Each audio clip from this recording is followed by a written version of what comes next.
Good morning, good afternoon. I don't know. It's right in that weird period of time where it's a little bit of both. Today, we are covering the second part of the Darrell Brooks sentencing. We have seen all of the impact statements that I think were quite impactful from the victims, the deceased victims' families, from the children that were injured. And that was a very long day of impact statements yesterday. Today is Darrell Brooks's opportunity to speak to the court and apologize for what he's done, ask for forgiveness, ask for mercy. This is statements of mitigation. Don't sentence me to all. What's on the table for him is multiple life sentences back to back, plus like 800 years. My kitty right now is just trying to climb on all the things. So if something happens, it's because my cat has like disconnected my camera. So that's what I'm expecting today. He had originally said 20 people would speak for him. It seems that there may only be a few, if that, and they may not be in the courtroom. They may be on Zoom. So we will see. He's already in the courtroom. As the court was getting started, Deputy Pokerface was talking to somebody. There was a smile. I saw a smile. So if you go back to the live streams from today and take a look, there was a smile. Court is starting in just about 3 minutes. Yes, I saw it too. Bailiff Pokerface was laughing and smiling with someone he was talking to in the courtroom. It was incredible. The man has just been able to do all the things. And with that, we are going to, we're going to get rolling. So I'm going to roll the intro. Thank you for being here. If this is your first time catching us live, we do have some rules in the chat. A, that protect the channel, and B, which I realize I haven't really said much. They do help protect the channel because things that are said in chat can be detrimental to a channel, but also they protect our community of law nerds where we can have compassionate conversations. Darrell Brooks makes it hard. It makes it real hard to have any compassion because he has shown none, and he's very frustrating, and we can talk about him frustrating, but the rules with regard to name calling and wishing harm stand. We saw that from the victims yesterday. They made clear how they felt about it, and I think that for them to be able to express exactly how they're feeling and the ill wishes upon him is completely appropriate. But in our chat, we are going to try to leave it for them because they said it best. Let's get into today's show. Hey there. If we haven't met yet, I'm Emily D. Baker, the badass lawyer and everyone's favorite legal commentator. I'm the host of The Emily Show, and I break down the legal shit behind the news and pop culture stories we all want to talk about. I have been a licensed attorney for over 15 years, but this is not legal advice. I should warn you, I'm a big fan of the cursey words. This channel is where the law nerds unite to talk about facts, not fuckery. So we're going to go ahead and just pull this up and leave it in the side as we get started. I want to make sure our volume's up so we can hear when the court takes the bench. This court has been nothing if not punctual. I mean, the judge has been on time. Brooks has delayed the proceedings. Yesterday, he acknowledged his name. We'll see if he does that again today. I was stunned. Were any of you stunned? I was stunned that he acknowledged his name. Also, with that, replay crew, thank you, love you. There will be timestamps as best we can down below. Really, the timestamps I expect today will be if and when Darrell Brooks speaks, if and when family members speaks, and then the judge giving the judge's statements, and then the judge pronouncing sentencing. The pronouncing of sentencing is going to take time because the judge is going to have to read through each count. So it is going to be the count and then the sentence for that count, and then the count and then the sentence for that count 70 plus times. And we'll just be here together to do it. But yes, a lot of you in the chat are saying that you were totally stunned that he said, my name's Darrell Brooks. Like, are we no longer not acknowledging that name? Are we no longer a sovereign citizen? Do you realize that the game is up? I don't know. But I expect the judge, and I'll let you know, I will be disappointed if the judge does not have some strong words for the lack of dignity he's shown to the victims, to their families, to the court during this case, the lack of respect, the manipulation. We heard some strong words from the DA yesterday. We saw it get very much under Darrell Brooks' skin when the DA called him manipulative. That was the thing that set him off. The DA didn't call him a murderer, which they could have. The victims, some of the victims did, but the DA didn't. The DA read out his rap sheet and talked about why he deserved these sentences to be consecutive or stacked, not concurrent. the things that we're going to get into today will involve that. Does it matter in this case? It sends a message, but does it practically matter once you get life without parole? Does it matter how many stacked sentences there are behind him? Not really, because in reality, you can only punish him in this one lifetime, in this one body, you can't punish him throughout the metaverse, throughout the universe, in all time, space, and what have you. But I think it sends a message as to the severity of the crimes. So I expect the court will stack the life sentences consecutively after each other and stack all the other time consecutively. So yes, the DA did call him a coward. I think that was appropriate as well. I've seen DAs, I've had some strong words for people. What prison will he be in? Alicia, no idea. Absolutely no idea. They will get to decide. He does not have to be, once he is in prison, he does not have to be local. They can put him wherever is most appropriate for safety, for spacing, for all those factors. They don't necessarily consider how easy it is. In a life without parole, they will consider where he can best be housed. That's up to the prison system. I have, though, been a DA and visited prisons. I have not worked intimately entwined with the prison system. Normally, defense attorneys, I should ask Natalie, lawyer chick. Defense attorneys tend to have a little bit of a better beat on what's going on because they are talking to their clients who are within the system about that. Darrell doesn't have anyone to advocate for this housing versus that housing because he doesn't have a defense attorney. And he may know from his previous engagements or interactions with prison, he might not know. So who knows? But he does have other trials pending. So I don't think those will be televised, but he will be going to trial on other charges in the next week or so. And I don't know if he has attorneys in those for now. So Rebecca MC is asking, will he be on death row? No, he will not. This is not a case where that is something that's happening because there is no death penalty. There is no death penalty. So in this jurisdiction, so it is only a possibility for him to get life without parole. So no, not on death row. I'm going to turn up the court volume as much as I can. If it's too loud, I apologize. It's normally not too loud. I can barely hear it.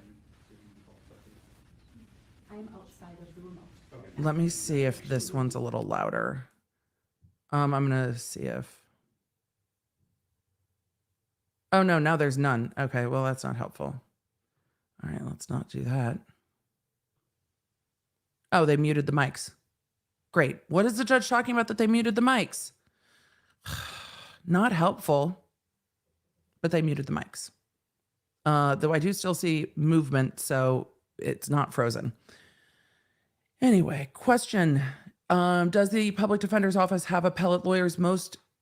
There are appellate lawyers that can be appointed. It depends on the jurisdiction, whether those are private attorneys that are appointed by the state or whether they work within the public defender's office. But he can have appointed counsel for his appeal. So whether they are technically public defenders will vary by jurisdiction. And since I don't want to speak about that with definitiveness, but they can use either panels of attorneys who volunteer their time to do that, to be appointed by the state, or attorneys that are hired by the state to do that. So that happens. Sometimes it's the alternate public defenders that do that. So has he been sentenced yet? No, he has not. That's what we're here for today. I'm going to get to a few of our super chats before we roll on. I don't know why the mics were muted. This court normally comes out and goes on the record. They might be trying to get Zoom working because Zoom. And everyone, the court will call State of Wisconsin versus Darrell Brooks, case number 21 CF Shadow is my real 1848. name. May I have the appearances, please? Me too. Good afternoon, Judge Sue Opper, Leslie Basie, and Zach Wichow, appearing for the state of Wisconsin. Coming in hot. Good morning, Your Honor. My name is Darrell Brooks, Jr.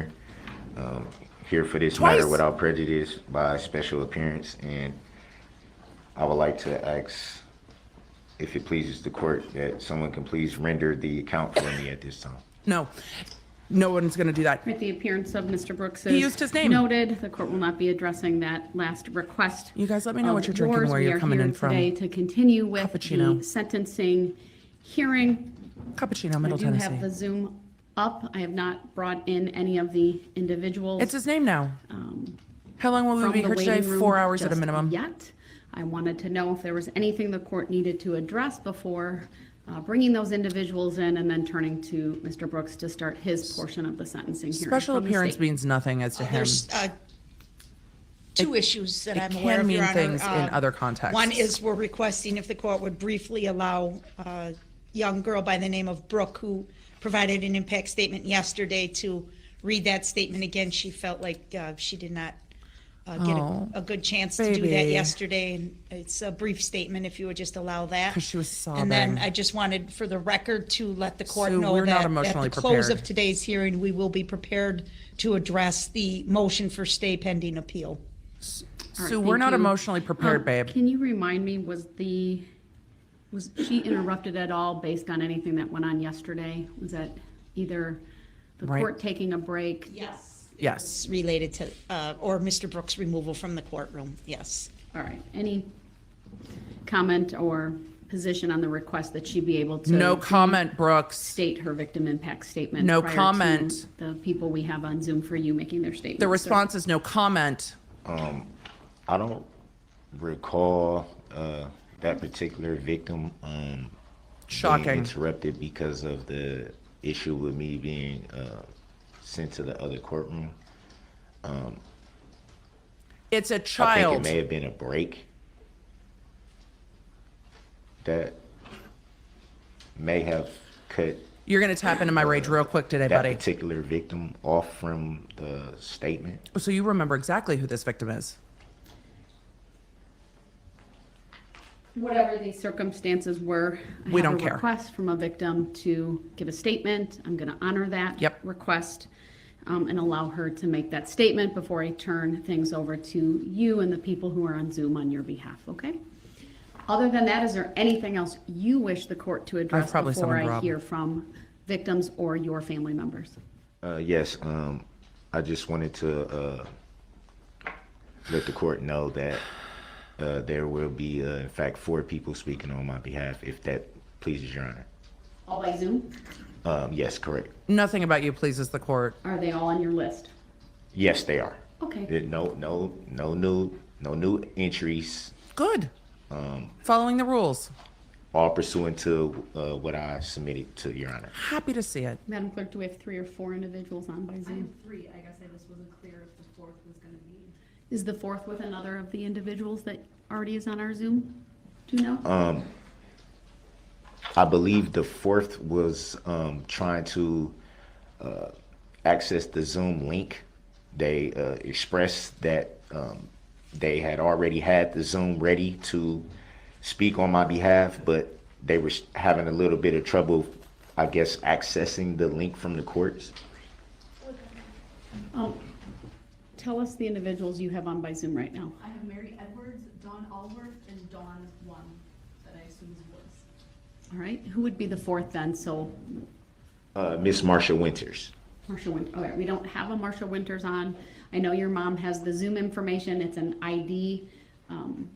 Mom, give meeting Marcia ID the and a info. password, not a link. So hopefully that can I be, think he sent the link too. He created the oh, link he as created well, the link. so All right. There should be both. I'll have Madam Clerk also put in the chat to the Zoom the meeting ID and password once again and indicate that it can be provided to Ms. Winters, Yes, Miss Winters, correct. should she need it. That might be the mix-up maybe she was having. Maybe she thought it was. We a don't link care. Where I'm not Sir, sure. you don't- you don't know what the clerks mix-up have that is, as sir. well, so we'll get it. Okay. We'll Yeah, put it 'cause- in the broadcast. There's a chat function. We'll get it in there so they can pass it on and hopefully at the appropriate time she'll be able to join. Thank you, Your Honor. You're welcome. All right, then with that, Yes, let's if move Brooke would on. like to stand up. Calvin, this has a lot to Minor. do with the law nerds. This is why I cover Thank you. cases The microphone is being. when I handed choose to you. cover them. All right, go ahead. The internet can And be thank you for being horrible. here.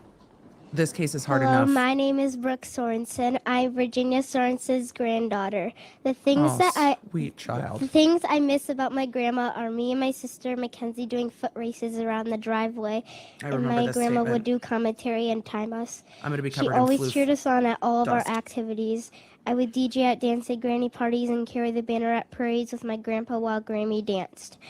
When we would get on the school bus, she would say reading is the key to learning to be nice, kind, brave, and angels watch over you. After school, we would talk on the porch. Other times when we came over to her house, we would play games together, go to the playground, have drawing contests, dance parties, and work on granny routines. She would give us snacks when we watched some of our favorite movies like Polar Express and Coco. When we first found out that she was gone, I started to cry, and I would cry every night. I miss her so much and still do today. Darrell, Brooks, you took her from me, my sister, and my family. The things we will miss the most are not seeing her again, her smile, her laugh, being able to talk to her, and doing fun things with her. My sister and I pray every night for our Grammy and our family. Grammy, I will see you in my dreams, and I know you will be watching over me. Oh, sweet girl. Thank you. Thank you, Your Honor, for accommodating that request, and we have nothing further at this time. Yeah, the judge isn't going to say no. We will bring in the individuals. Other than we all who would are like on the to not Zoom, and cry I'll give again. them some instructions. That's the only on how that should proceed. All right, so we're going to be going to Zoom statements on behalf of Darrell Brooks. I got a great question. Kosi, I'm not going to pronounce that right. I'm terrible with screen names. Why is this relevant? I'm from Germany, so I don't understand. It's okay. We have a large international audience watching this. Victim impact statements before sentencing are a part of the criminal justice system because of the way evidence comes in trial. In trial, it is very much what happened on this day, but when you go to sentence someone, considering the impact their actions had on the victims is appropriate for sentencing, though it's not part of the evidence. How Is this your mom? somebody All right, so feels I about can losing their see grandma Donna matters Woods for on the whether this Zoom. Ms. person Woods, should can you be hear in me? custody forever. Yes, now the ma'am, I mask can comes hear you. off. All right, thank you. I know Look, you have now your he's taking his camera mask off. on. You're unmuted. There are two other individuals This is on Darrell the Zoom. Brooks' They mom. currently have their cameras off. I believe they're both muted.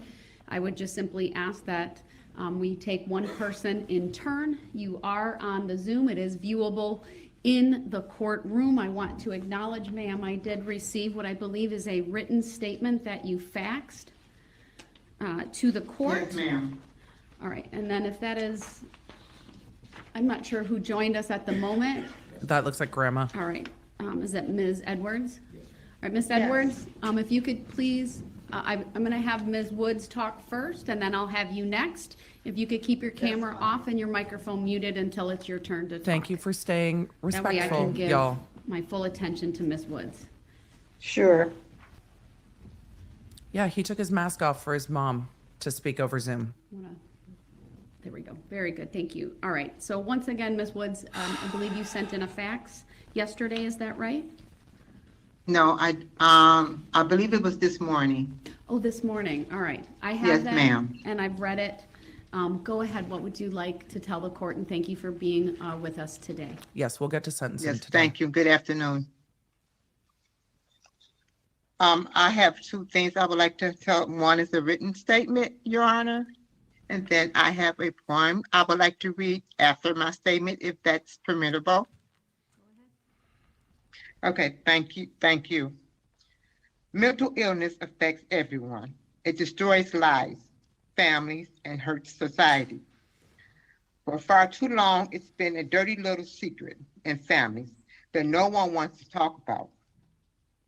Mental illness is the elephant in the room that so many pretend it's not there. People who suffer from it are often shunned by families and friends, rejected by society, and made fun of, the subject of bad jokes, ridiculed, and judged on YouTube, podcasts, Facebook, and other media posts, used in campaign ads, disrespected, stripped of their dignity. No one cares. No one sees their pain or hears their cries and pleas for help. They are the forgotten ones and viewed by many of not having a place in a society. It is no fault of their own that they have become ill and began to change from the person we all knew. Once viewed as fun, loving, and kind, are now the outcasts of society. We say what's wrong with society? They're idiots, unfit. They need to be disposed of, thrown out with the rest of the trash. They serve no purpose. The same, my brother's keeper, doesn't apply to them. And the Bible, in the book of Philippians chapter 2, verse 4, it says, let each of you not look only to his own interests, but also the interests of others. Mental illness caused them to do the unthinkable. They must be punished. Yes, I agree. There should be some accountability for their actions. But we also must render help. What good is punishment without correction to prevent the act from happening again? In their cases, or many of their cases, treatment, therapy, medication, hospitals, and institutions that specialize in helping those who suffer with mental illness need to be offered. Before you murder 6 people. And I believe these places can help those who suffer become mentally well. If they take responsibility and want treatment, I agree with you. But I before, believe lawmakers and society as a whole need to recognize mental illness. Mental illness cannot be Agreed. eradicated with prison bars. Mental illness is going to always be there. It's invasive. With treatment and therapy, medication, and hospitals and institutions that specialize in the treatment of mental illness, it can be controlled. What else can we do as a society to help ma'am, this is not society's those who fault. suffer from mental illness? How about showing a little compassion, I agree with that. empathy, and some understanding? Families need to advocate for those who cannot speak for themselves or who struggle to understand what's happening to them. Lawmakers should support by providing resources to individuals so they can get the help they need. I don't disagree. Now, I've been dealing But with we're a little mental illness beyond for that over here. 30 some odd years. And here's my take on it. And I think I have a little insight on it. From the surface, I believe that treatments need to be offered. I believe that if treatment is offered early, when the signs of mental illness first shows, and it's often is, addressed though. and stayed on top of, instead of let people lagger and fall through the cracks, just maybe there would be less court cases. Are we talking about and less Brooks or are we talking about the people entire crying system? because their loved ones was hurt or was injured or killed because someone Ma'am, of mental illness attacked them. Maybe that needs to be done.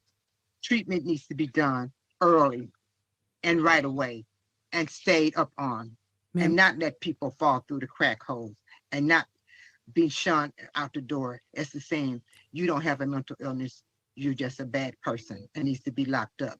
Jail is not the he only got answer. probation like 5 times. Help, treatment, hospitalization, and medication. It plays a big role in preventing this where we are today if it would have been offered sooner. Generally, probation comes with Now, treatment conditions. I have And he a violated point that I probation and have then went to prison. adopted, not just for my son Darrell, but for all the people who suffer from mental illness, and I let She's this not be my talking about theme him. and some inspiration. And I hope that Darrell will find strength in this poem. I sent it to him, and it's a poem that was written by the late great Maya Angelou. I don't know if you're familiar with her writings, but she was a Maya Angelou is brilliant like, I would poet. like to be And she excluded from wrote this this poem narrative. back in 1969 for a totally different reason. It was during the racial injustice era, but I believe it applies to those who suffer from mental illness as well. It's called Caged Bird. Oh, A she free read bird this on the beats news. on the back of the wind and floats downstream till the current ends, and dips his wing in the orange sun rays and dares to touch the sky. But a caged bird that stalks down his narrow cage can seldom see through his bars of rage. His wings are clipped and his feet are tied, and he opens his throat to sing. The caged bird sings with fearful thrill of things unknown but longed for still, and his tune is heard on the distant hill, for the caged bird sings of freedom. The free bird thinks of another breeze, and the trade winds that when soft winds with soft signs through the trees, Oh, now he's and the upset. fat worms Mhm. waiting on the dawn's bright lawn, and he names the sky his own. But a caged bird stands She on the mentioned the grave of victims. dreams. His shadow shouts or the nightmare scream. Their wings are clipped. Their feet are tied. They open their mouths to sing. The caged bird sings of fearful thrills, of things unknown, but longed for still. And his tune is heard on a distant hill. The caged birds sing of freedom. Everyone who suffers from mental illness is caged. And All they want is to be free the of their children illness and who become will never mentally well. be physically I healthy believe as society, we have are caged. obligation to help those become mentally well with treatment, medication, hospitalization, or sent to an institution where they can get the intense help. And if they have to stay for the rest of their lives away from society, at least they are getting the help they need to become mentally well. We are our brother's keepers. And I also want to say to the Ma'am, families you're his who mother. lost loved ones and those who suffered injuries, that I know their pain. You do? And I pray that the Lord will continue to comfort and heal each of them. Thank you for allowing me to speak. Whew. Thank you, Ms. Woods, and I should have said this earlier. I have 3 monitors in front of me, and the monitor that I'm pointing at right now is the monitor that the Zoom shows up, so that's why I look like I'm turned away, but I'm actually watching you. I have thoughts. Thank you, ma'am. Yeah, now Thank he's you. crying. No, no Thank apology. you. She said this was society's fault. Then I'll turn That society next failed to, her son. uh, He violated Mary probation like Edwards. 4 You want to times. turn your camera on and Probation unmute, normally and then Ms. includes Woods, if mental you health would. treatment if there is a diagnosed mental health need. But he did not complete those because he ended up in prison multiple times. Good afternoon. Society does need to have a I conversation should about say mental for health. the record that This is not obviously that Dawn case. Woods was the first speaker, and then I have Mary Edwards. If you can let me know who's next to you, please. He's showing emotion for himself. Oh, Is my there's opinion. no one next to me at the moment. Thank you. Okay. This is his Are we good to grandmother. go? I need to know who's in the room with you, because I saw them. Oh, that's my husband. Okay, Okay, he's not in the room at the moment. well, all right, that's okay. He's not here. I just Okay. wanted ma'am. to know Is I there saw a problem someone. with him being here? No, ma'am. No, he can be there since I know who it is. We'll just, All right, my husband is here. Will he be speaking or Okay. just you? No. No, he's not speaking. All right, go ahead. Thank you for being here today. And again, if I look like I'm looking to the side, it's because that's where the monitor that I can see you The is judge located. has So been go ahead. very Thank you, accommodating and Judge. patient. For the record, my name is Dr. Mary Darlene Edwards, and I am not the wicked grandmother of the West. I am the grandmother of Darrell Ma'am, no one Edward said you Brooks were. Jr. And I asked to be here today for two reasons. First of all, from the bottom of my heart, I want to offer my sincere apologies to those who have been hurt so badly by what has happened here, this tragedy that has been caused by my grandson. It's the first I want person to who also said, apologize to the family of the little boy. I understand their name is Sparks. And to all of those whose lives have been damaged by this overwhelming tragedy. yeah, thank you. As a minister of the gospel of Jesus Christ, I want to give the family and those who've been hurt so badly the scripture, "Blessed are those who mourn, for they shall be comforted." And I say this, please know that it's my prayer that my grandson will sincerely and humbly apologize and ask all of you I don't think he and will. God for forgiveness for this horrible, terrible deed.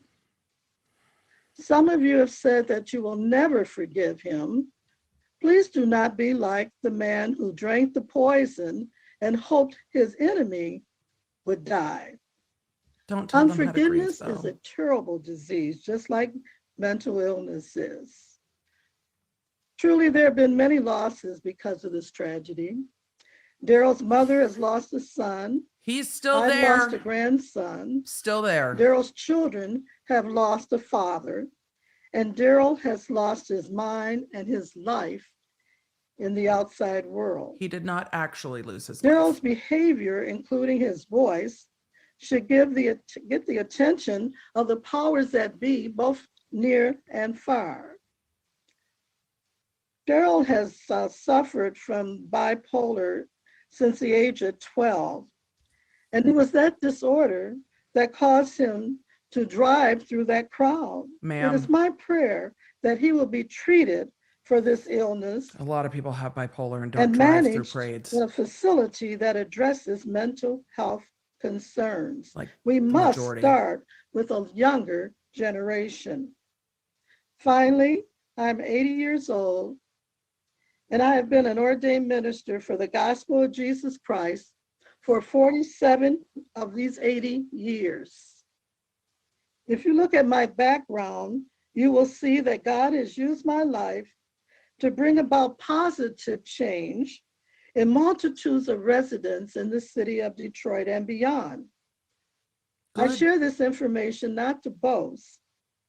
That is not my intention, but rather to let you know that I care about people and their well-being.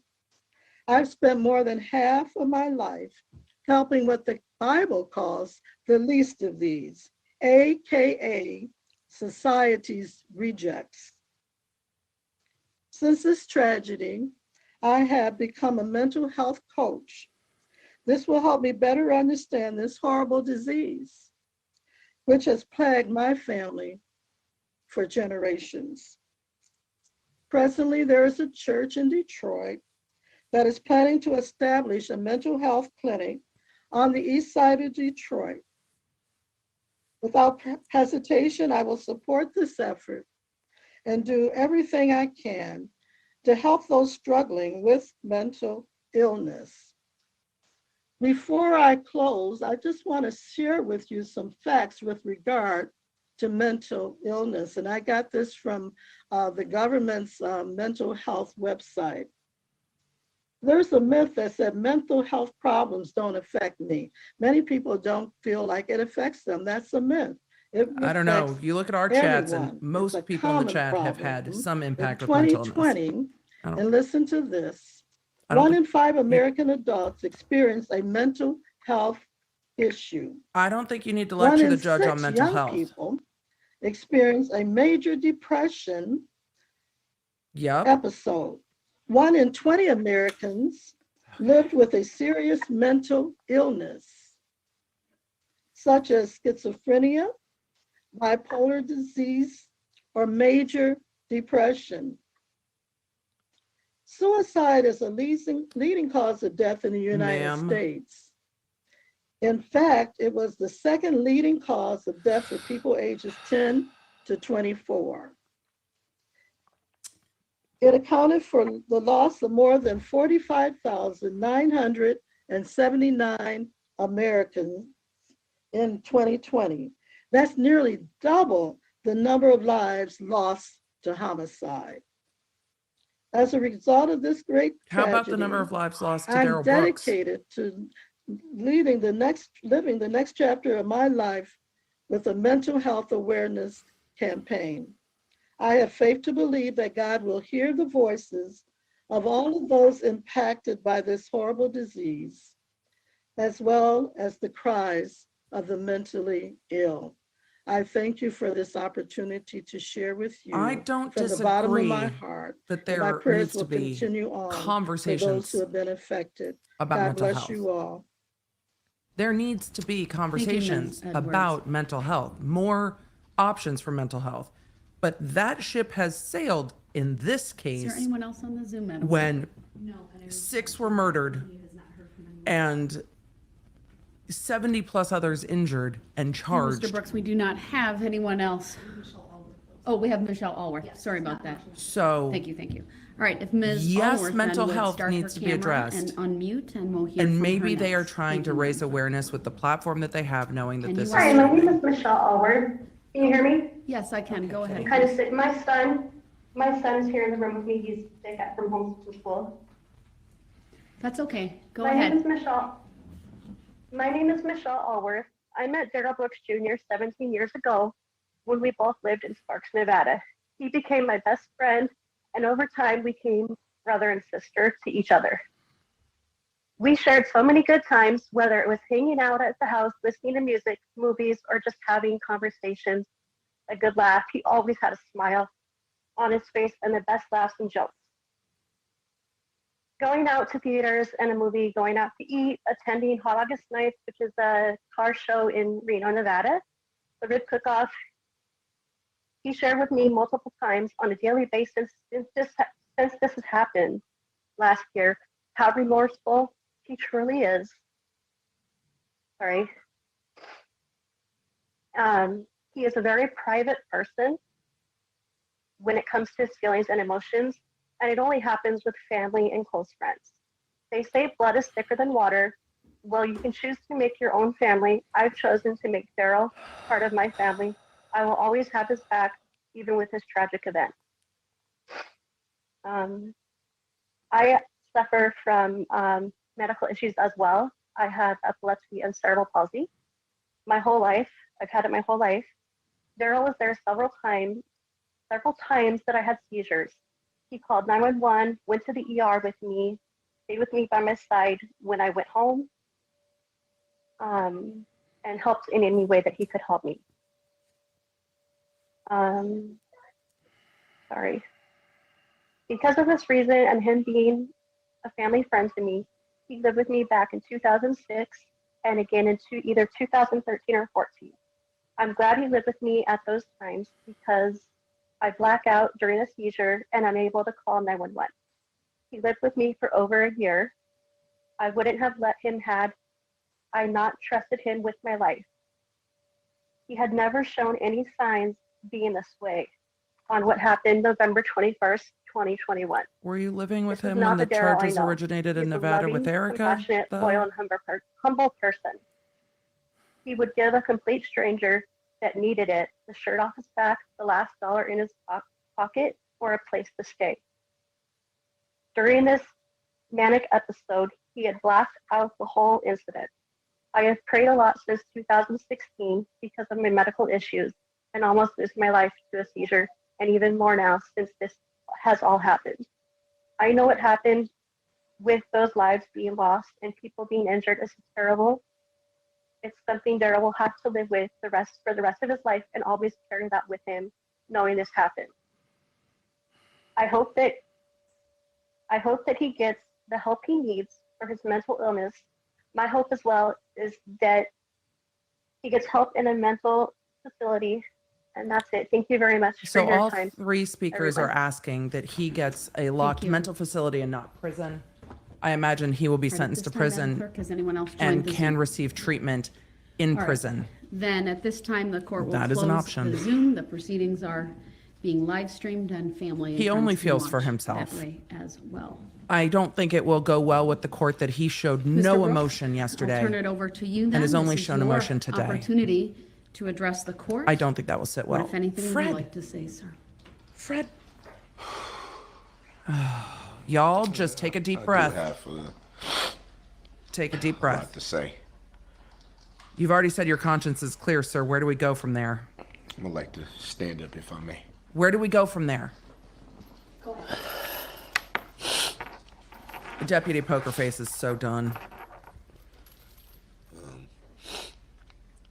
Y'all can roll your eyes all you want. Feel free. It might be cathartic. It's emotional. I apologize for taking so long.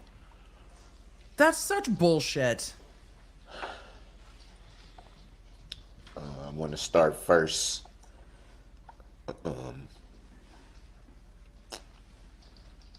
By giving glory to God. God would like to be excluded from this narrative. I believe in Jesus Christ wholeheartedly. I believe that Jesus Christ is the Son of God. I believe that he was sent here by the Father. Y'all just hold to on die to your for all our salvation. sins, everybody. Everybody in this courtroom today. Everyone walking this planet. Mostly for those of us who will believe. I believe that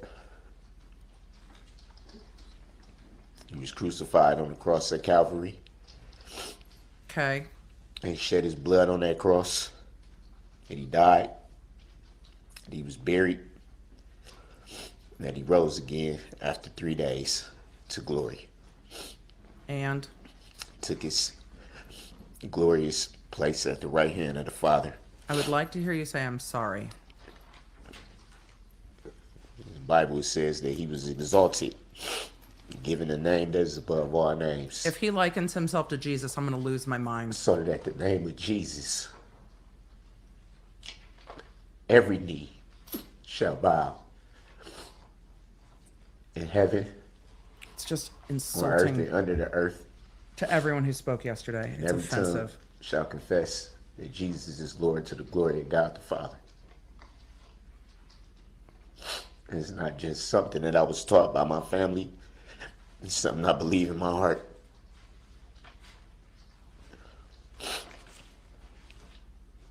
And you rolled not one single tear yesterday for the just families of the people Want you to murdered. clarify one thing. Clarify it. I would like to know. A lot of references was made to one of the things I said regarding my conscience being clear. Oh, good. Let's address it. I would love to hear what you have to say. And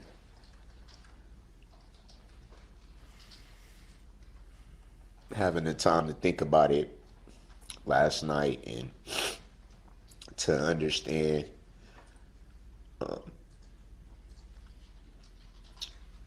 that the victims have the right to feel how they want to feel. They have the right to their opinions.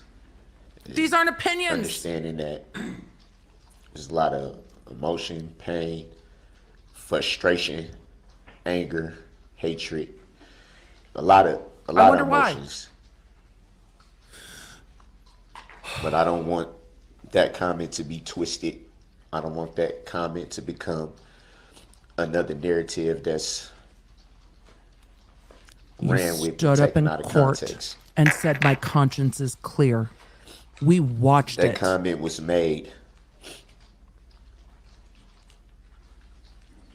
To the jury. is because I made You the made decision to rededicate my life to Christ when this tragedy happened. it's not a tragedy. In no way It's did tragic, but it's a murder. that comment refer to not having any remorse, not having any understanding. You've shown neither of the two. It was strictly made to that point that I have repented, that I have asked God for forgiveness. You need to that I ask the have victims for forgiveness. sent many prayers up. Yet your thoughts and prayers don't help.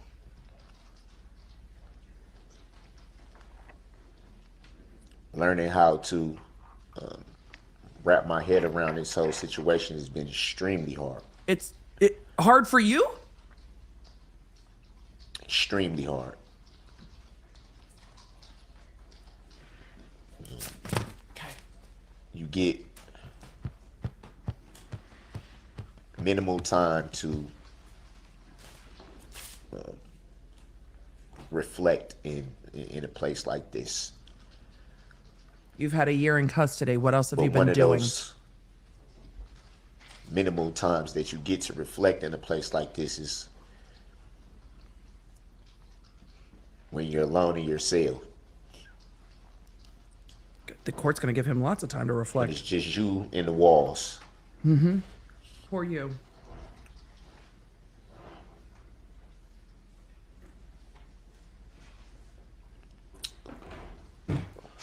One of the victims made a comment about My lint roller's missing. trying to understand why this happened. Yeah, why did this happen? That's a question I struggle with myself. You did it. The why, the how.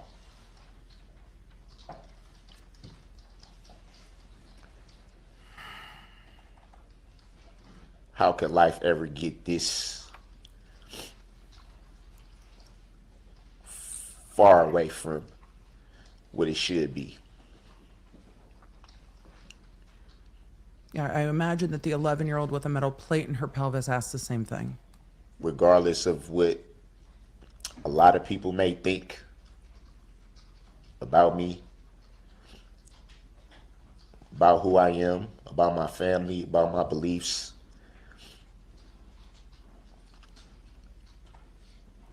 I think they have thoughts about what you did. I know who I am. Are you going to say your conscience God is clear knows again? who I am. Great.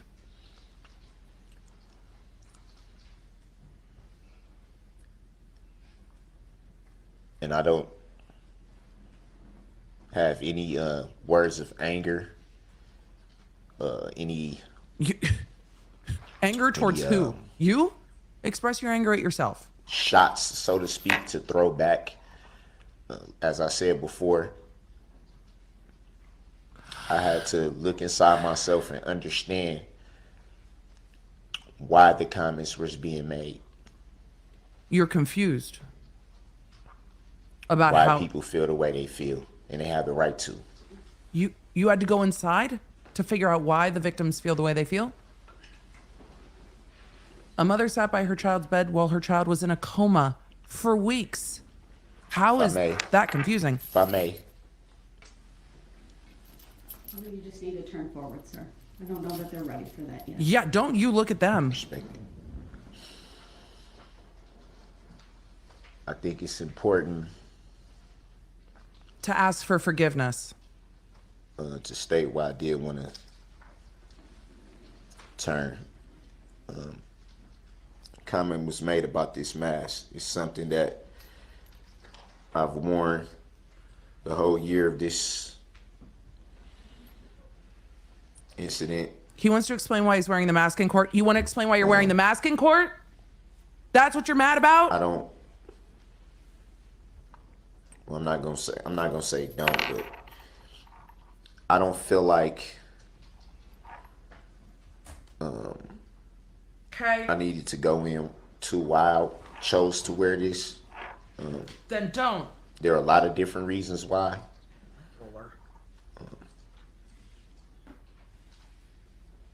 But it definitely has nothing to do with hiding anything. Lies.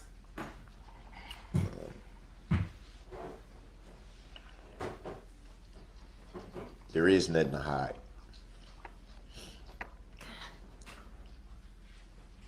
When you're on TV every day,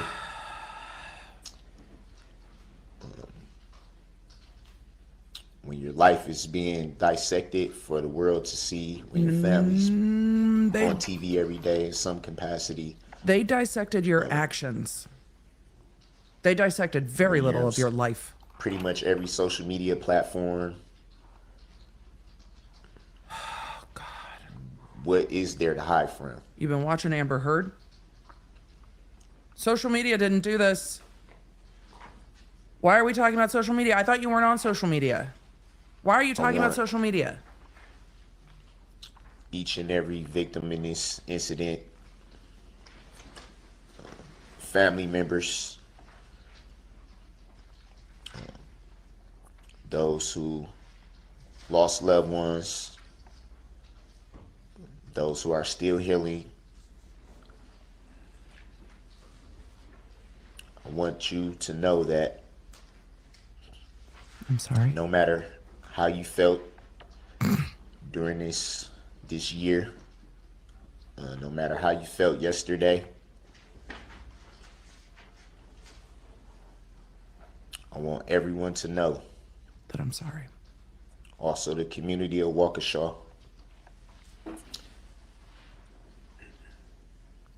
I want you to know that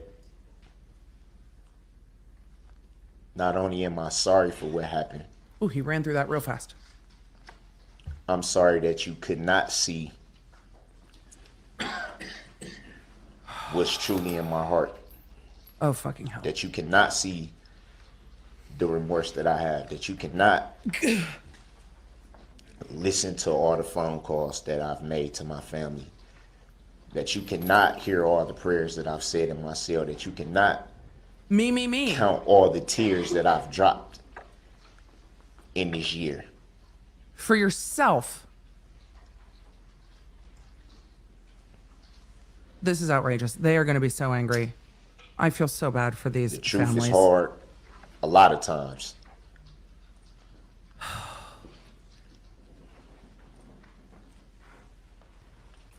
It's just all I'm not self-pity. very old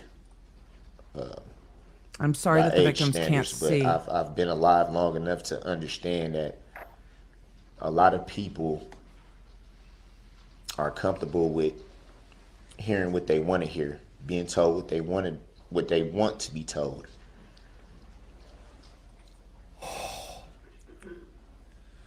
And being okay with that. There's no It's narrative. easy to accept what's on the surface. It's easy to accept what's being put out there. It's harder to pull back the veil. It's harder to Are you asking the victims to dig deep, sir? look deeper than the surface.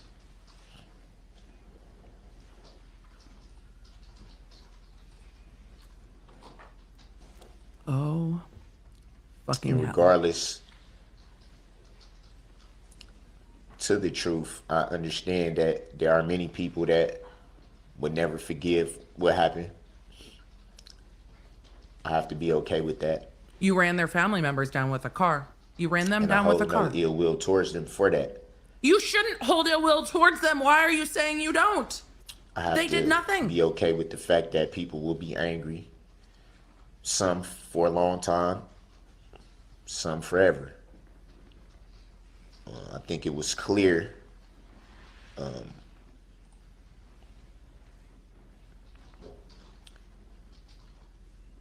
with respects to how I'm viewed. You're worried about how they view you?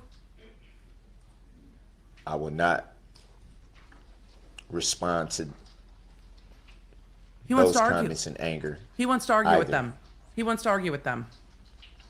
He wants to argue with them. He wants to argue and say, no, I'm not the things you said I was. And he's trying to rein it in because he knows that it won't go well with the judge. But he wants to argue back to what the victim said yesterday. He wants to argue back. I want to also say that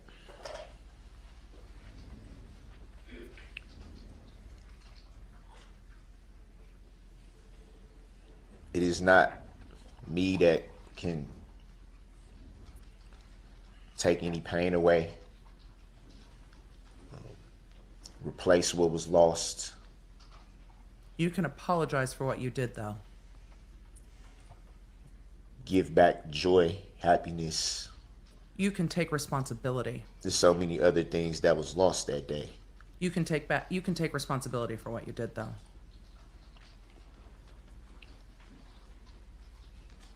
But really, you can't, because you still don't think you were wrong. And I that's think all the that heart of comes it. with belief in Christ. I believe that all that comes with time. It's a process.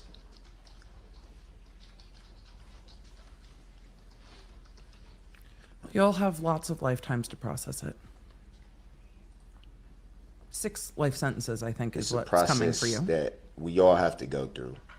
You're not with them. You're not a victim.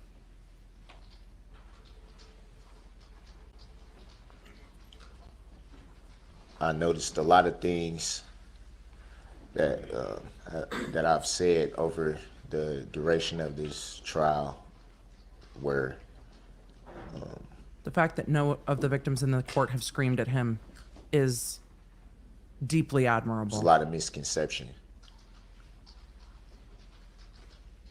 I don't consider myself A murderer? to be a man of God yet. It's something that I'm learning. You'll have lots of With time time. to reflect. With faith, with study. Lord willing, I will make it to that point at God's appointed time. God would Something also that like to I'm be learning. excluded from this narrative.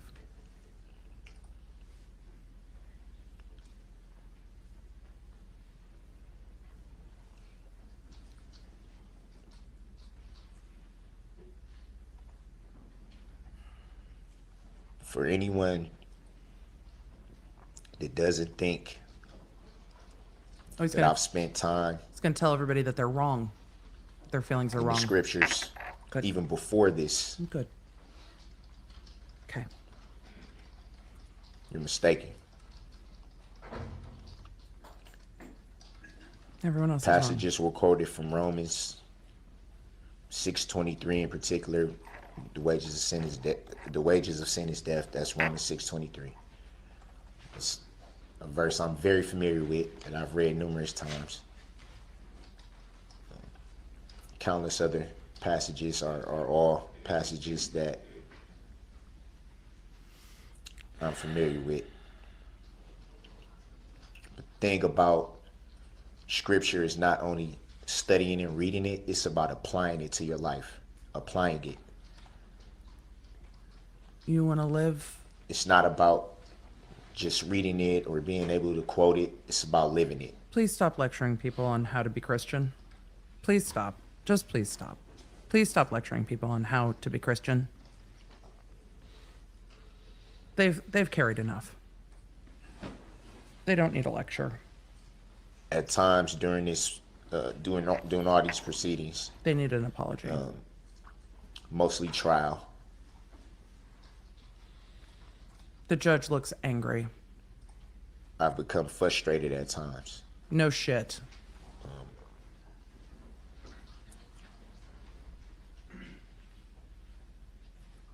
I want you, Your Honor, to know, I want the entire court to know that regardless to what you may think about those particular incidents, they were not personal. You were the only Being one here taking it personally, sir. throughout this year, and the constant learning how to deal with everything, learning how to Your take victims had to everything learn in. to walk and eat and breathe without a What you ventilator. see, what you hear, things being shouted at you, the Once. threats, and Once. everything that you have to deal with just being here. It was like a culmination. Sometimes you get so frustrated because you feel like your hands are tied. You don't know what to do. And for a person like me, it's easy for me to get to that point. It's easy for me to get so frustrated. I run my car over my ex. I hit someone. I run my car down a parade route. And so it would come out in frustration. I take responsibility for that and apologize to you, Your Honor, in the court. Nothing about it was personal. It was a part of me that felt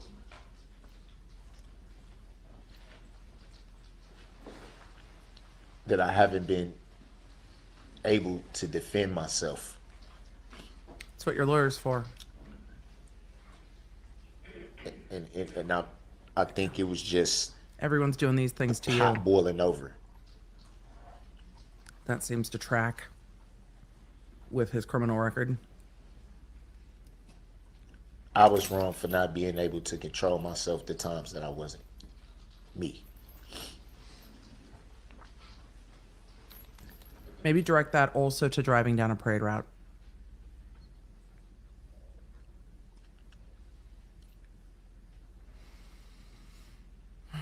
For long as I can remember, Oh boy.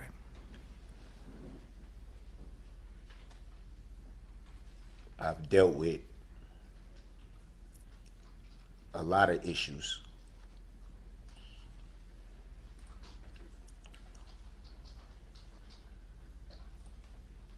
And going back to what I said a little bit earlier, The court's not going to cut him off. I see About- you guys in the chat. The court's not going to cut him off. what people see on the surface, If you really knew me. Okay. a lot of people don't understand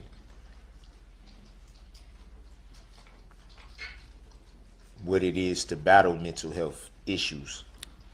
A lot of us Not do. just that, but the difficulties of life in general.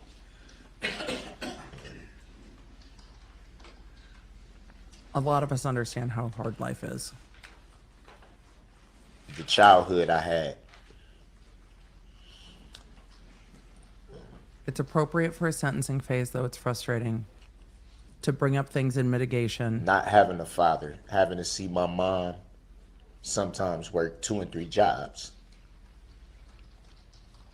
just to be able to support us.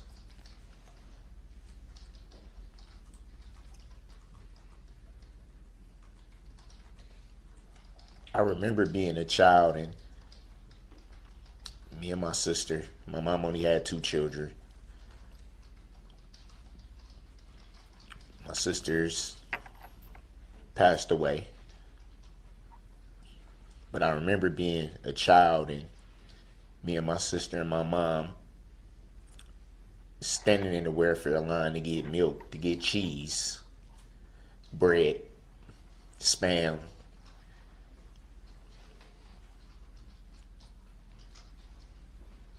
And when you're a kid, you don't understand that. You think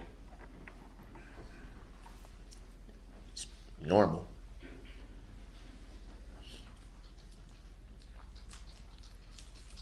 I remember living in apartment buildings infested with rodents and bugs.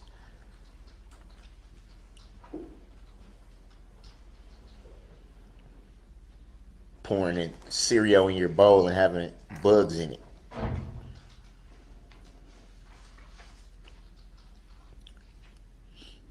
A lot of people weren't raised like that, so it'd be hard for them to pull back that veil and understand that.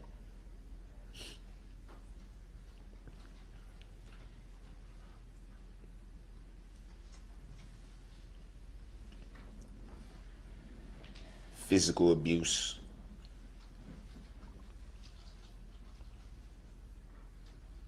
by the people that are supposed to love you.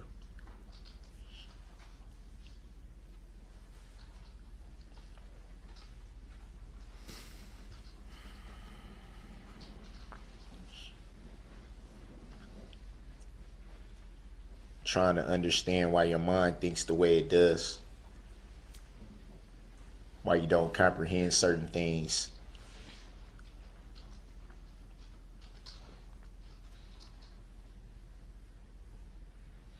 Why no one can provide the answers that you want. The answers that you want might be found in therapy. It's a little late for that, though.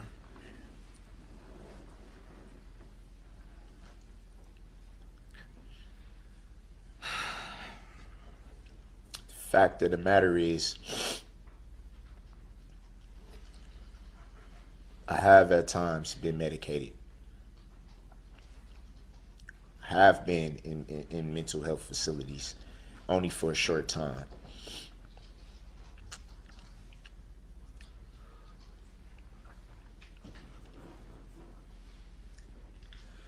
I'm very curious as to where this is going. And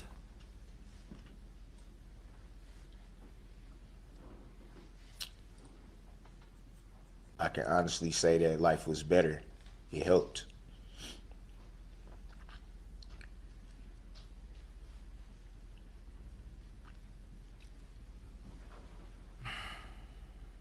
I think when you're going through something mentally that you don't understand, it always helps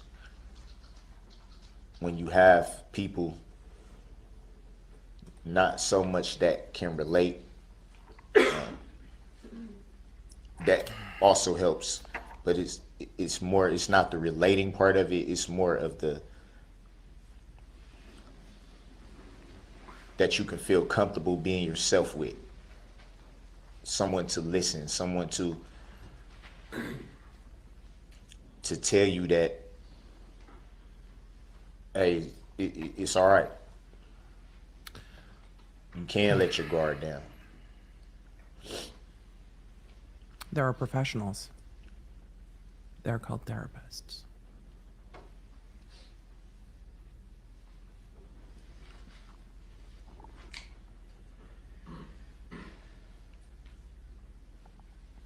You heard all the kids talking about having panic attacks trying to cross the street, right? It's a lot. When are they going to get to put their guard down?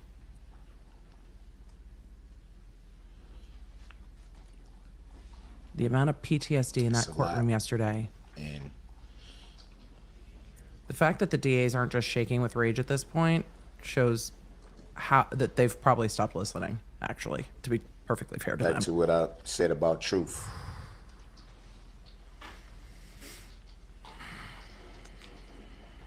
People are going to, like I said,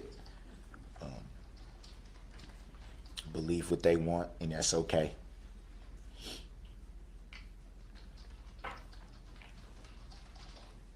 But this needs to be said. What needs to be said? What needs to be said? I'm sorry? That What can happened on November 21st, 2021 don't call it an accident was or a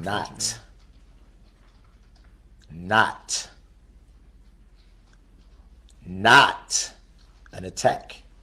Sir, then what was it? It was not planned, plotted. There's lots of ways to attack. Oh, shit.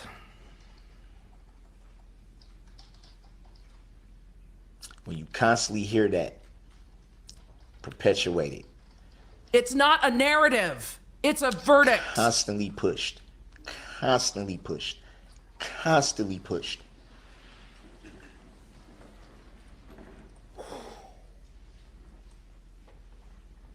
It's not a narrative.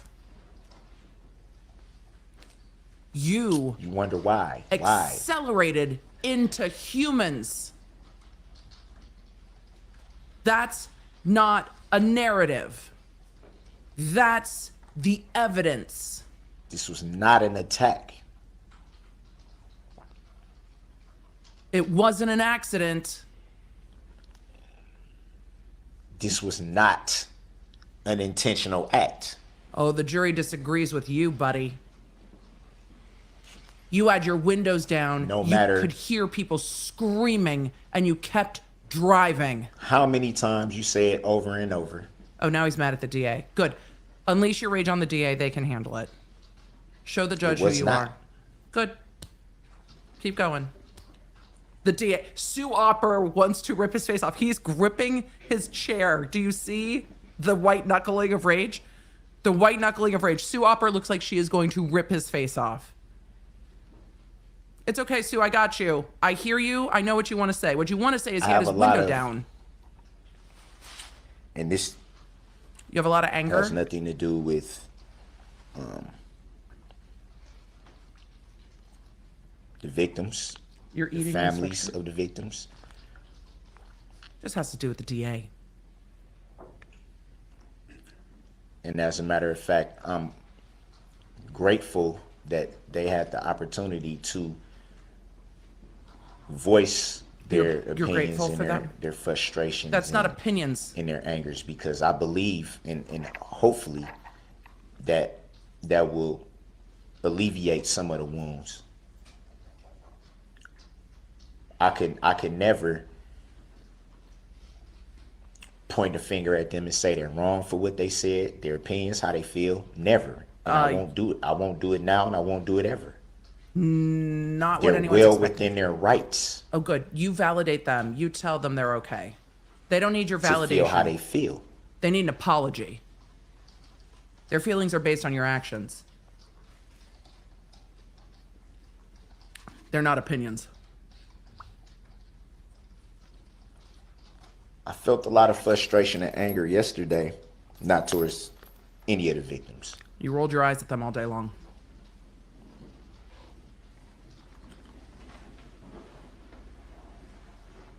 You rolled your eyes at them all It day. was towards Miss Susan L. Opper. Good. Be mad at the DA. She can take it. She's mad at you too. And I won't even throw shots back at her. Again, I choose to take the high road. Oh, okay. I'm taking the high road. In spite of the clear language that was used by her. Oh, she bugged him. She bugged the shit out of him. She's switching now from mad to gratified. Stare him down, Sue. Just stare him down. Just stare him down. You got a lot of deputies in the Not in the gonna room. fire back. Yeah. I'm not gonna do that. You're mad that they called you a coward? Am I angry? Hell yeah. You're angry at the DA for prosecuting you for Hell murder? Okay. Tell us why. Now I'm curious. So what?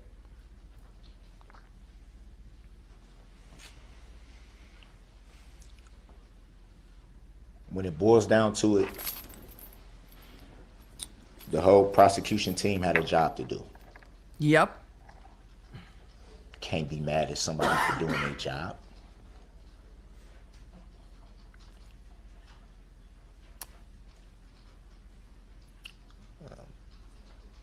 Attorney Daisy, Attorney Witchow, I respect you guys.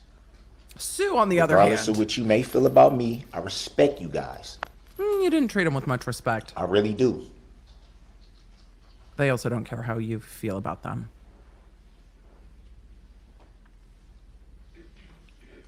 Ooh, the white knuckles are back. Yep, just keep holding I on to the chair. respect you too, Attorney Opera. Sir, truthfully, they don't give a fuck. They're not looking Difference for your between approval the- or respect. all you guys is, you, Attorney Opera, I don't respect how you did your job, and I never will. Okay.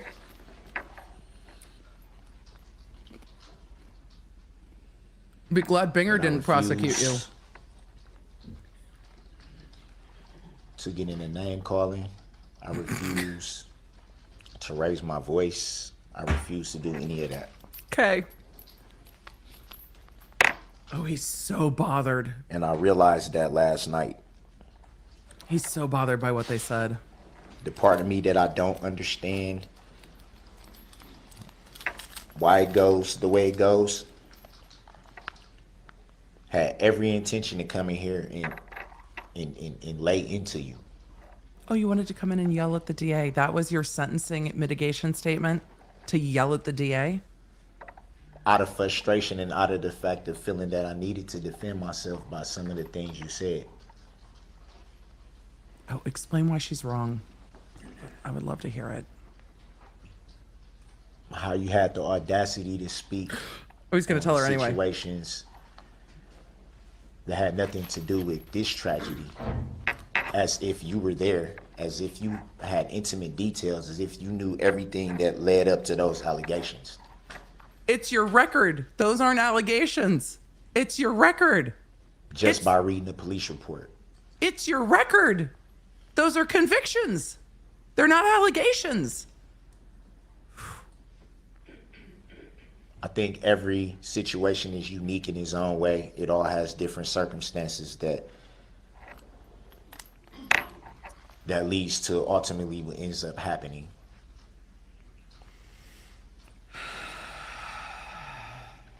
Reading the police report doesn't give you the right to pass judgment on a situation that, frankly, is none of your concern. You're a registered sex offender. She's gonna bring it up. She is going to bring up your record. It's relevant to sentencing. Oh, he's getting madder. Honestly, They carried themselves with so you would much think for integrity. someone that's been doing your job as long as you have, They carried themselves with so much you would integrity. think you would understand that. Oh, she understands perfectly well who you are. You would think that you have some kind of integrity. She carried herself with the utmost integrity.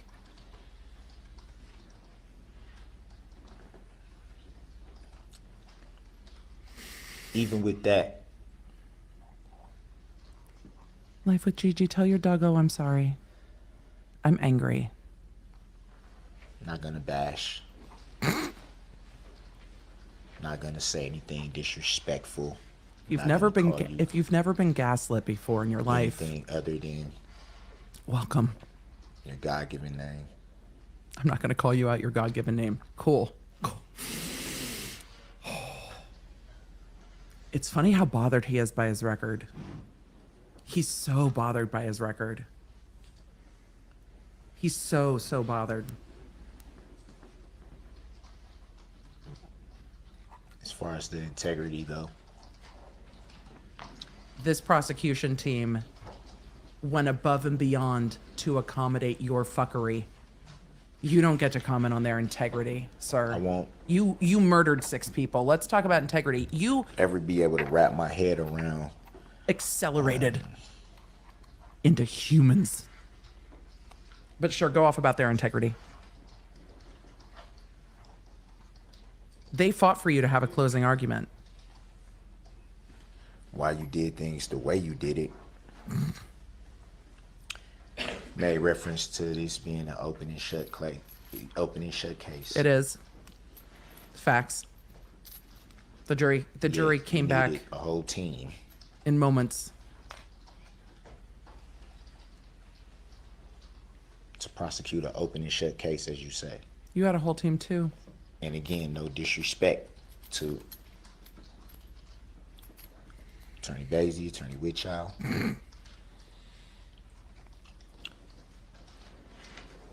Oh, Sue lives in his brain rent free.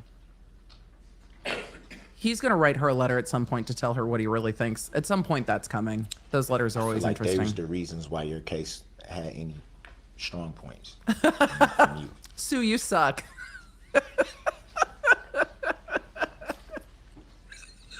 They're better, but Sue, you suck. That's hilarious. Okay, dude. Go ahead. Go ahead. He's trying not to laugh. 31 years. You said, well, yeah, you did say 31 years that you've The fact that done Sue's this. face has remained composed is stunning at this point. 31 years.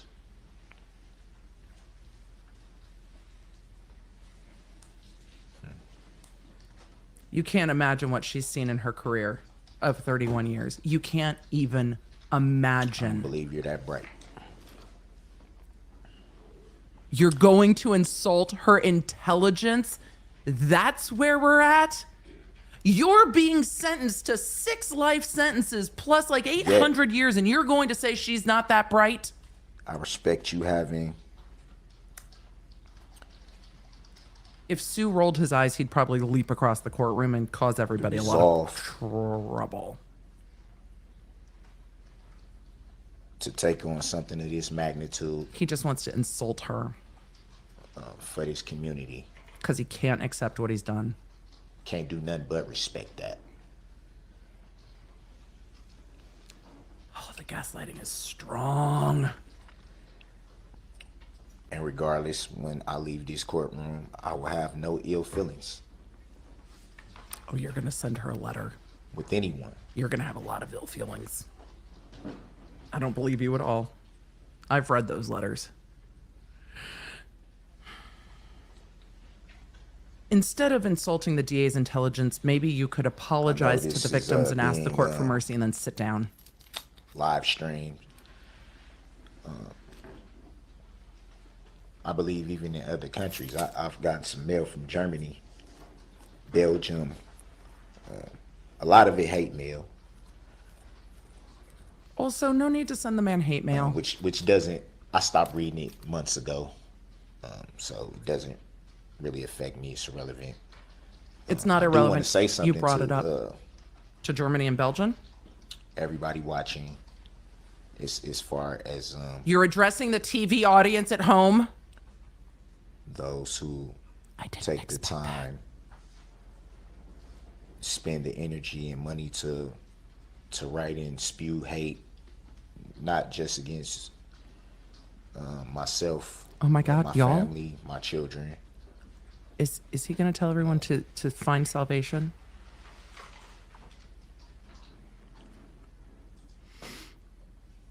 You know where the camera is. Just look to I camera. have no value in anything that you say. Doesn't bother me. It doesn't affect me. Then you wouldn't be Keep bringing up it the up. bad work. You wouldn't be bringing it up if you weren't bothered. I think he's kind of flattered he's getting mail from Germany and Belgium. Y'all can drop your flags in To the everyone else, chat if you want to let everybody know what people that country you're have watching sent from. letters of support. I thank you for that, because it's not an easy thing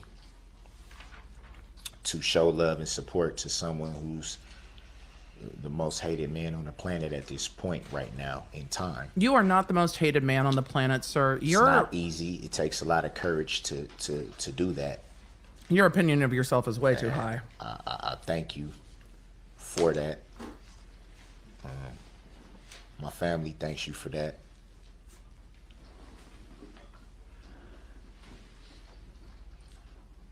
Yeah, he's chuffed about the attention.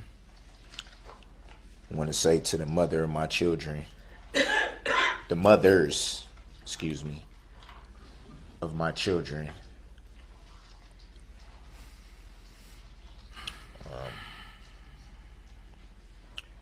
Yeah, I agree. He likes being the center of attention. It's why he's taking his time. obviously, I think This is his last I word. should start with He likes having the last word. The judge gets to have the last word the today, though. obvious, Erica Patterson. You should apologize to her immediately. Though you I have want pending you to know cases if you're against her. watching, I always have love for you. You're one of the mothers of my children. I can never hate you. I refuse You're accused of intimidating her to and go that running route. over her with a car. Always have love for you. I always respect you. We got a beautiful daughter. I haven't always been right in the things that I've said, things I've done in regards to you. What I will say is, it always takes two. Oh, it's your fault too. To the victim of his DV, it's your fault too. Of course. Fucking hell. I pray that at some point you will reconcile with your children Don't talk about her. and Leave the woman alone. that you remember who I am here in my heart. That you remember that. I think she's got your number. Unless you're trying to intimidate her. My oldest son, who's an adult, his mother, You should apologize to your children. beautiful, beautiful spirit. You should tell them to live a good life and not let what you've done impact them. I thank her for the times that she was there to listen when no one else was. You should apologize for the When pain that I was couldn't caused. figure out what the heck was going on in life. And I was being pulled to this direction or that direction and just couldn't figure things out. She would take the time to sit and listen. And I thank her for it.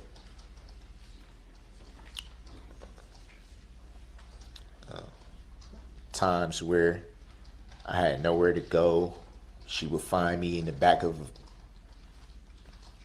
abandoned cars or trucks or something of that nature, and she would do things to help. You know, it's a lot of people, a lot of good people out there in the world still. What I'm hearing is how many people tried to help him. She's couldn't. one of them. I thank you, Angel. No, there's no time on this. That's her name too, by the way, Angel.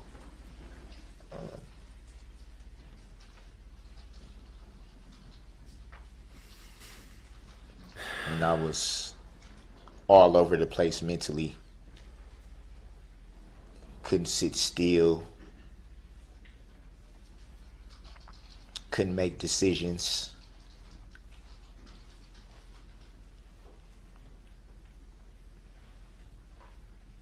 Trying to figure out how life would go being young parents, the both of us. She never once judged me. She never once ridiculed me and downed me because of my issues. She always was willing to be there. I'm eternally grateful. It sounds like people tried For to that. help you. And you had people in your life that tried to help you. Jessica, my youngest daughter's mom.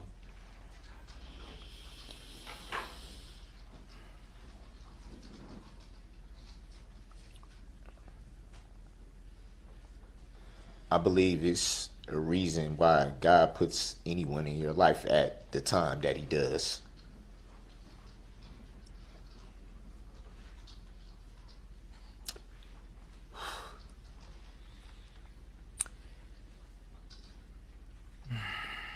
You came into my life at a time where everything was chaotic.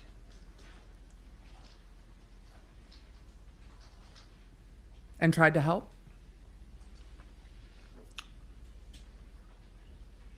I didn't have a clue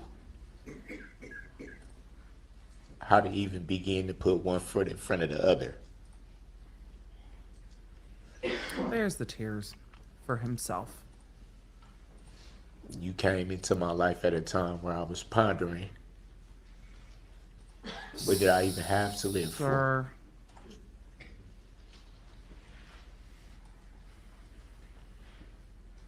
You should apologize to those that tried to help you.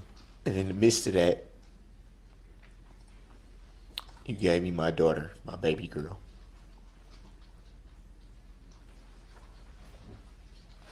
I always get emotional talking about her in particular. Because someone ran her over with a car and put her in the hospital? Oh no, She's not such because a of that. daddy's girl. We're very, very close. Very close.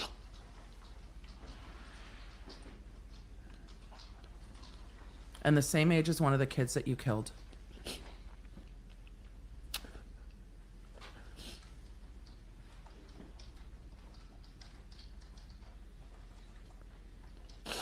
I felt like when Missy was born,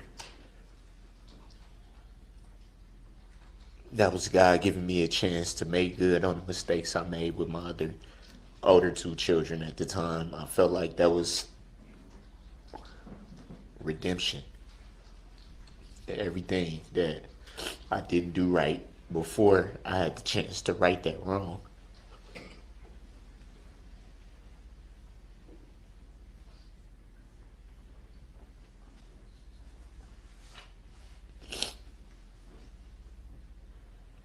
I feel so badly for his kids. I really do.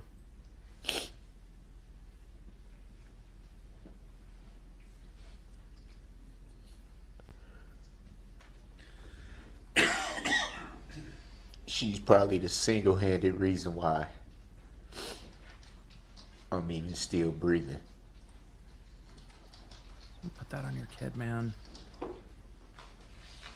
She's such a light in my life. Such a light.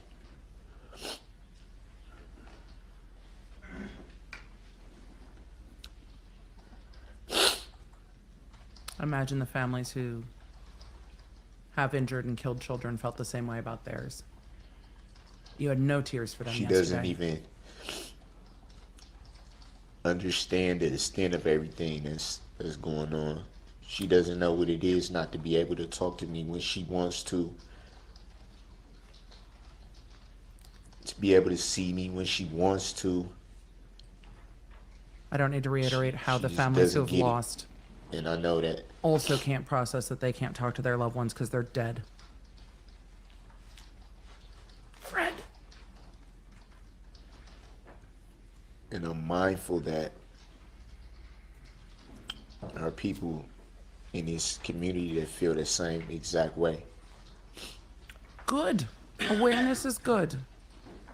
Awareness is good. They're experiencing not being able to talk to their loved ones that you killed.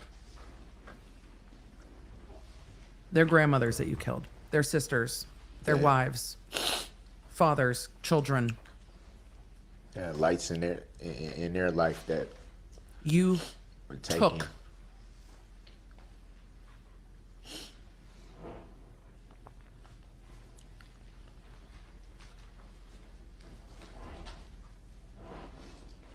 So without being insensitive to that, I'll move past that. I just want to tell my baby girl that I love her. I love you, Missy.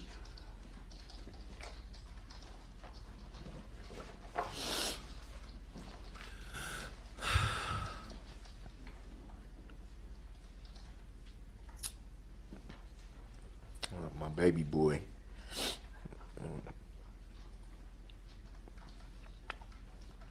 Was born in June during the time that I've been here. I'm confused if this is his kid or his grandkid because I've seen conflicting reports, so I don't His really know. mother, Quita.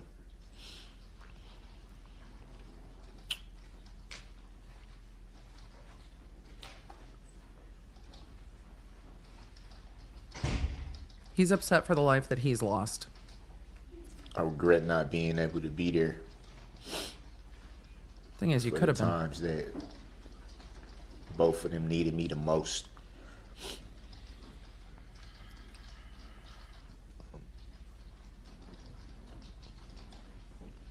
It's not an easy thing for a woman to go through a pregnancy with virtually no help. Thank you for explaining what pregnancy is like to me.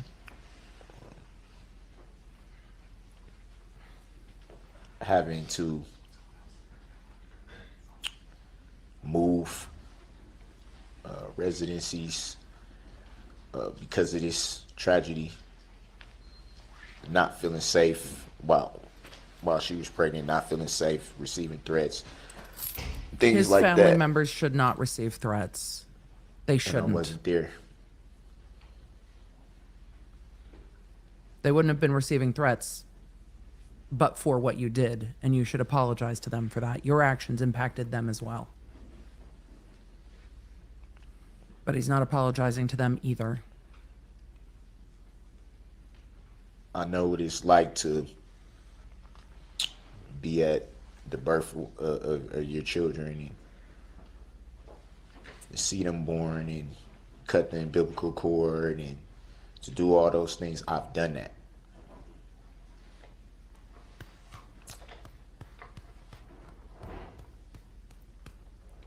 And to not be able to do it for her and for him.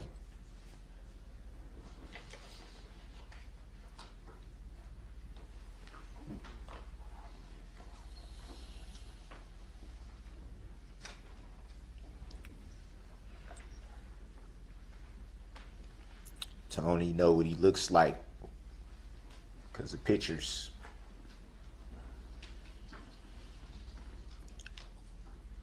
He'll get to grow up without a plate in his pelvis, without 16 surgeries to correct the injuries from a car, without being buried when he's 8. For her to not feel safe to be in the city or be around my family members to build that rapport. Because she can't mentally deal with everything that comes with. So what you're saying is you stole the community from them as well. And for me to not be able to help her, for me to not have any words to uplift her.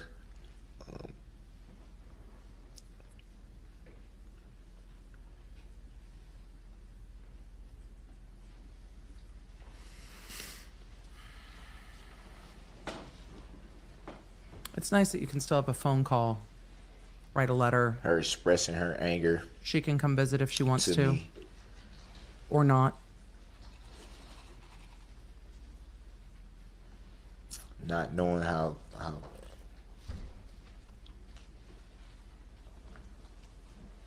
everything would go.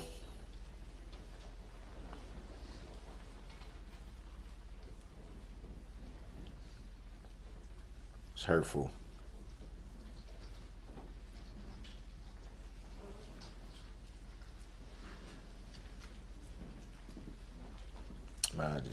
I want her to know I believe God has a plan for everything, and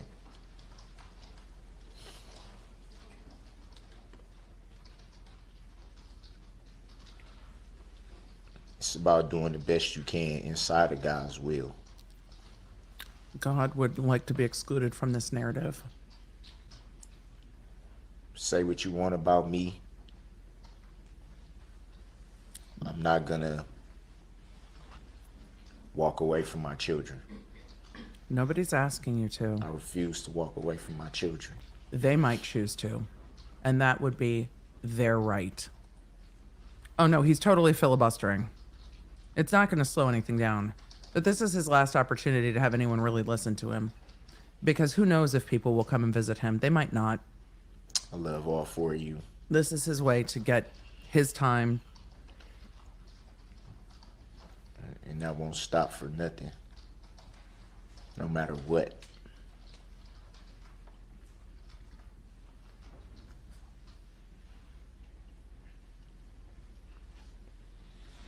A lot of He might be real uncomfortable reference living with their choice if they choose yesterday space. was made about death.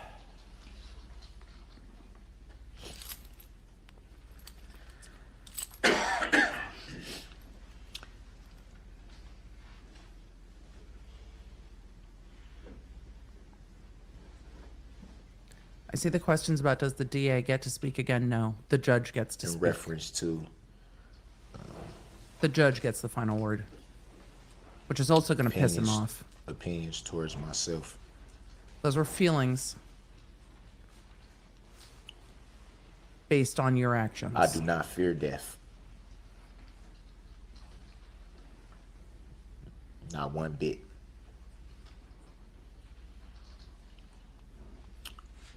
I do not fear death because I'm in Christ.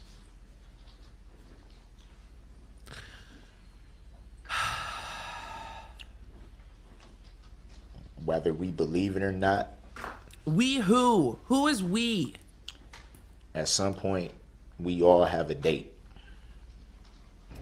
Everyone on this planet has a date. The fucking disrespect.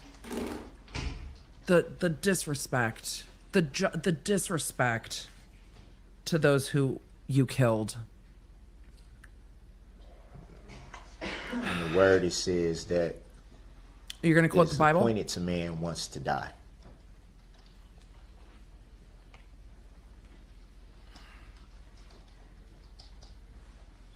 The way I see it, it's inevitable, so why fear it? It's not inevitable when you're 8. I'm 1,000,000% confident in where I'm going when this is all over. 1,000,000% confident. They're going to put him on watch Regardless of immediately. what anyone thinks or says, I'm 1,000,000% confident in where I'm going. I think he's clapping back at the victims that told him to burn in hell. I think that's what he's clapping back at. I think the sheriff's department will put him on watch. They're going to put him on watch anyway after a sentence like this, but I think he's clapping back at those who told him to burn in We hell. all I think got to he's stand saying before the judgment seat of Christ at some point. I think he's saying he's confident that he is saved. I think that's what he's saying. All of us. Grant us all the audacity. Nobody's any better than the next person.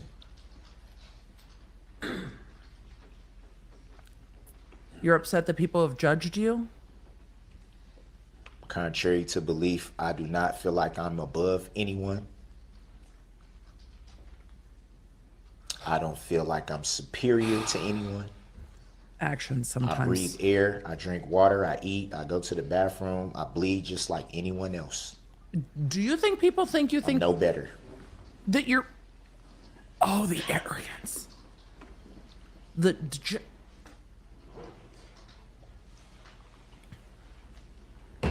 I'm a human being. I'm not a monster. The victims disagree with you, sir.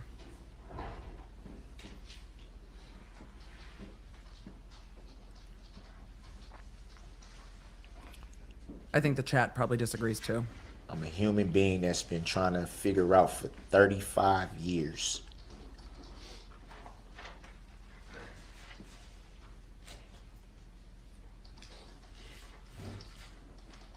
Thank you, chat. The chat's you're absolutely allowed, Questions chat, to that say I've you are never wrong. got the answer to. The chat disagrees with you, sir.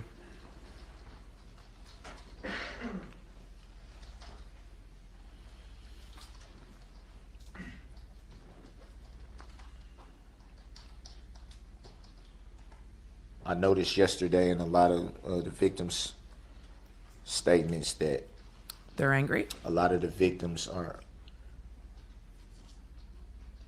going through the healing process. Because you ran them over with a SUV. Yes.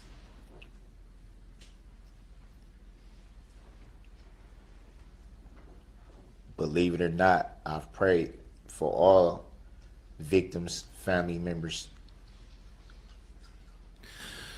for a year now They don't want your to be able prayers. to make it through that process. They want you to apologize and take But it responsibility. is a process. It won't happen overnight. Don't lecture them on how to heal from what you did. The fucking nerve.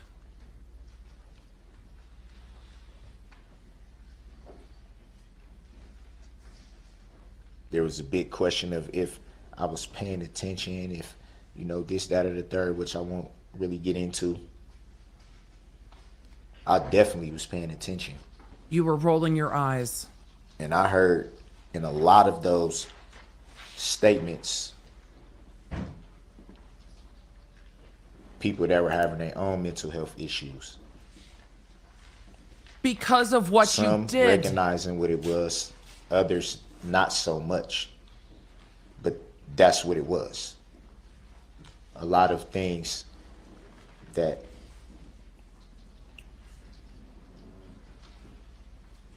you just can't quite wrap your head around.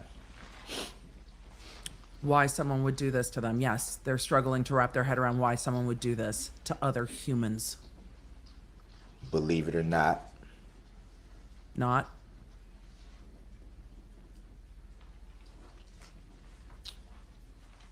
you were talking to someone that's dealt with those same types of questions for a long time. Do not align yourself with them. Questioning life itself.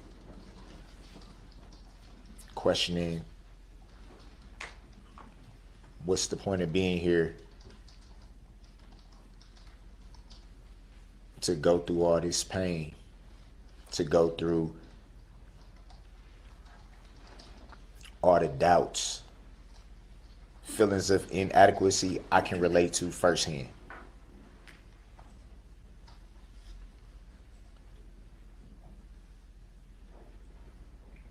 Being made fun of, being joked about, being jeered at, being bullied. Growing up, I can relate to all of that because I've been through it. Sir,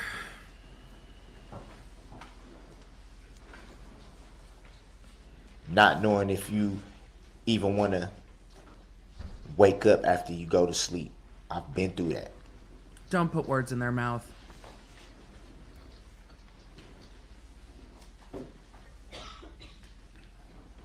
Wondering if you'll even be missed when you're gone. I don't think any of those victims worried that. We saw a tremendous amount of love for those that were taken yesterday. The weirdest hours of the morning, just sitting up and just finding something to stare at.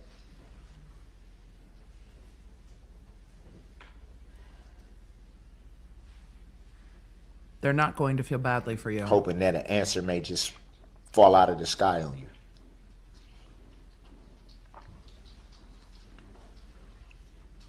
Yes, he's filibustering. The judge isn't going to cut him off. Me, myself, like I said, raised Christian, but it's been so many times through the years that I've doubted God. It's time. I think everyone in this room can say that. If you believe, you've doubted, Do not you've questioned, try to wondered. lecture them.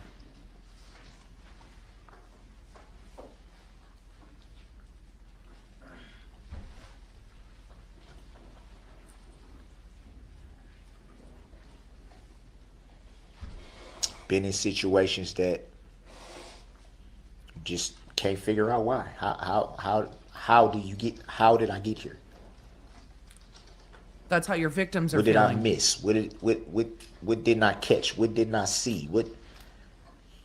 How did it ever get to this? How did it ever end up with this? With me murdering 6 people. Yeah, I bet you're wondering how it ended up At with some this. point we've all been in that position. Obviously, in my shoes, it's a little different. Yeah. Yeah, that's an understatement.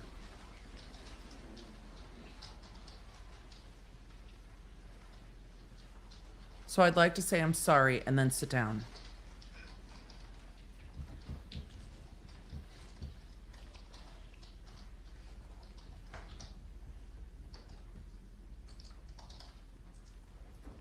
Fred, I'm covered in cat hair. I said before,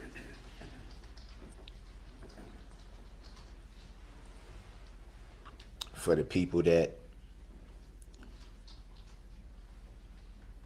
don't have any understanding. I can't sit here and be what people would want me to be. People just want you to not have killed them. We're all individuals. We all have our own ways of looking at things, and we all have our own personalities. This is not a difference of that's opinion. What makes us unique. This is not a difference of It's opinion. Our individualism.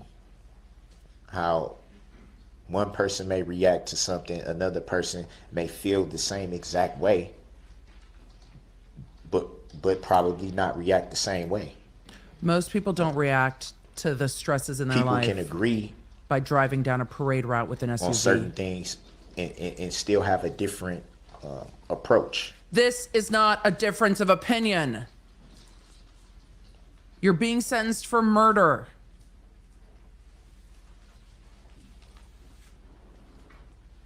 And listening to all the victims yesterday that had the courage to speak and state their opinions and vent their frustrations and their anger and everything.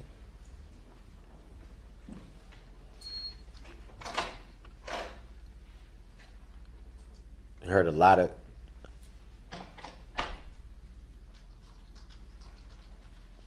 what should have been done, what could have been done as far as to the remorse. No, and they also said I you should have apologize stopped for the not- car.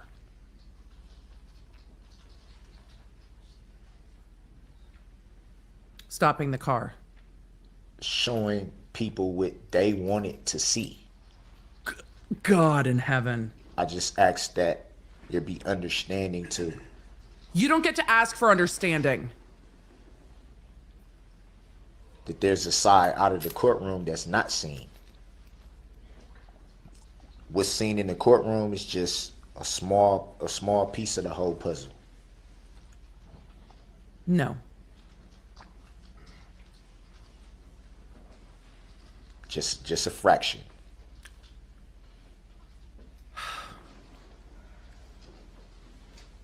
The majority of the time, I'm not standing in the courtroom or sitting in the courtroom.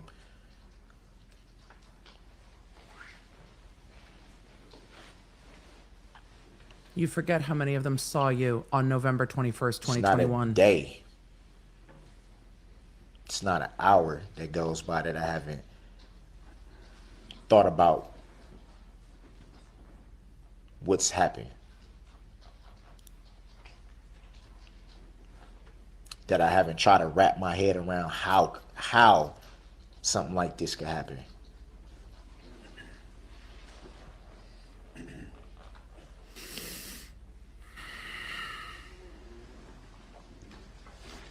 So he apologized to the victims for not showing them the remorse in the way they wanted it, and thus blamed them for Well, I haven't expecting thought more from about him. The pain that you all are in. You laughed at them yesterday. You rolled your eyes at them yesterday. What was lost and in the fashion that it was lost. Because you saw it and you Contrary heard to it. what people may think.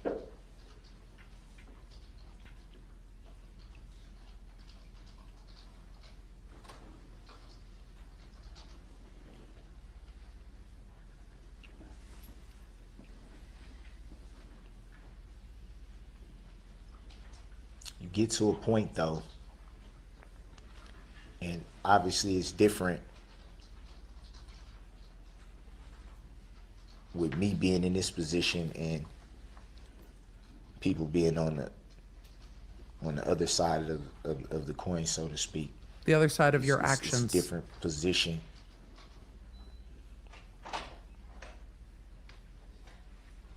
On my end, you get to a point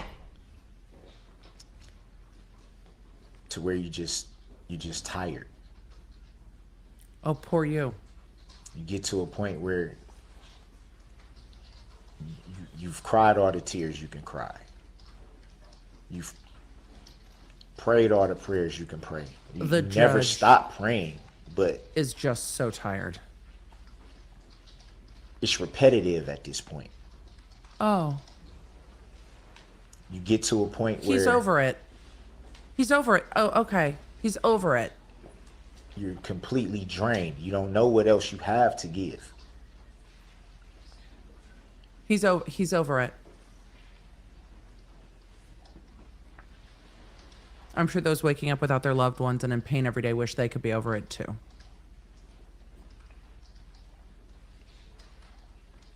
There was many court dates in the beginning of all these proceedings that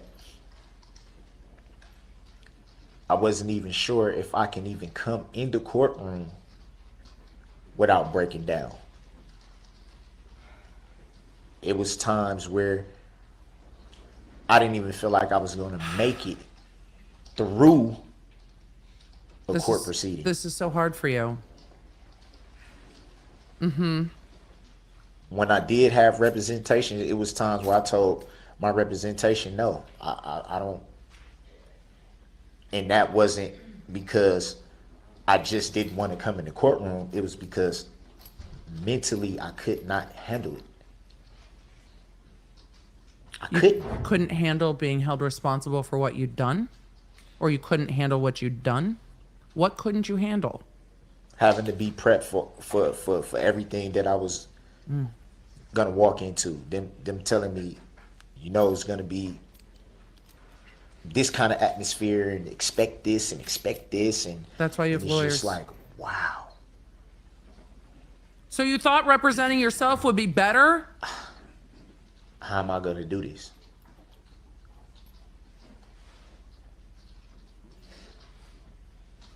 I want everyone to know, though, How hard this must have been for him. walk out of the courtroom and the cameras aren't rolling anymore. You don't have the world looking at you anymore.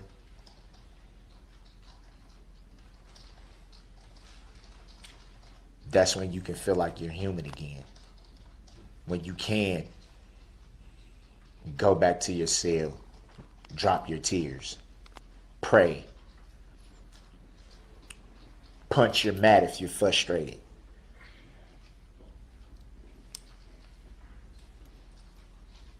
Sleep it off. Whatever you may choose to do.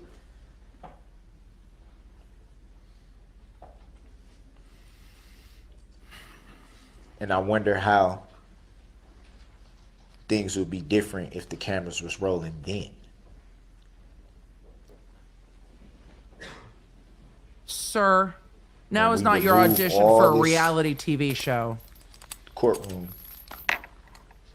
How would it be then?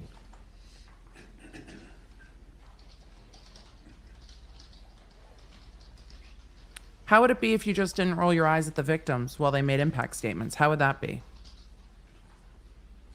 How would it be if you didn't try to intimidate the court? How about that? We How would it be all if you didn't go through a trial? You had that done option. things in our life that we regret, that we're not proud of.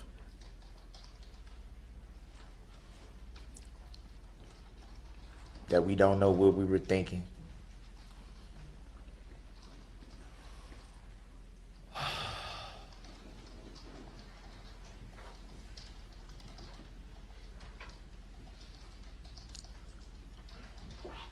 She's like, are we That's apologizing? been like a roller coaster for me in this year, a roller coaster. And obviously, just everyday life, some days are better than others. That's just life in general. Some days are just better than other days.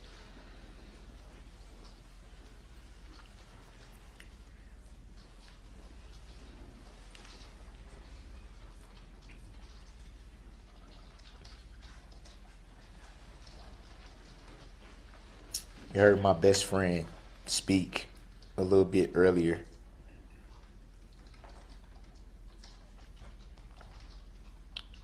Oh, I'm sure the victims are fucking pissed. But he's showed About- who he is through this whole trial. I guess it would be more happier times, but even then,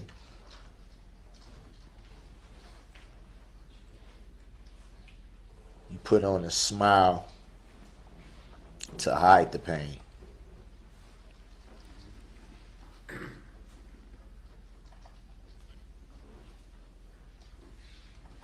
Long before November 21st, 2021, long before that day,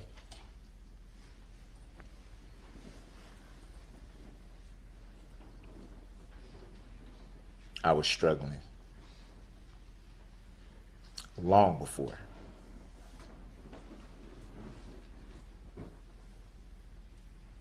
And you were given chance after chance Feeling after dead chance inside. after chance. Then feeling hopeful. Then feeling depressed. Then feeling happy.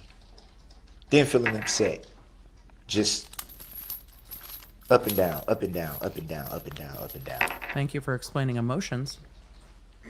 I appreciate the mansplaining. You've mansplained pregnancy, emotions. 90% of the time, not even knowing why you're going from point A to B. Why is it going like this? Good conversations for a therapist. So I think you do a lot of things to numb that. Some people have different things that help them numb it. Some people turn to drugs. Some people turn to alcohol. Great. Some Thank you people for explaining addiction to everybody. turn to many different things. Great. Some people isolate themselves. Some people, however you deal with it, it's how you deal with it. At that point in my life, I chose to put up a front.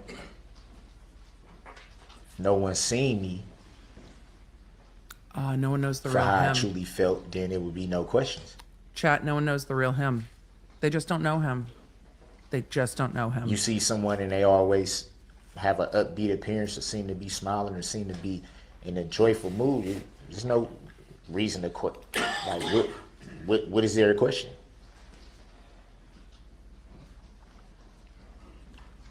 How much turmoil could it be? The first thing they would say is every time I see them, they're okay. It's not okay.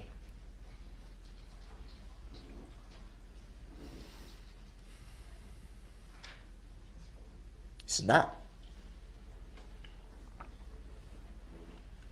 I hope the judge is just staring him down at this point. Just stare him down, Your Honor.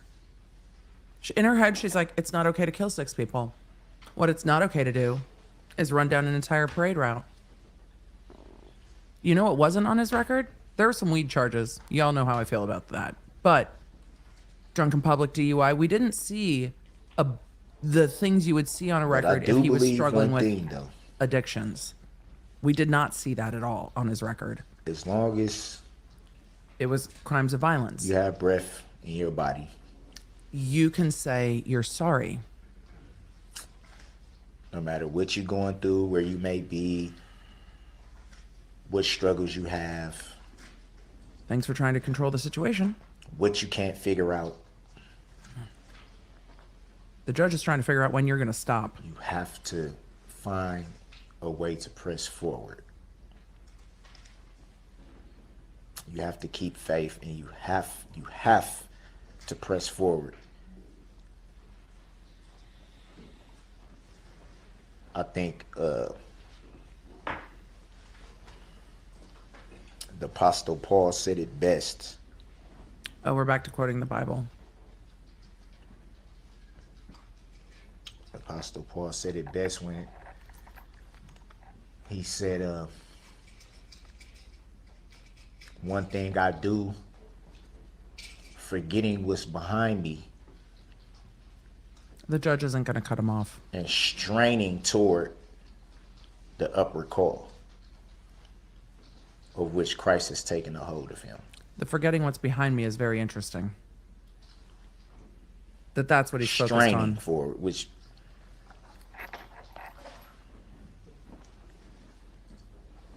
acknowledging that it's difficult, acknowledging that there'll be opposition, there'll be hurdles to jump, there'll be mountains to climb.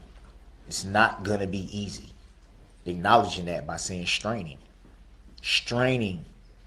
The judge doesn't need a lesson. to move forward. I don't know what he's trying to do at this point. He has not asked for a particular sentence. The judge will probably take a break after this. That's what I've been learning. I'll go find my lint roller since I'm covered in cat hair. Yeah, TED Talks are like 18 to 25 minutes, though. Is it frustrating that sometimes people mistake that for not caring? He's still Yeah. saying nobody knows me. I have remorse. He's trying to tell the judge Very he has remorse. frustrating. But he didn't have a defense attorney to tell him what the judge will consider for sentencing, so he doesn't quite know what to say. So he's just trying to say, I feel remorse without saying it. He's saying no one knows the trouble I feel, is what he's saying. As hard as it is, you No one cannot knows how I feel inside. No one turn knows. back the hands of time. You can't. No one sees me crying in my As cell. much as I wish I had the power to do that, You had the power to stop. I can't.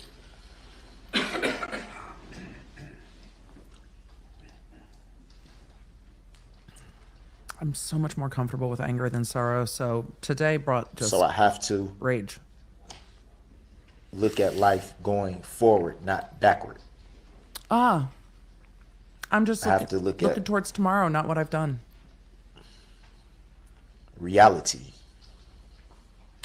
Reality is not what we're dealing with.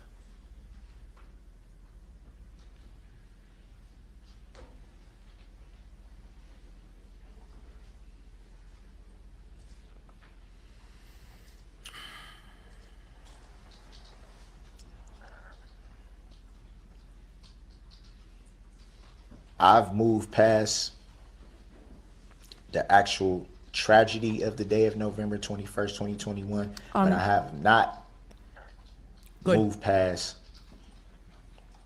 uplifting this community in prayer, and I will continue to do that until it's my time This community does not want to hear to pass on. that I you've won't moved stop. past it. Uplifting the communities in prayer, the victims, the families. Regardless of how anyone feels, I will continue to pray for them because Your words are hollow. that's what I want my heart to reflect.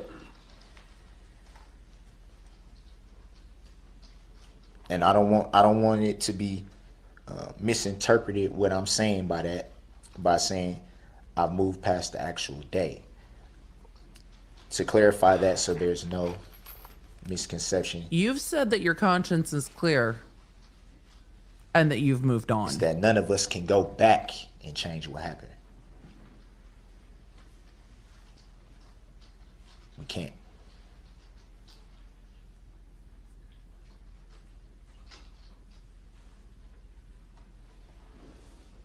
But that doesn't mean that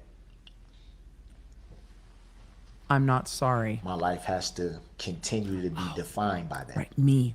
Don't define me by murdering 6 people. Don't define me by that. I refuse I was expecting to too much. continue to live at that time because that time is past. The disrespect to the victims. We can always say shoulda, coulda, woulda. But you Nobody actually knows what could they'll do until have. they're in that situation. It's easy to say, I would have did this, I could have did this, I should have did this, I would have did that. You never know what you're gonna do until you actually there. Pretty confident we all know how to stop a car. Does anyone think I haven't asked myself that? Man, Yep. I should. Why didn't I? What does it matter now?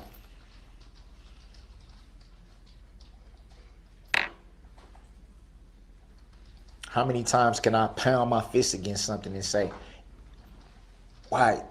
how could this? How many times? Oh, he doesn't give any Before you fucks. just like Thank you, Dr. B. have to move forward. I think I left it. Oh, Fred, I'm gonna lint roller the cat directly. Go to the source. Thank you, Dr. B. We've spent over an hour and a half listening to how hard life is for Darrell Brooks Forgiveness. and how he's moved on. Matthew 6:14 and 15. Forgiveness.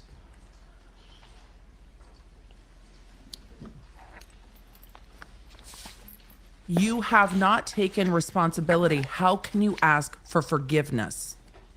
For if you forgive other people when they sin against you, your heavenly Father will also forgive you. But if you do not forgive others their sins, your Father will not forgive your sins. Are you using the Bible to lecture the victims on the fact that they should forgive you? Did that just happen? That's Jesus himself, God himself. Tell me I'm wrong. Chat, tell me I'm wrong. Tell me I'm wrong. Tell me that I misperceived that. Please tell me I'm wrong. I point no fingers towards anyone in judgment to say, how could you say just this did. and how? Like I said before,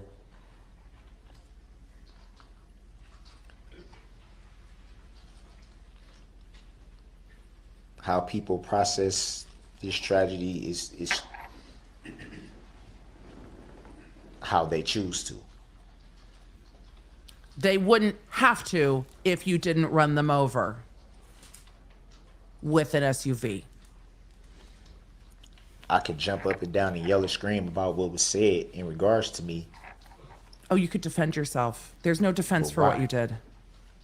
What you did is indefensible.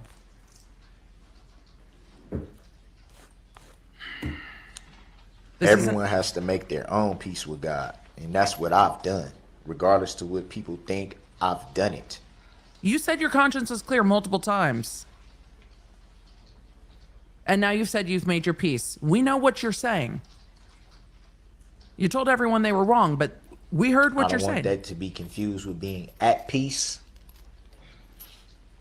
Let me It's a clarify for you. process, but I've made my peace. You can't control how people react to you. I know that's hard for you to not be able to control what everyone has done or said.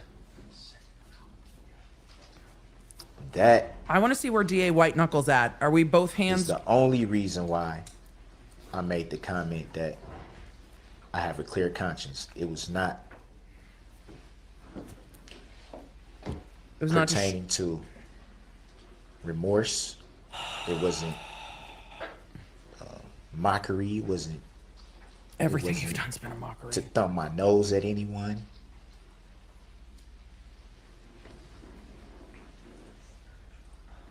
That wasn't what that comment was about. Y'all have misinterpreted him, and he wants everyone to know about it. And he is not going to stop talking. I see the request from DEFCON Red.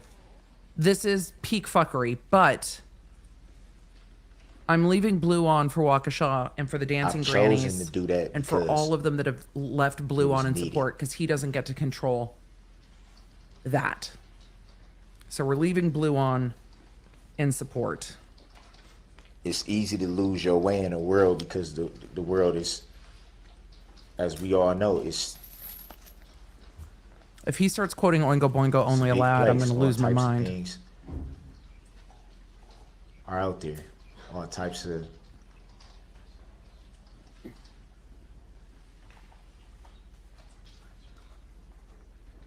The judge is like, easy to please get fucking caught up stop. in the world. Oh, I can't wait to hear what she's going to say. I can't, and I refuse to live Those victims should have yelled at him more. the rest of my life trying to please other people. The fuck? I refuse to live the rest of my life trying to please other people. You're going to be on a very strict schedule. I still have a long way to go. to get to where I need to be. But my life now is about pleasing God. It's about what he wants, not what I want. Not it's about what he wants, not what everybody else murder. wants. I have emotional support almonds. The smokehouse ones. I brought up God's will. In your closing, you Yet did. another comment that was taken out of context. Made me lose my mind. We heard you say it. A comment that, again, was not meant in a disrespectful manner in any way. It was your closing argument. Was not meant to thumb my nose at anyone in any way. Please tell me what it meant. I would love to It was understand. the acknowledgement that God is in control of everything. Everything.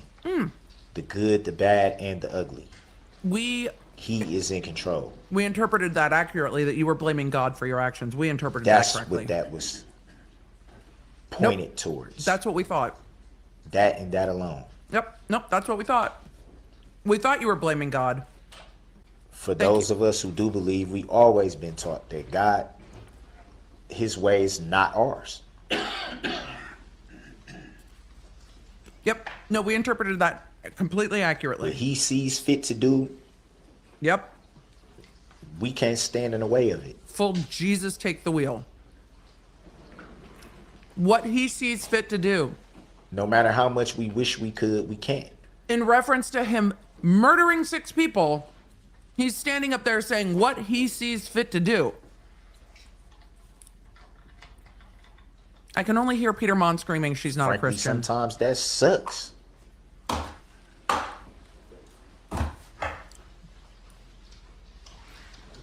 I never thought I would be standing here Convicted not of murder. being able to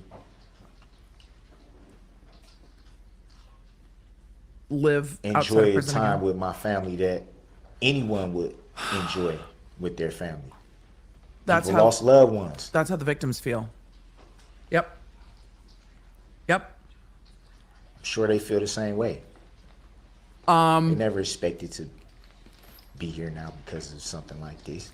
Something you did. No, they didn't. That is not lost on me. They didn't expect to have their family members killed.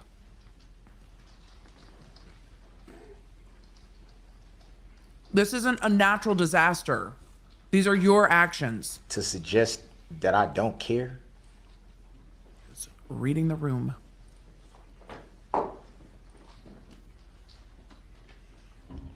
out of everything that's been said during this whole year, that's probably the hardest one Good, Your Honor, write it down. Say it a to lot. digest.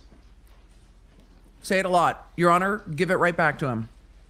We say you don't care because you seem to not fucking care. You just said God and God's will were to blame To for your suggest actions. that I'm heartless.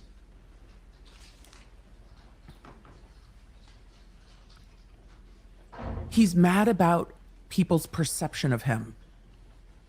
Now, I am not a psychologist, but I'm just saying that's fascinating. What do you think this court should do?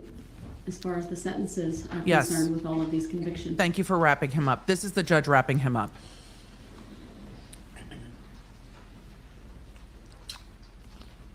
This is the judge wrapping him up. Honestly, Thanks, Your Honor.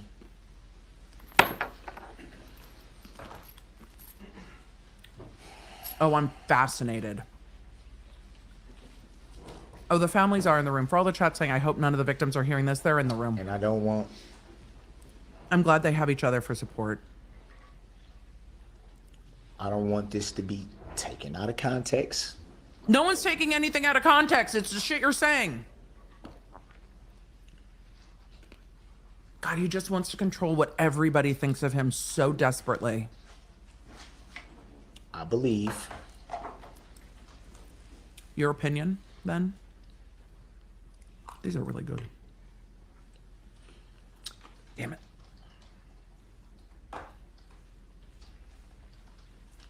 there's issues with me attempting to answer that. And here's why. Oh yeah, because you don't have subject matter jurisdiction. Please just make our day, buddy. Just say it.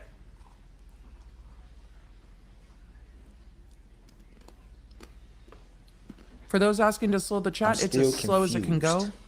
Because there's over 40,000 of y'all here. I'm still confused on the true nature and cause of the charges. Huh. I don't understand them. Fucking hell.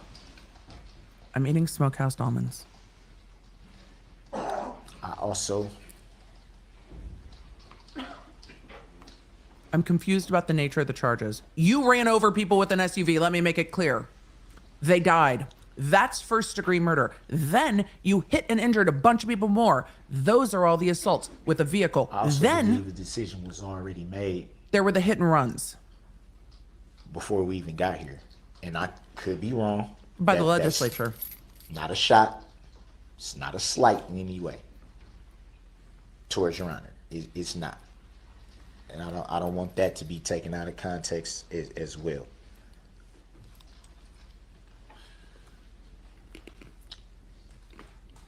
Who told him he was I being will taken out of say- context? Because now he's all on it.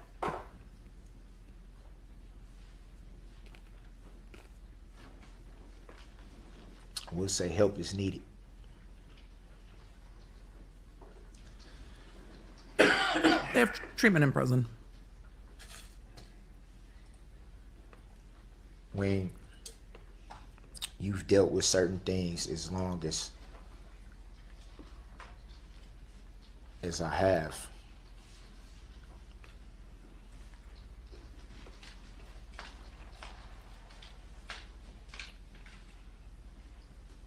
You can receive medication in custody. That's fine. yeah, so many questions about where to start. Where to start. Really Yeah, is so many filibustering. questions about Sir, you didn't answer the question. what Objection, can get you the non-responsive. help you need, who can point you in the direction to get the help you need.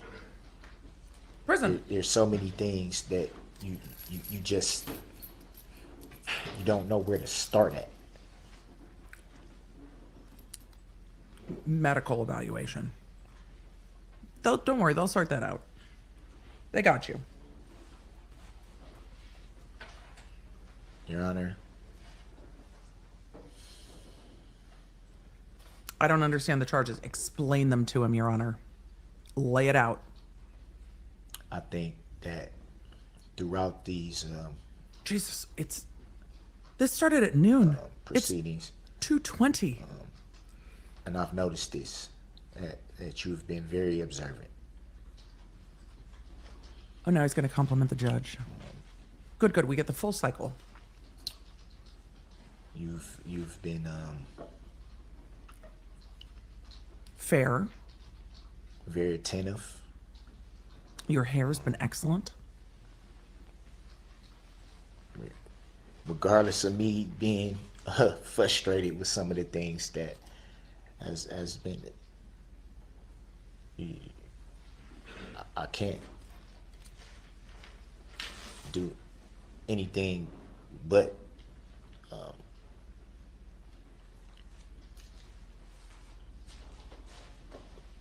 look at what you have done, which is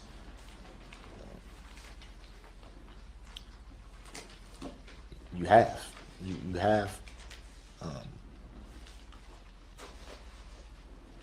been very, very keen. I believe that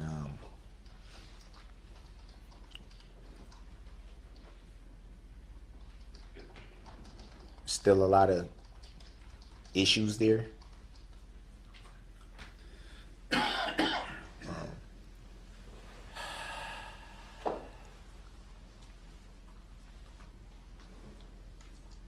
I believe that because of the issues I have, sometimes I may have said things that you probably didn't really understand what I was meaning by it. You asked if Not- it was an admiralty court. Sharpest knife in the drawer. It's not what you said to DA I Upper. think sometimes my mind probably works a little faster than I can articulate something or pronounce something or say something. Nobody had a problem with you mispronouncing things. It was the arguing about subject matter Obviously, it would be- jurisdiction that was the issue. Hard to top what was already said about you thus far. Don't compliment the judge. Ask for the sentencing you want and sit down. You've gotten an incredible amount, a credible amount of love. Nobody needs your validation, sir. No For one your needs job. your validation. No one's seeking your validation. Some even say superhero. Some people, I'm sure you know this, but some people have even dressed up as you for Halloween. How do you know I'm that? not looking for accolades from anyone. I'm looking here Yes. today to sentence you in this case, and I'm frankly more interested in your thoughts on that than your opinion of me and Yes. how I conducted myself during this trial. Yes, Your Honor. My opinion on that part, I just, I have a job to do today. It's not an easy one. And I'm still trying to do There's it. 76 counts. I need 2 I'd hours like to read them. you, if you can, and if you want, to tell me how you think I should do that. That's what the victims have stated. That's what the state, right? They provided their recommendation. the only thing I can say, He's not trying to flirt Yes. with the judge. He's trying to be charming One and thing- manipulate the judge, in my opinion. that should be taken into account is the time that I've served. Sure. Been here a year. You'll get your time served. Great.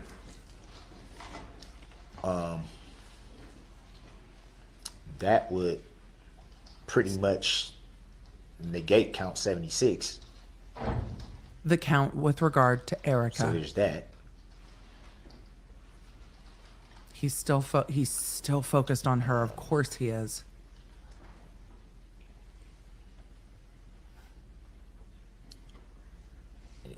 Your Honor, I'm confused. I don't understand the true nature and cause of the charges. Again, trying to be manipulative. So I can't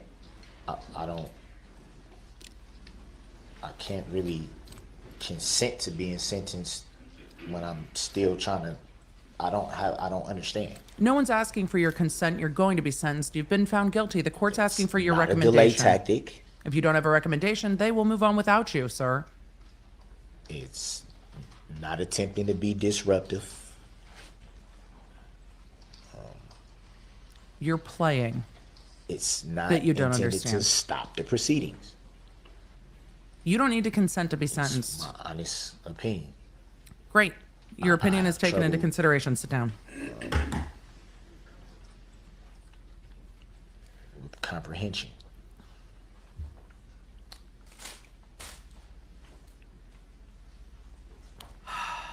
Your lawyers could have explained that to you. I can say with 1,000,000% certainty What?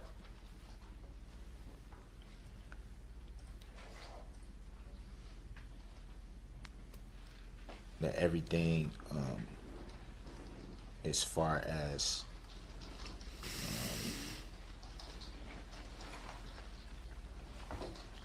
in regards to me, everything should be looked at in its totality. Great. They will look at the totality of the circumstances.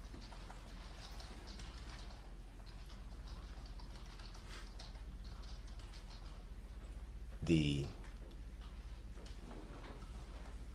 I think the judge has let him speak so long because she's going to shut him down the rest of the time.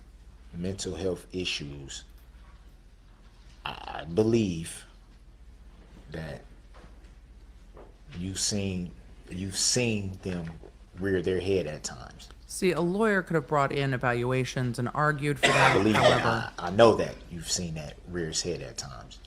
it didn't seem like an episode as much as it seemed like a choice is the problem, sir. I also believe that This court has dealt with a lot of criminal cases. and is not going to confuse manipulation. You recognize the need for the help that's needed. Okay. You've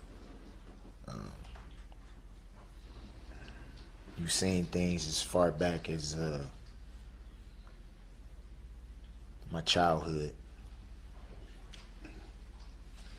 and I believe that you understand. Katie, that's true. He did accuse her of treason. I'd forgotten about that.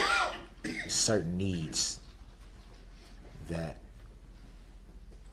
would benefit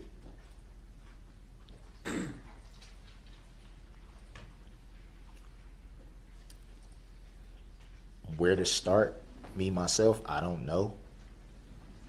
There's so many issues that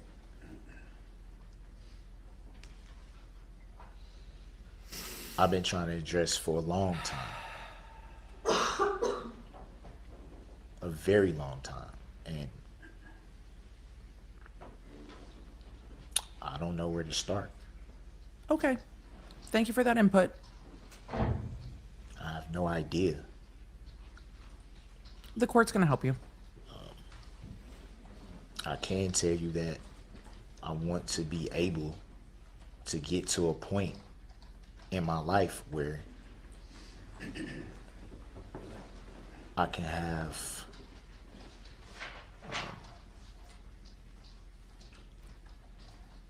What? the ability to recognize before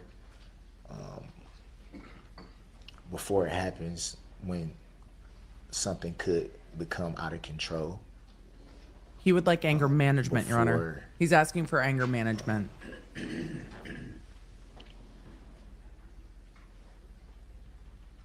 An outside source can He would like maybe self-awareness. pinpoint it and say maybe something's wrong. I would want to get to a point where I can be able to recognize the signs on my own. Good. This is a conversation for your I want to treating get therapist. to a point where I don't have a mind that's jumping back and forth and all over the place, and these moves that go from here to here to here to here to here to here to here, and then it's like, oh, I'm cool, and then it's here to here to here to here. I want to get to a place where I can combat that. It's this, Your Honor, this has not been easy. Oh, being on trial for murder is And not easy? just Thanks. this, but life in general. It Thanks. has not been easy. It's not easy to wake up every day and try to figure out how to stay grounded, or how to stay in a I don't want to say a box, but to be able to Accept responsibility for your actions. stay in a straight line, to be able to take life as it comes, to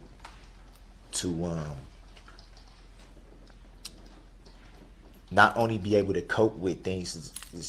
Things are gonna happen, problems happen. Life itself isn't easy.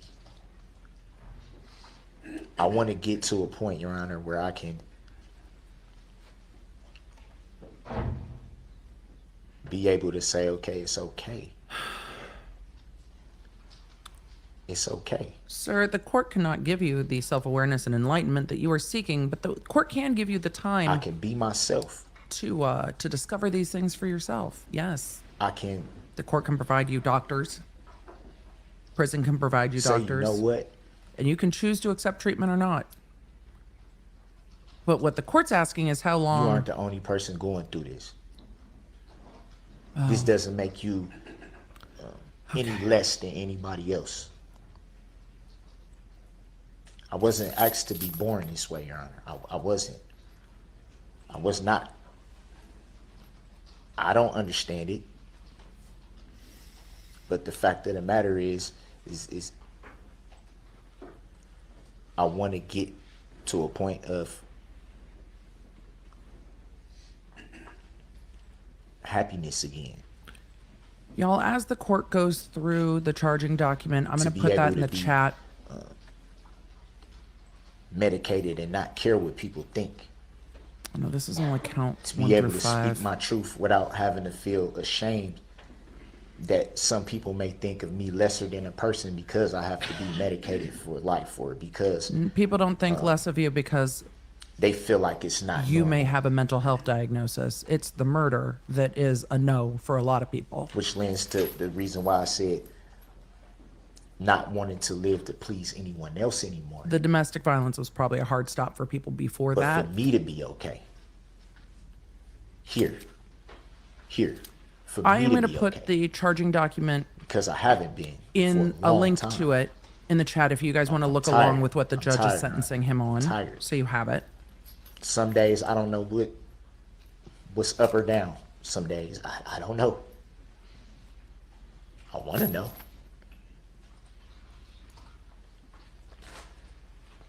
Mr. Brooks, it's going on 2 hours. Yep. I feel like we're starting to cover the same ground over Correct. and over. So I'm going to ask you again, because I'm really interested in your You've counted to perspective. 3, Your I Honor. want to know, as I consider and contemplate and finalize what to do in this case, if there are any sentencing recommendations you have on your own behalf to make at this time. You have 2 minutes.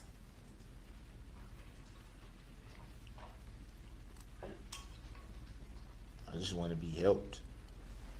Great. There you go. Cut him off. Move I on. don't.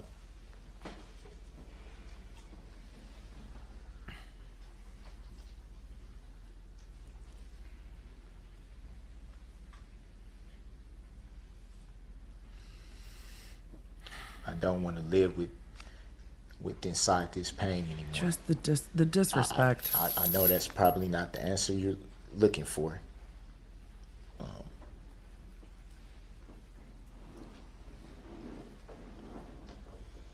You don't know what she's looking for because you didn't ask your lawyer.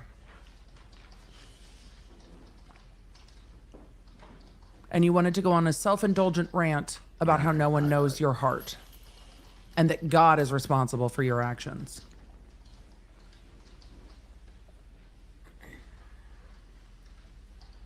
I really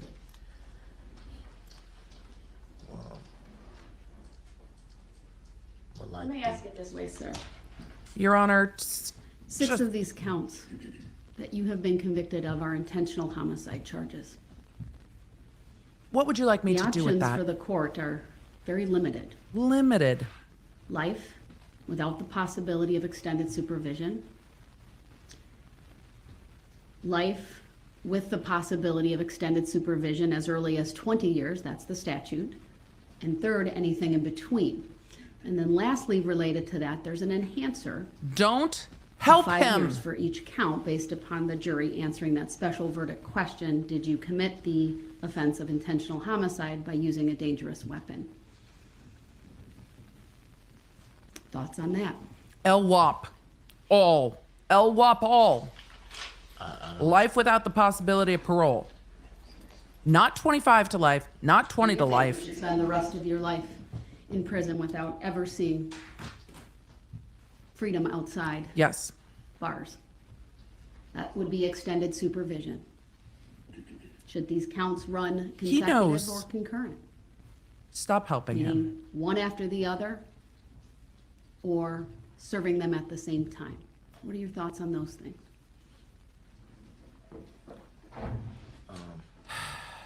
He should have asked his lawyer, I Your Honor. understand everything you said, but I did. You understand. She's been tremendously patient. I can't live a million years, I understand that. so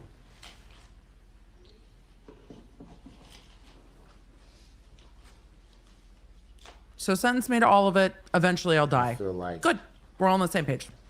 Moving on.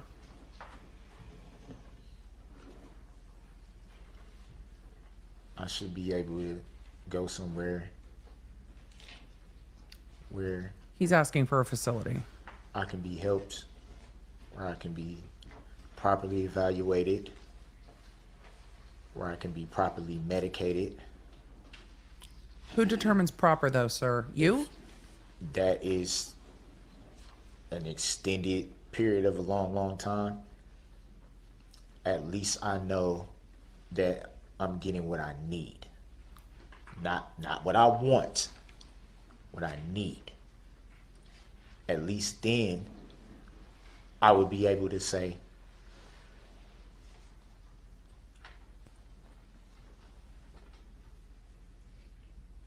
it's okay. You can be you. You can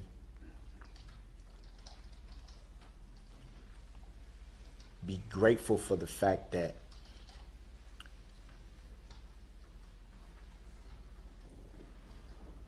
you have experts, or I don't know if that's the right word, but you have people that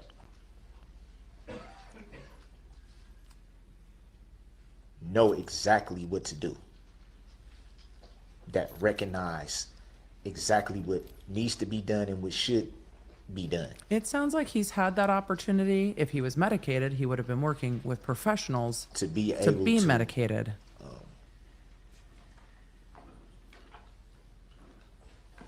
He might listen like to I them said, as well as he properly, listened to his lawyers. medicated. Okay. Which Good. is Noted. Noted. extremely needed. Great. Noted. I don't know if that answers. I'll follow it up again. What I hear you saying, sir, is that you don't have a specific recommendation in terms of how long the sentences are, whether they're life, whether they're consecutive, whether they're concurrent, but you're asking me to take into consideration Mental health your treatment. mental health needs and your desire to get help. Yes. Would that be fair? Yes. Good. Sit down. Time for sentencing. It's going to take about 2 hours. And It was a yes or no question. I think it should be what you said. What was the term you used? Which one? The extended supervision term or Consecutive versus concurrent. concurrent? Yeah. The DA Concurrent. explained it by Right. stacking Serving your sentences counts. at the same time versus consecutive, one after the other. Stacks of sentences.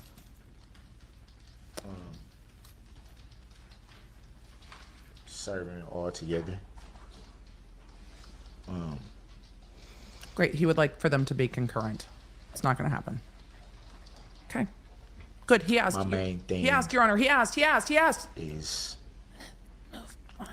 you know, like I said, regardless, is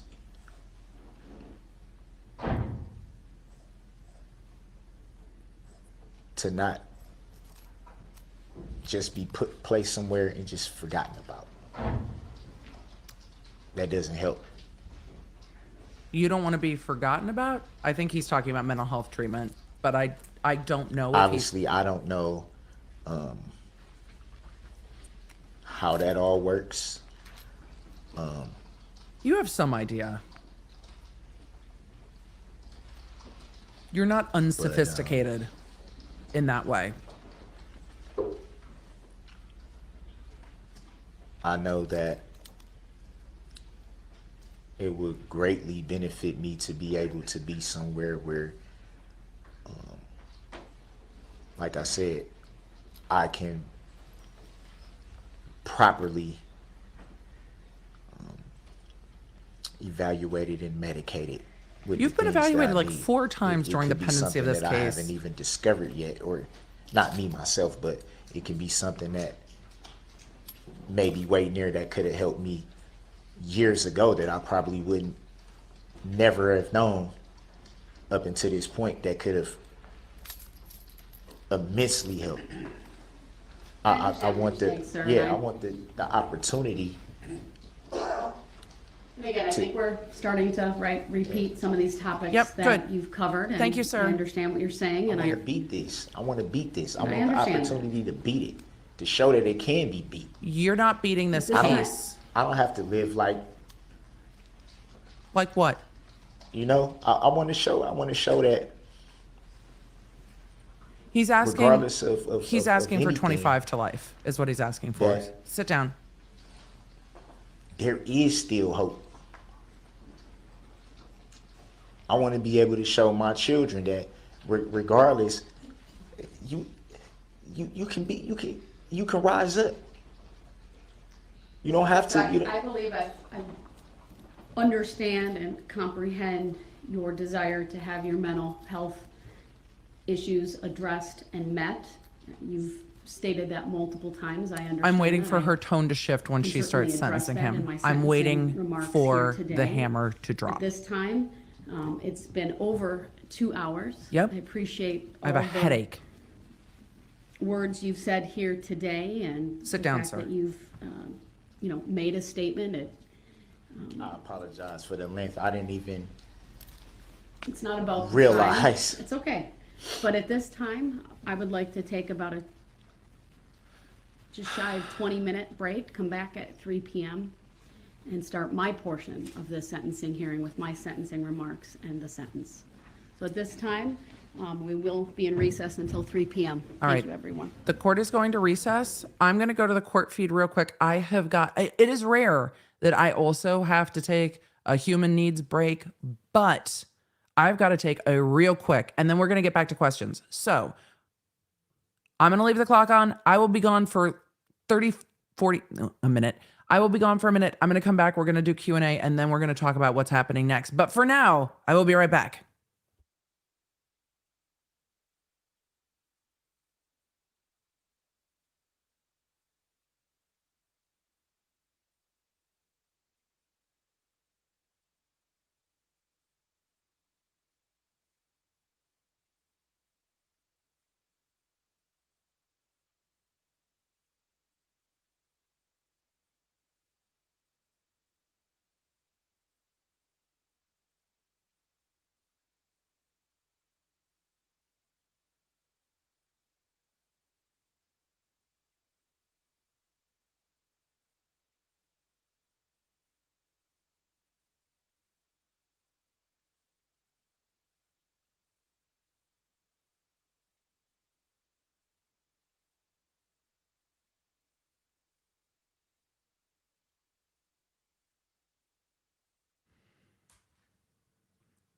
When I bought this office, one of the things I loved the most is that there was a bathroom in my office. So it's needed because I was like, whew, we have got to go to the bathroom. Let's take a look at what the judge has to go over. I'm going to also do some Q&A real quick. That was just infuriating as everything. However, for those of you that have not had a lot of contacts with the criminal justice system, that is not uncommon. The length of that was uncommon. It was a very long statement from Brooks on his own behalf. He blamed the victims and God, and it was tremendously frustrating. But he doesn't seem to have any remorse. He's just ready to move on. He's ready to move on. So with that, did I wash my hands? Yes, I did. And yes, it was fast. Look, man, I worked in trial courts. I am very used to going to the bathroom quickly. And my bathroom is literally right here. So that I do not have to go very far. It's just on the other side of the wall behind me. All right, let's go look at what the court has to sentence him on, because this is probably going to take about 2 hours. The court will probably go from 3 to 4:35. And this is what the court has to go through. So I put this in the chat and in the description. This is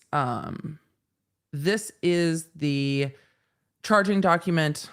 This has all the counts. First degree intentional homicide, use of a dangerous weapon. There are 6 counts of that. So technically, the court explained that he can get 20 to life or life without parole. Because there is a weapon enhancement, which is down here for using the vehicle, that's 5 years. So There's noise in the courtroom. And then they cut the mics.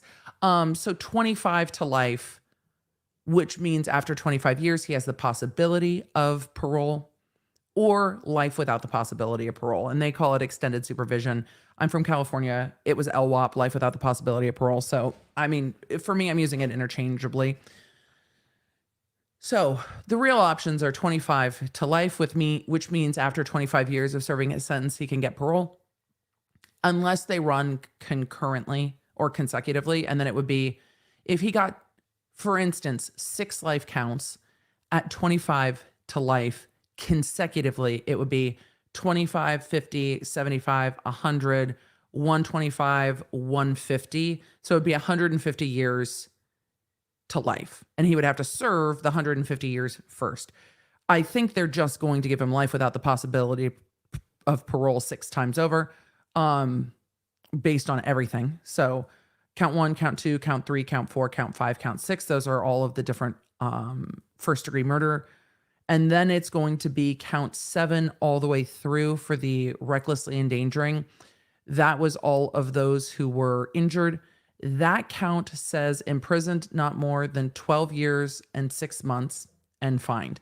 So the maximum on count 7 is 12 years, 6 months, plus 5 years for a weapon. So 17 and a half years on each count of the first degree recklessly endangering. So that's why we're just looking at it together. He can also be charged a fine on each of those. I don't know if they'll fine him or just do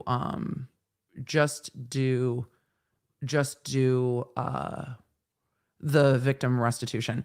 So, yes, I'm using it synonymously. It's like pledge and donate. Life without parole or life without extended supervision. Extended supervision sounds so much longer. So life without parole. So each of those counts carries 17 years, which is how we get into this like 800-year number, because that is count 7, first degree recklessly endangering safety, use of a dangerous weapon. And that goes all the way through into like the 50s. The court has to go through each of these counts and sentence him on each count. Every single one. And the DAs will be sitting there generally with their charging document writing next to it what was sentenced. So let's get to the end of these first degree recklessly endangering. It's so many people. Each of these counts are tied to a specific victim, and they charge these towards only injured victims. The DA said on the case that they could have injured him with more. The Red Devil. So what about the 800 years? That's how we get there. So we get there. They could give him 6 life without paroles and then add up the 17 and a half years on all of these counts. And then we get to the other one. So we're not even there. So 28. I'm trying to see how many counts we have of the recklessly endangering. It's just so many charges. But the DAs said they were only charging injured victims because if they didn't, they would have charged potentially hundreds and hundreds, if not thousands of charges for all of the people that were endangered at the parade. They could have charged everyone who was marching. They could have, even if they weren't injured, with this charge. They did not do that. Because at some point, it just becomes a lot. And a lot for a jury to parse through. Okay, so that's count 7 through 67. So 60 counts with 17 and a half years maximum. And then we have count 68, hit and run resulting in death. These can all run concurrent as well. These are different charges than the homicide charges. So these can all run in addition to the first degree homicides. He can be sentenced on all of these in addition. And these carry a maximum of 25 years plus 5 for the vehicle. So 30 years on each of these counts, and that's counts 68, 69, 70, 71, 72, 73. Then we get the felony bail jumping count, which is a misdemeanor. No, this is a felony. Sorry, felony bail jumping. I was looking at 6 months and I was like, 6 months, it's a misdemeanor. So the felony bail jumping, which is 6 years. a second count of felony bail jumping, which is 6 years. He was not adhering to the terms of the bail while he was out when he did this. So that's why there's those 2 charges of bail jumping. And then the misdemeanor domestics against Erica. One of them, I believe, was dropped, and we only have the 76 counts. And that is a 9 months in prison, which is why he was saying, yeah, but on that count, I've already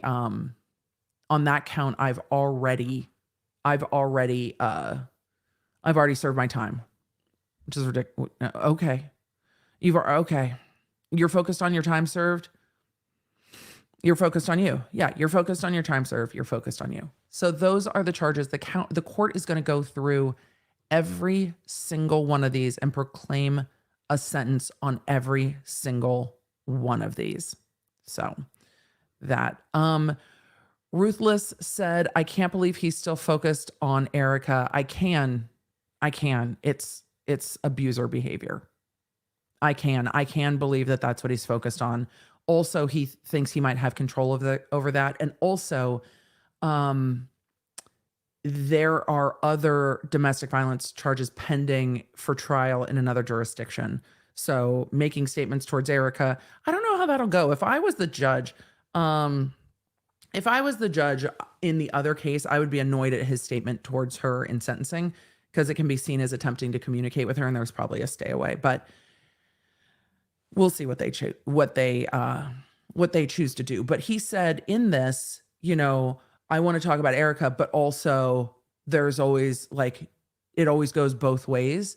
So he's definitely still blaming her for, I don't know, for his actions, it seems. So with that, we are going to look at some of the questions, not just from the chat, but also some of the super chats. Thank you all for the super chats. We are going to be doing a Law Nerd donation at the end of this. I want to look at a few different options for donation, not just to the city, but to some of the families. But I want to make sure I look well and thoroughly at some of the GoFundMe's before donating. I always am cautious, because when there are events like this that catch national news media, there are often the opportunistic GoFundMe's. I want to make sure we're getting money to the right places as a community. So I'll let you know where we go with that. So let's see. Let's continue on to questions and super chats. So let's see. Question: how will we know if the judge gives him the maximum sentence on each count? Will she say maximum? She may or may not, but we just talked about what the maximums were, and I will have this up on the side, and so I will be going over this on the side as well. So I will be going over that on the side as well. We will see, and I can tell you if it's the max or not. So I can help with that. Not a problem. Let's see. Maybe contact EAC for the GoFundMe info. I don't know. I can contact victim assistance, but I will look at it. So yeah, we will look at it. There's also, did I miss it? Did he ever apologize for what he did to the victims and their families? He apologized that he didn't act the way that they wanted him to act, and that was about as close as he got to apologizing. Does he have court tomorrow? Not on this case. I don't know if he will have court in another jurisdiction. He does have a trial coming up right here before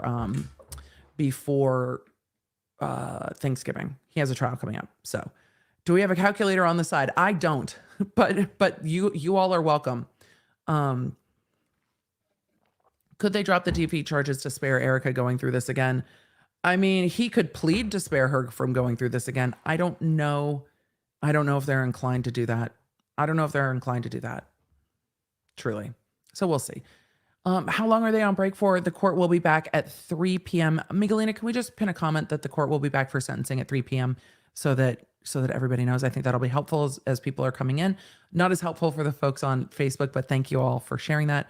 Funding for Pepper and other support animals. We have the link to that added in the description. So thank you very much. Question: does the judge still have to be talking him up about defending himself, or can she tell him everything she thinks now? This is the time for the judge to tell him what she is choosing to sentence him and why.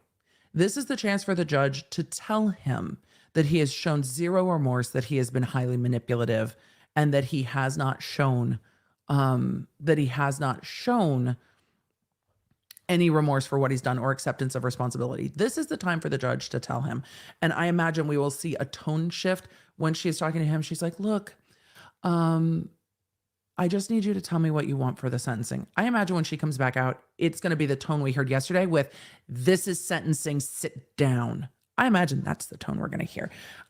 He called the DA unintelligent. He insulted the DA's intelligence. It was just wild. And while he is trying to lean into saying that he has struggled with mental health, though he never said what he was diagnosed with in this, he has had multiple mental health evaluations throughout the process of going to trial in this case, and none of them came back in a way where he was not able to understand the difference between right from wrong. He was not able to take responsibility for his actions. He was not incapacitated from representing himself. So while he might have struggles, as many, many do, it is not an excuse for his behavior. And I imagine that the court will tell him so, or maybe not.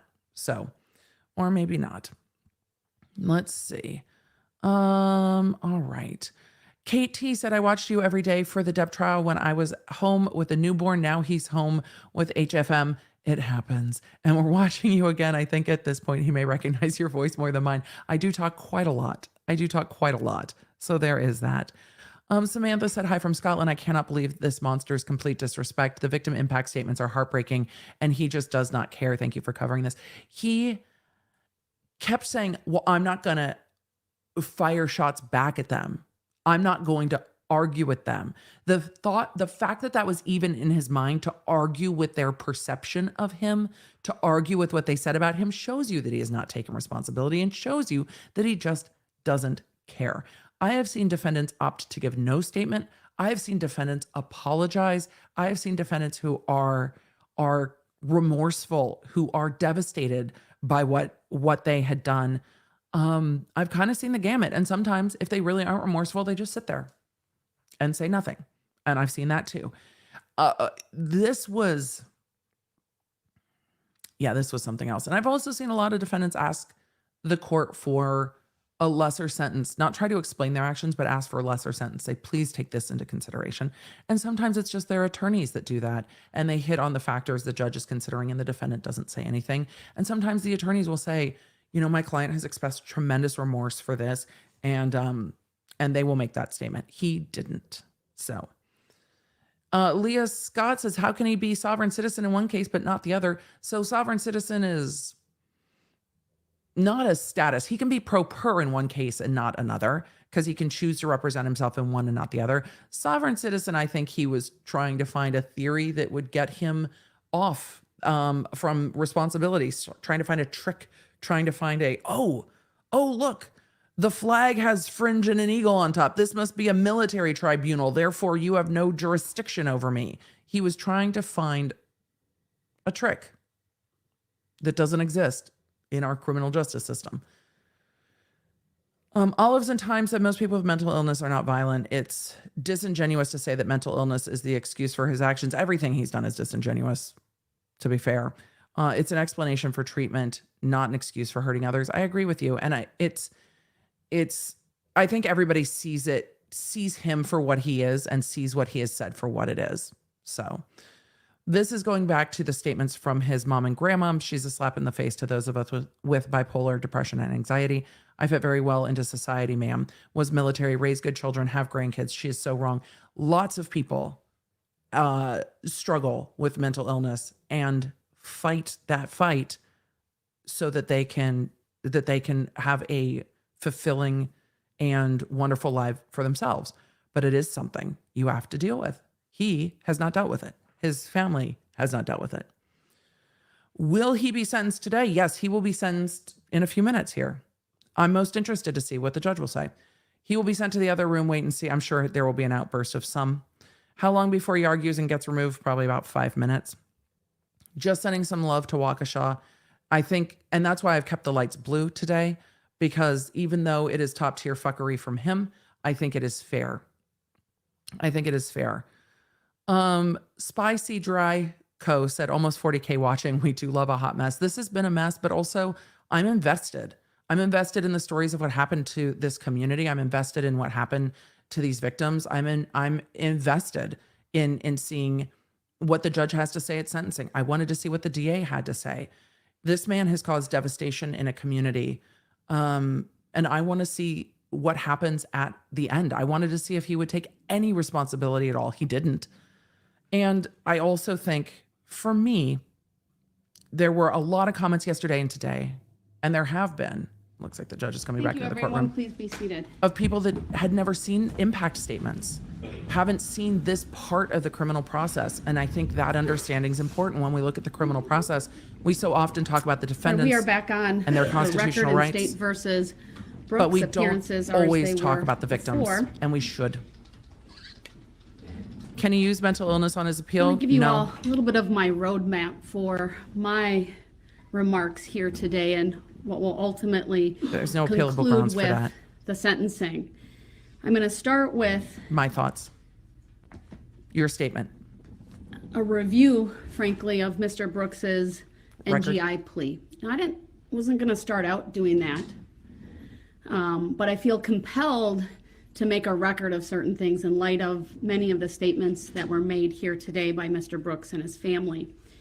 Following that, I'm going to talk about the case, the strength of the case, the This is all for witnesses and appeals. evidence that was presented, and some of the things that really impacted me throughout that time, and throughout the nearly 4 weeks of trial. Yeah, because Darrell Brooks, she's passing Then I will sentencing on you spend now. some time talking about the victims, their victim impact statements, and again, things that have stood out here to me. NGI means I not cannot guilty, reason of comment insanity. on all of the victim statements that have been made, NGI means not guilty, reason of insanity. but there are a few She's gonna make that a I do record want about to it. highlight. He was not allowed to make And then an NGI plea. ultimately,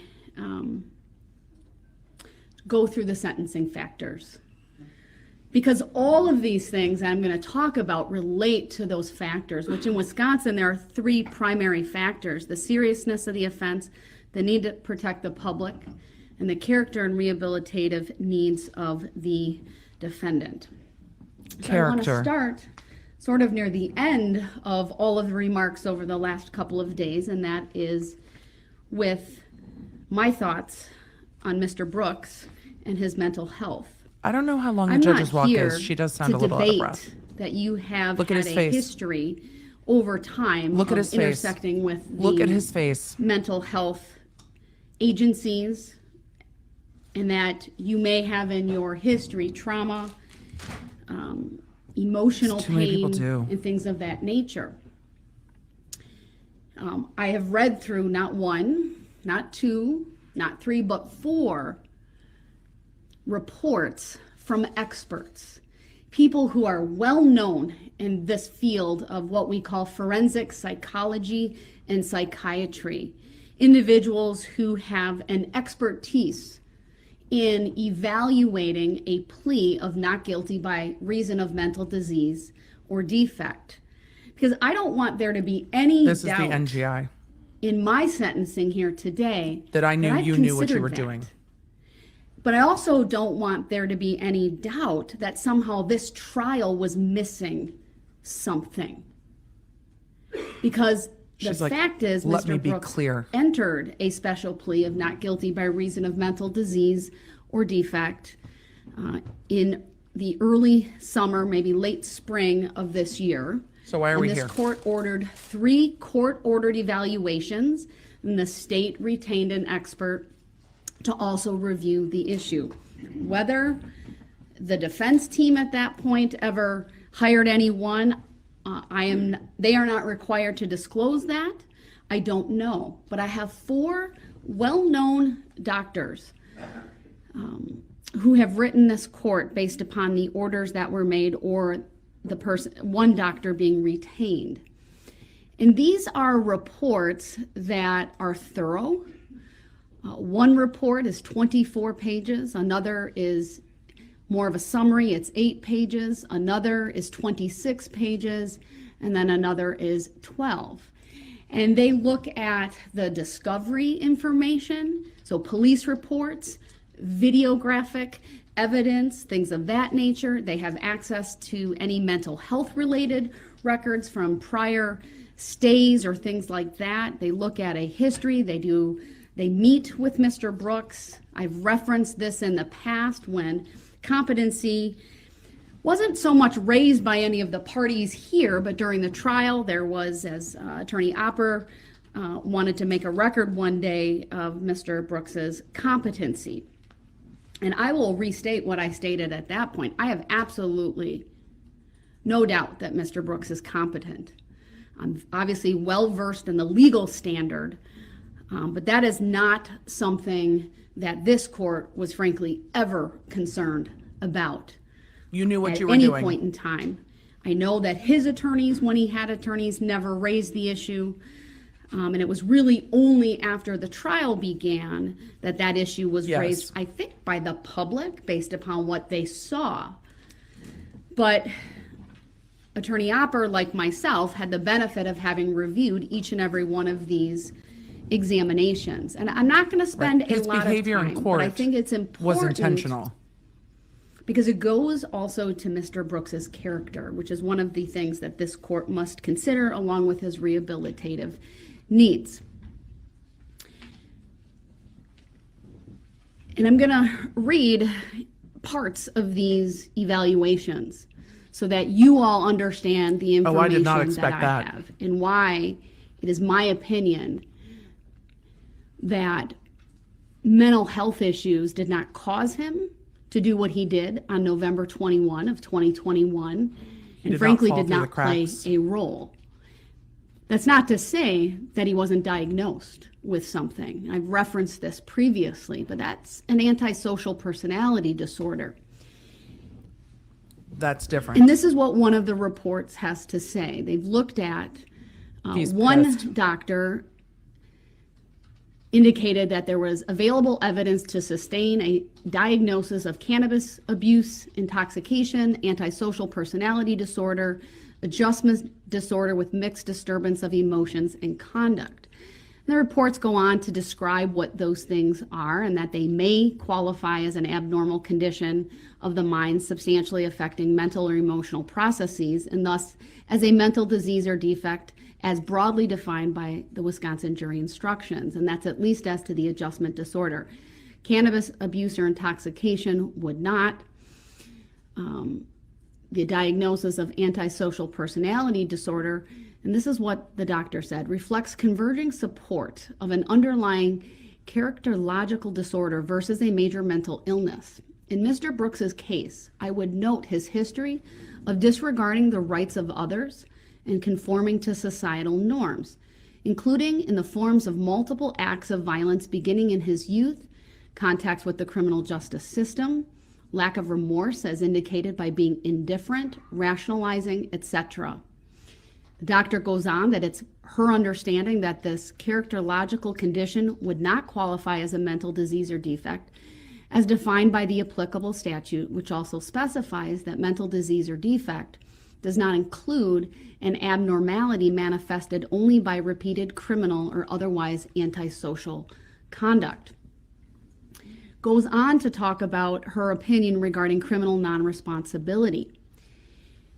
Non-responsibility. And the examiner rendered an opinion to a reasonable degree of professional certainty that there was not support for the defendant's special plea. He has all of That the these. facts at hand do not sustain a conclusion to a reasonable degree of professional certainty that because of symptoms of a mental disease or defect, Mr. Brooks was rendered to lack substantial capacity either to appreciate the wrongfulness of the alleged misconduct or conform his conduct Does to the not apply requirements here. of the law at the time in question.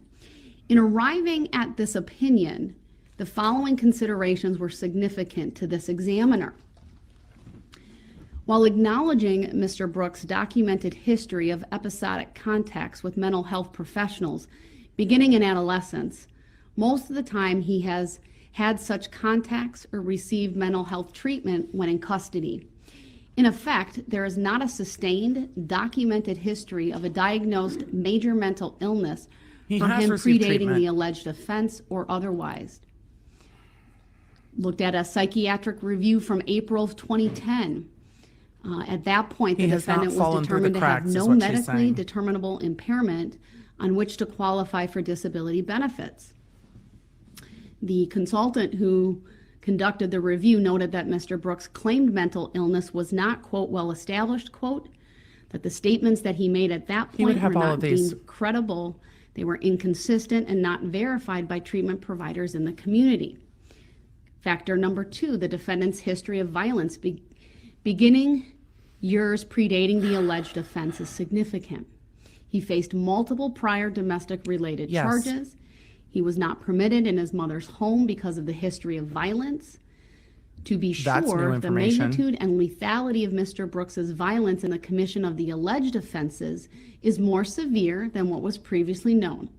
However, the defendant's history of a pattern of violent behavior, coupled with other aspects of his history, and this case strongly suggests that his mental state, which produced the alleged offenses, was most fundamentally formed and fueled by contributions of his underlying characterological dysfunction, anger, and rage born of his conflict with his girlfriend moments before the Christmas parade, Which we had tragedy. speculated about. The examiner considered Mr. Brooks's episodic endorsement of auditory hallucinations, including on clinical interview with the undersigned, meaning the examiner, and in a couple of recorded jail phone calls subsequent to his arrest. She said this, I am unaware of any objective corroboration that he presented, either in the hours leading up to or following the alleged offenses, they think he's as internally malingering. preoccupied or otherwise exhibiting signs of impaired reality, contact, or behavioral discontrol. To the contrary, the defendant's conduct within hours of the onset and moments following the alleged misconduct was organized, controlled, and purposeful. Moreover, he demonstrated the motivation and capacity to take efforts to evade detection and try to flee the immediate area of the parade carnage. And then change. She went on, I have looks. considered the seemingly inexplicable nature and magnitude of the violence and mayhem wrought by the defendant's conduct on the day in question. He has caused 6 deaths, dozens of injuries, and terrorized hundreds of parade participants and thousands of spectators. There is no indication in the extensive compilation of records and other information available that at the time of the alleged misconduct, he lacked substantial capacity to either control or conform his conduct to the requirements of the law, or that his reality contact capacity to appreciate wrongfulness was substantially impaired. In the context of rage born of his conflict and altercation with his former girlfriend, Turmoil, the defendant was talk about this at a disinclined break. to control his behavior or attend to its consequences. Notwithstanding the magnitude of the violence in this case, a mental disease or defect is not defined by the unnaturalness or enormity of the act. Moreover, temporary passion or frenzy prompted by revenge, hatred, jealousy, envy, or the like does not constitute a mental disease or defect. She goes on to talk about the course of functioning of Mr. Brooks So the court's giving during us the day leading her up to the perception alleged offense. of why he Does did not this through the suggest psych that he was report. behaviorally dysregulated or that his reality contact was impaired. This goes to the NGI. Goes on to talk about what he did in the immediate aftermath of the parade, including fleeing the vicinity, making efforts to evade detection or responsibility, and other things. Went on to discuss other evidence, Yes. including the videographic evidence of the Ring doorbell and being on the porch where he sought to use the phone. He had apparently discarded a couple of small bags, later determined to contain marijuana. And presumably, this is the examiner again, he discarded items to evade responsibility for possessing them. By implication, such conduct strongly suggests his capacity to appreciate wrongfulness was then intact. When responding to law enforcement officials, And that's he the followed their consideration. commands. He lowered himself to the ground. We saw that on the recording of his arrest when he was taken into custody and detained. None of that's the right, he complied behaviors with nor officers. verbal remarks at the time of the arrest suggest he was behaviorally dysregulated or that his reality contact was impaired. Following his arrest and being taken into custody, he engaged in an informal series of verbal exchanges with authorities.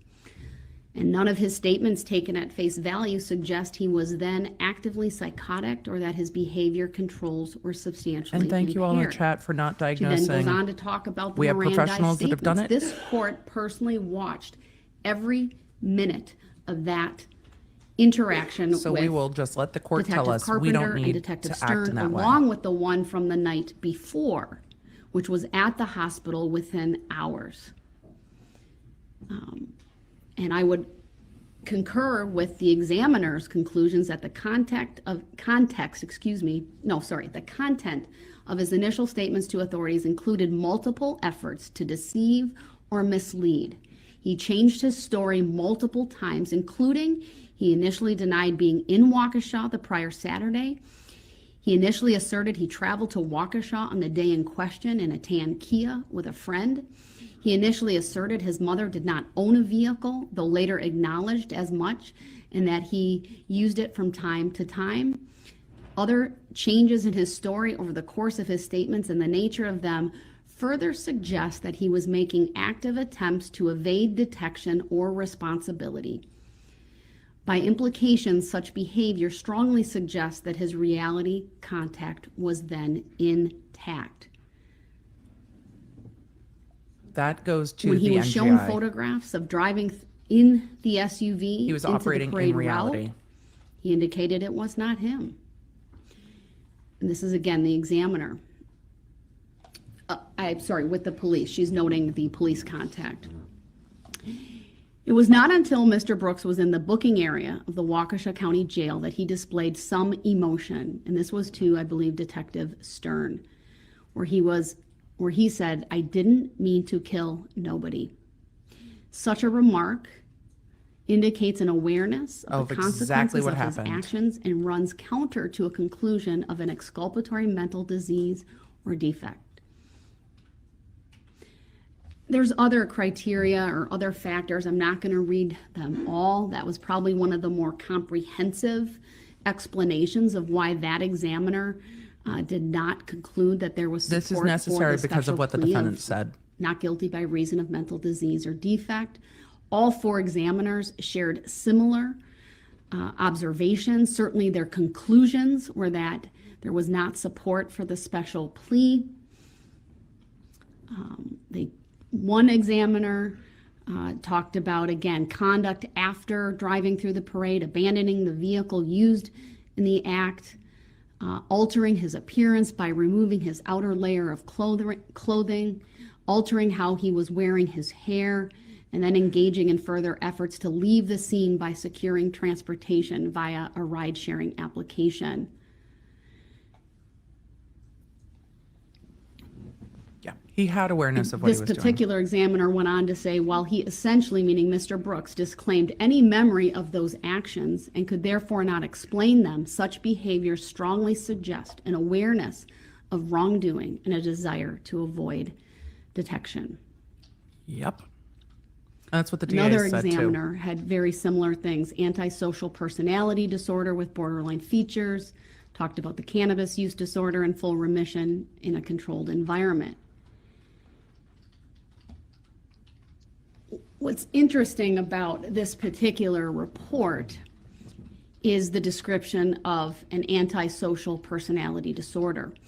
The DSM-5 defines antisocial personality disorder as a pervasive pattern of disregard for a violation of the rights of others occurring since age 15 He tried to get his mom to as call an Uber. indicated by three or more of the following: failure to conform to social norms with respect to lawful behaviors, as indicated by repeated performing acts that are grounds for Lawful law. arrest, 2, deceitfulness, as indicated by repeated lying, use of aliases, or conning others for personal profit or pleasure. 3, impulsivity or failure to plan ahead. 4, irritability and aggressiveness, as indicated by repeated physical fights or assaults. 5, reckless disregard for safety of self and others. 6, consistent irresponsibility, as indicated by repeated failure to sustain consistent work behavior or honor financial obligations. 7, lack of remorse, as indicated by being indifferent to or rationalizing having hurt, mistreated, or stolen from another. Oh, like blaming In Erica? addition, the individual is at least 18 years old and there is evidence of a conduct disorder prior to the age of 15.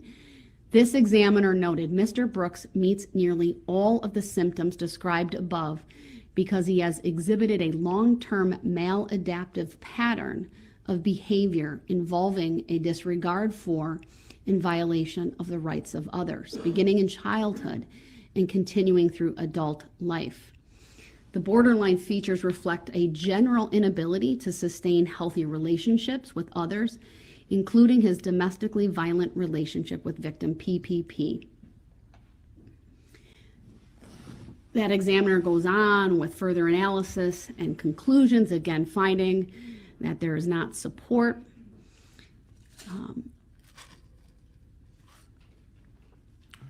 The last examiner, again, made He's like, Your similar Honor, I don't understand. conclusions, I told also you I liked you. diagnosing Mr. Brooks with an antisocial personality disorder. Why is that important? She is laying down the law. That is her job. There is no doubt that in our criminal justice system today, we face a crisis of the mentally ill intersecting in our courts. Yes. In the last year and a half alone, this court has ordered many competency evaluations, presided over a number of contested competency hearings, and ordered many, many evaluations for the special plea of not guilty by reason of mental disease or defect. And the bottom line is, for this court, Mr. Brooks does not present as a person who is either not competent or not guilty by reason of mental disease or defect. It is frankly heartbreaking to see those individuals who truly suffer from schizophrenia, for example, intersect in our criminal justice system. Sometimes they do unspeakable things. They hurt other people. I'm thinking of one such gentleman who was so schizophrenic and out of control. He couldn't even be kept in the courtroom. He was too loud. He clearly, if you've ever been in the room with someone who is suffering from auditory or visual hallucinations, it is not something you easily forget. It makes an impression, even on someone like myself who's not an MD or a doctorate level psychologist. No, you're a judge. I've been in the room and you've seen with some an shit. individual who was, when I did defense work, and he was accused of killing someone near and dear to him. It's a very, very different presentation. It's heartbreaking. It's heart-wrenching. Do the mentally ill sometimes commit atrocious crimes? They do. This is not one of those situations. She's offended at We've the heard argument. Mr. Brooks's family talk about mental illness and bipolar. You know, in addition, before I get to that, I've also had, over my 11 years on the bench, of coming face to face with evil on occasion. There are many times, good people do bad things, but there That's are different. times when evil people do bad things. There is no medication or treatment for a heart that is bent on evil. Child trauma, bipolar, indifference, physical abuse of a child, or even childhood trauma did not cause Darrell Brooks to commit the acts for which he will be sentenced here today. Tell him about He's himself. very clear to this court that he understands the difference between right and wrong, and that he simply chooses to ignore his conscience. He is fueled by anger and rage. Some people, unfortunately, choose a path of evil. And I think, Mr. Brooks, you are one of those such persons. She calls As a him mom, evil. my heart breaks for your family, for your mom, and for your grandmother. The son that she raised, the grandson that your grandmother knew, the hopes and dreams they had for your life, they're gone. And I think it's perhaps far easier for them to blame a mental illness Than to blame you. than to perhaps come to grips with their son did very, very bad things due to very bad motivations. One of the things ultimately that will happen when you are in prison, sir, is that the Department of Corrections, they are statutorily responsible for your care and your well-being, including your mental health. I do not have any authority to dictate to them where you go or how they treat you. That is far different than when there is support for a plea of not guilty by reason of mental disease or defect, because then the court has available what is called treatment facilities and a commitment to such a treatment facility. That is something that is simply not on the table. And again, 4 evaluations, not even my own assessment, but 4 evaluations from licensed professionals They are actually professionals. say otherwise. Even in the face of your family saying that, and even in the face of you claiming that. I'm not even here to say that some of those things can't coexist and that you might not have some of your own mental health issues, whether it be bipolar, childhood trauma, or things of that nature. But the bottom line is none of that caused you to do what you did on November 21 of 2021. The deputy's just staring holes in the back of Brooks's head like, sir, I want to next turn this is the to truth. He's also probably waiting for him to have an outburst. the trial in this case. And I think it's important that the sentence here today focuses on your conduct on November 21 of 2021 and the moments leading up to that tragic and fateful decision of yours to drive through Decision. the Waukesha Christmas Of parade. And of course, the yours. moments after. Decision of yours. Decision of And yours. of course, through my sentencing remarks and ultimately what I do here today, I can't answer all of the questions. I can't address all of the issues, including the why.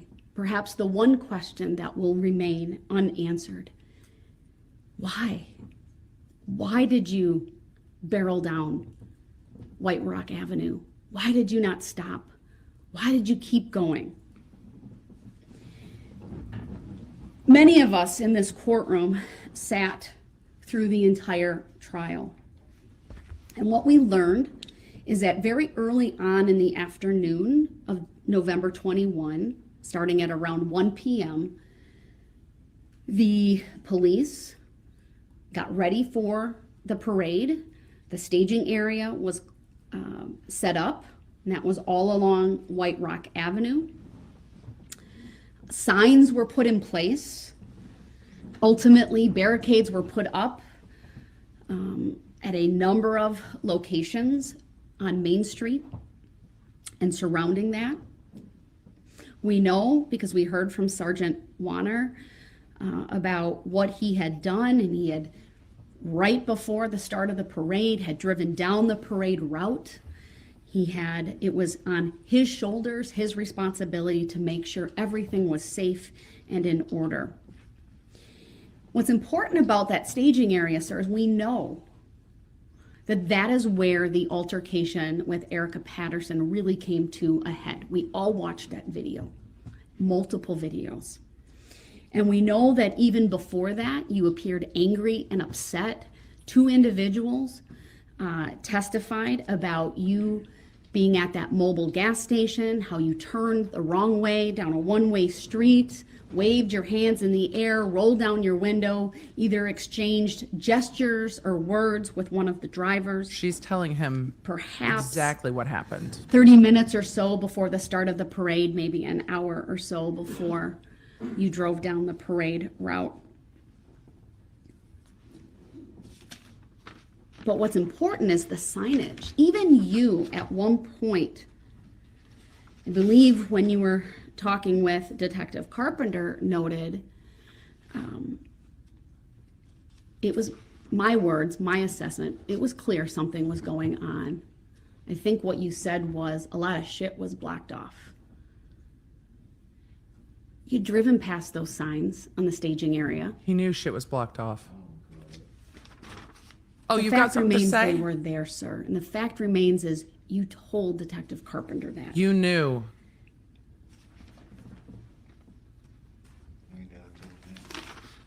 The other, Keep we talking. then Just talk over him. heard from Keep talking over him. Yeah, it was great to hear her say shit. the witnesses We're here related for it, Your to Honor. Ms. Patterson. We heard from Corey Runkle. We heard from Erica Patterson herself. My impression, based upon Erica Patterson's testimony, who, by the way, she showed grace and dignity Yes, she did. facing you, the man who Abused her. clearly has no regard for her Oh, this is gonna as a poke mother him. of one of your children, as someone you had a domestic partnership with and a relationship with at one point. That's not true. We know, She's and not I gonna would say argue this with him. goes to your character, what was shown through that altercation and going up the hill, following her, slapping her. You know, the rules don't matter to you, not the rules of the road, not the rules established by court orders, not the rules even of decorum and decency. And I'll get to this more fully when I talk about your character. And I know you went hard at Attorney Opper for her bringing these things up, but those are legitimate, lawful sentencing considerations. And when I'm I gonna get to that point, I'll mention tell it you the all. case law that supports that. Your character, even your pending cases. I don't need no case law. Good. She's not responding to him. Good. We Don't. know at the time don't of all of this, right? dignify You're out on him with an bond for answer. 2 felony cases, one involving a handgun, one involving the same vehicle and Erica Patterson, and one involving ultimately intimidation of Ms. Patterson. We Which I know think he tried to do again that today. that on November 20th, and she was very contrite about this. She told you where she was. She invited you out there. And that you had contact with her on the 20th. There was Never some had physical. contact with her on the 20th. Mr. Brooks, this is my time. You That's the need to reason- not That's interrupt. the reason why the charge was dropped. Mr. Brooks, because the state you need to stop. said specifically, wrote you, Your Honor, and Let him said show that they know himself. it was no incident that day. Mr. Babe, now Brooks, you just wanna took a sit up big, here. deep do breath. not And interrupt now me you- or you will be removed to the other And now you courtroom. want to sit up here Yep. Stop. and try to now. add something in that you know for a fact And try to never what? even happened. And try to wanna judge sit up you? here and Mr. talk Brooks, about every who time- has grace and all this. You talking about someone with 5 kids that don't have custody. You need to stop None of right them. now or you will be removed. Remove me then. All right? Good. He will be Out. removed. He cannot simply Yeet. stay I don't quiet when consent this to being court talks. sentenced anyway. I don't consent to this. Just like I told you, I don't know You don't the. have He'll to be in consent recess to it. until he's I don't removed even to the other understand courtroom. the true nature in court. My teen just walked in as I was yelling at the monitor. I'm streaming. Hi. Are you laughing at me? I'm not yelling at him. He can't hear me. He's being sentenced for all of the murders, and he does not like it. He does not consent to being sentenced. We're not there yet. The judge is still telling him about himself, and he's in his feelings about it. Okay. I'm going to chat with the law nerds now. Glad you're home from school. Okay, bye. Okay, bye. All right, y'all. Wow. So my kiddo walked in and just started laughing as I was yelling at the screen. He's what? Oh, other cat. You can come say hi if you want to come say hi. He's just gonna put his hand in there. He does not consent to being sentenced. That's not how that works after a guilty conviction, and the judge is going to continue to tell him about himself. A lot of you asked, how can they read his mental health evaluations into the record? And here's why. These are per a court order. These are court-ordered evaluations. The reason there are court-ordered evaluations is because Darrell Brooks tried to enter a not guilty by reason of insanity plea. What that means is that he would then not be tried, not be sentenced. He would be sent to a locked mental facility and treated there, but wouldn't be able to go through trial because it's someone who cannot appreciate the right and wrong of their actions, even if they did something where criminal punishment would traditionally be the route. So it is someone who is not operating in reality to the point where they do not know the difference between right or wrong. They are acting against, and she talked about schizophrenia, acting against an auditory or visual hallucination, etc. His attorneys tried to enter a not guilty by reason of insanity plea. That doesn't mean it automatically gets accepted by the court. The court does not have to accept an NGI plea. That's where you end up getting the evaluations from defense attorneys, and he would have them. Those would not necessarily be disclosed to the court. The DAs would have an expert appointed, and the court had 3 experts appointed, and the DAs had 1. So 4 reports. And then the court can decide whether to accept that plea or not. That plea was not accepted because all of the experts said, this isn't what happened here. This isn't appropriate for him. He has, well, they listed the antisocial personality disorder and others, but essentially he knows what he's doing. He chose. The court said that what was in that report indicated that the lead up to the parade, and this is what we've mostly speculated about, was the fight with Erica Patterson. And that rage not just spilled out on her towards physical abuse towards her, but then continued on down the parade route. We have seen him be abusive in court. We have seen him be loud. We have seen him stamping the table. Every time they bring up Erica and the court saying Erica had been gracious, dealing with it, is that he is like, nah, that's not what it is. He cannot listen and will not listen to the court talking about Erica's testimony, in my opinion, because he is still locked in that cycle in his mind about her. The court was giving her grace and giving her the respect that I think she deserves in standing up as a victim of domestic violence and having to testify about him and then having to have him cross-examine her. It's further abusive. And that's what the court acknowledged today, that behavior and what he did in court was furthering being abusive. And he said it in his sentencing. He brought her up again and said it goes 2 ways. Personal opinion, based on what I've seen, it seems that he still blames her. You made me. Seated, I need to No, first you chose, sir. confirm that Mr. You're going to sit there and listen, was able Brooks. to hear and see the court. We do have the audio and visual. He's going to sit there and listen. On, if someone, I can see on the screen, there is a headset on the table should he choose, but I have confirmation that the audio and visual are working. They're just going to in blast the audio and you're going to before hear I what he continue. Of course, Mr. Brooks does have a right to be present for his sentencing. He's been present all along today up until his disruption. It was very clear to this court that he had absolutely no intention of stopping his tirade. I think there's really no other way to describe it. Temper tantrum? Temper tantrum. And this court needs to go through its remarks uninterrupted. And given the history in this case, which is well documented, The court is done with his shit. disruptions and inability or unwillingness to follow the very simple rules of decorum and courtesy, which include not interrupting the court. I felt it important under Illinois versus Allen to remove him from the courtroom. Tell them again, Brooks, how anger isn't your That is, issue. of course, one of the options, and we have the benefit of the wonderful technology here in this courtroom and the adjoining courtroom, which I believe is the equivalent of being present, what I have referred to at times during this trial as the functional equivalent of being present in this very courtroom. But it is important that I go through this without interruption. Yes. To make the record that I need to make. Yeah. Brooks is still trying to exhibit control over this situation, and he has I'm no going control to left. And I think it is backtrack.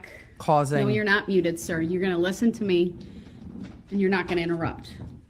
Yeah, it's rage. It's definitely his rage. He has no control, So and he's going to sit there to, and listen. I don't want to call it a tangent, but I'm looking for a And the note reason the that court I brought up the made. mental health is because he brought it up. He was saying, no, Then you need to pledge to this court, No, sir, no that you pledges. will not interrupt me despite what you may not like me saying. pledges aren't fulfilled. Can you do that? No, let him fuck around and find out. He's Let him sit not over there. making that pledge, and under Illinois versus Allen, unless he makes that pledge, he's not coming back into this Oh, courtroom. don't let him pledge. Let him sit there. He can listen without being able to respond, You are not. which is a better punishment for him. All right. Yeah, what clearly you he's like gonna is keep not what we repeating care that about at the statement, moment. So I have muted him at this point. It was my hope that he would honor the simple rule of courtesy and decorum, that he show respect to this court, to these proceedings, and not interrupt and talk over me, but that clearly is something he is unwilling or unable to do. I'll find my note. I'm going that to I need the wrote court to later. honor the simple principle of fuck around and find out. Because now we've It reached had find out.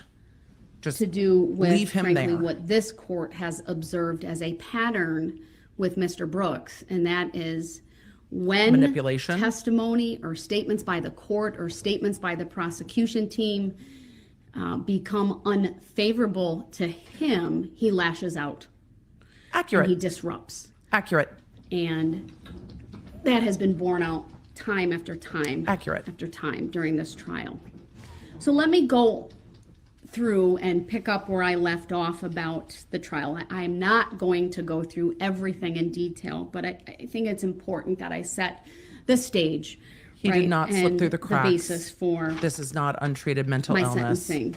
She is making sure it's clear that he has been evaluated. He has been given treatment in custody in One of prior the things incidents. that I did note regarding Erica Patterson's testimony, because frankly, I wasn't sure where Mr. Brooks was going to go with his own defense, based on some of the remarks he made during his opening statement, which was actually later, but I guess I'll go back to my review of his recorded interview and some of the things that he tried to say, and at least it became apparent ultimately No, with the way he cross-examined witnesses. it's not your time. I wasn't sure if he would claim perhaps someone else was in the vehicle, he was afraid of police, the tinting of the windows, some of those things. Here's where it windows were frankly down. doesn't matter. Okay, Erica Patterson provided key testimony in this regard, that there was no one else in the vehicle with Mr. Brooks. And I'm aware that he wants to come back, but until he No. writes me a pledge that he will not interrupt me under Illinois versus Allen, he is not coming back in this No, he courtroom. might pledge it, but he's I'm not gonna live it. He has forfeited his right to be present during my remarks. And unless he makes that pledge to me in writing, he's not coming back in. I need Your Honor, just be like, I'm speaking now. I'm in charge now, and you're going to sit there and have to hear what I say and not be able to respond. It's going to make his head pop off that he can't argue back. One Do of the it, Your things Honor. I tried to do in my preparation, and let me tell you, I reviewed all of my notes I don't doubt from that. this trial. I have, I think, 9 Notepads and notepads and notes. notepads. 9. I looked at Legal just pads a couple of of exhibits, notes. but primarily the map, Exhibit 15. A map's always good. I really wanted to determine for myself how long this carnage took. Oh, God. We know the distance, right? From at least where time. he entered. And you know what, Madam Clerk? Put my screen up, will you? And I'm not surprised by the 9 notebooks. Judges take copious notes during I'm trial. going to put Exhibit 15 up because I think it's worth doing that. All right. We know he entered from White Rock, where the first star is on the right side, where it says Fleet 1, unmarked sedan and marked SUV. What are her other And that's where tabs? Detective Casey was. And so we know he goes 1, 2, 3 blocks before striking The 2023 anyone. payroll calendar, Your Honor. We see you. It's time for And then vacation it's really planning for about next year. 5 blocks of what can only be described as chaos and carnage. And then statutes. We know we have, from the evidence and the testimony, 2 different speed calculations. This is part of sentencing. One judges have to from make a record Bosco's, as to their that was choice. the So this is- surveillance footage. This is not only Between appropriate, but 33 and required. 34.5 miles per hour.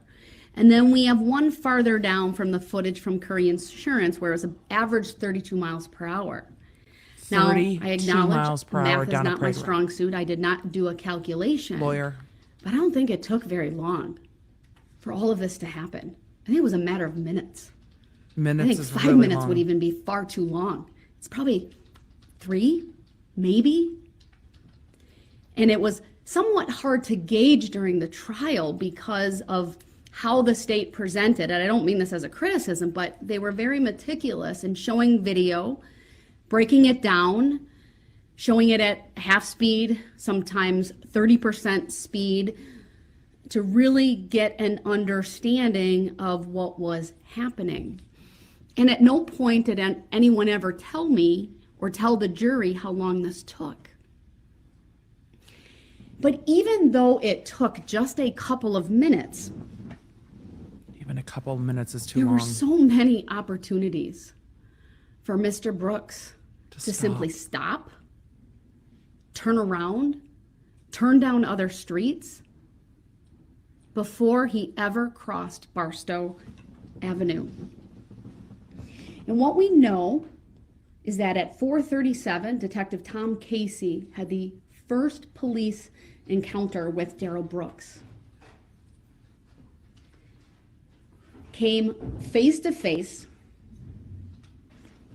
Detective Casey at the hood of the car, coming eye to eye. Oh, her The nails are SUV silver and white. brushed They're past Your him. Honor. And here's the thing. We're twinsies. Detective Casey said he wasn't going very fast. To me, that tells me he had ample time to reflect about what he was about to do. And then he hit the gas. If you look on that map,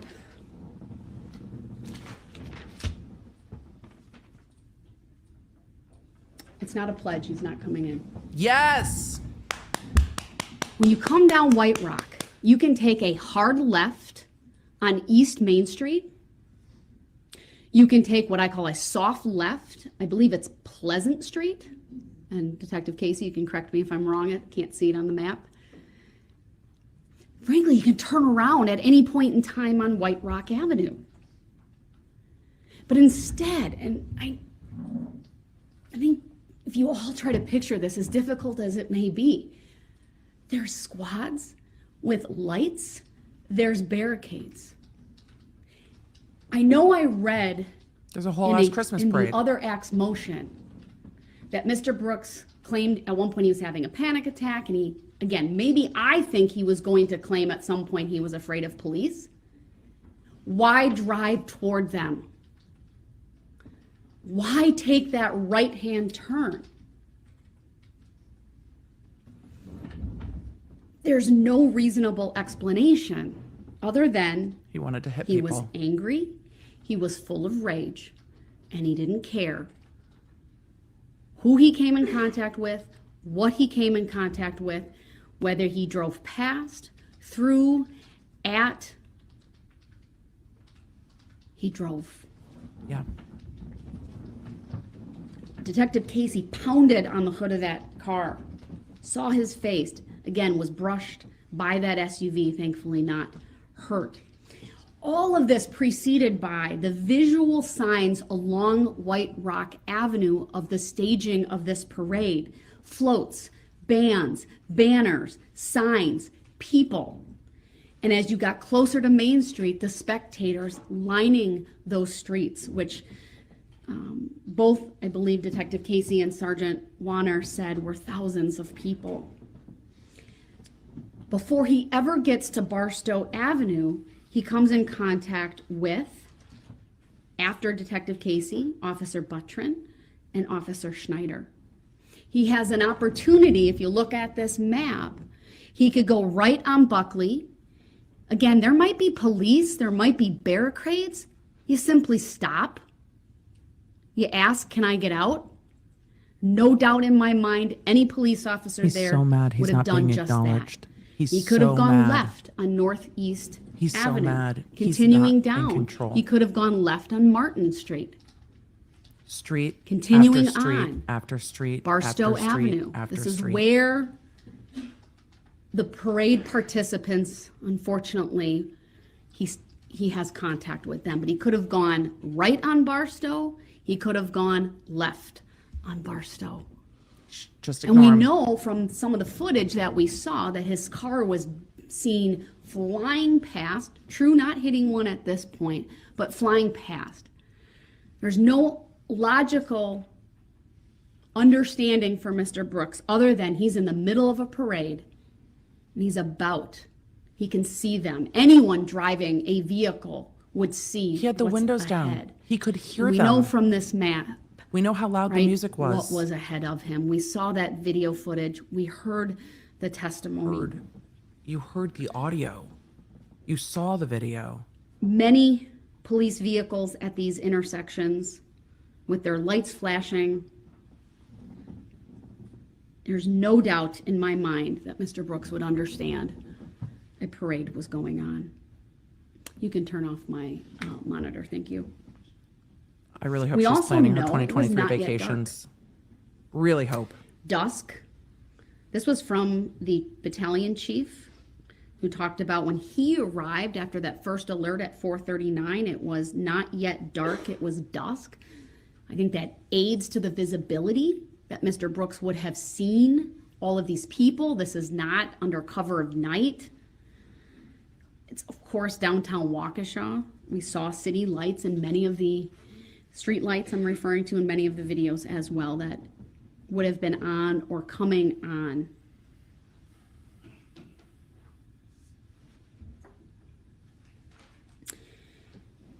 We know just past Barstow, he strikes his first victim, Nicole White. She was with Remax Services with the hot air balloon. If anyone's seen that, we saw it in the video, that is unmistakable what that is. That would get anyone's attention.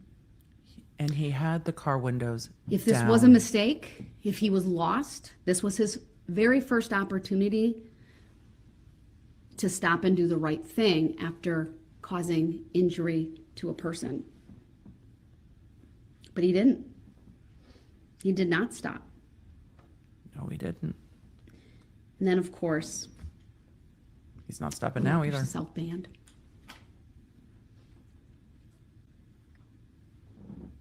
It's hard not to think about what I watched and not have this reaction.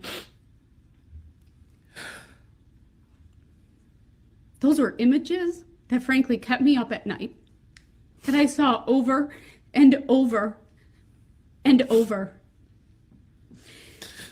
For their band director, she is a hero to me, to get up on the stand, to talk about, and that was Sarah Waymeyer Aparicio, to identify each one of her students, talk about their formation, talk about what she saw. So strong for all of you.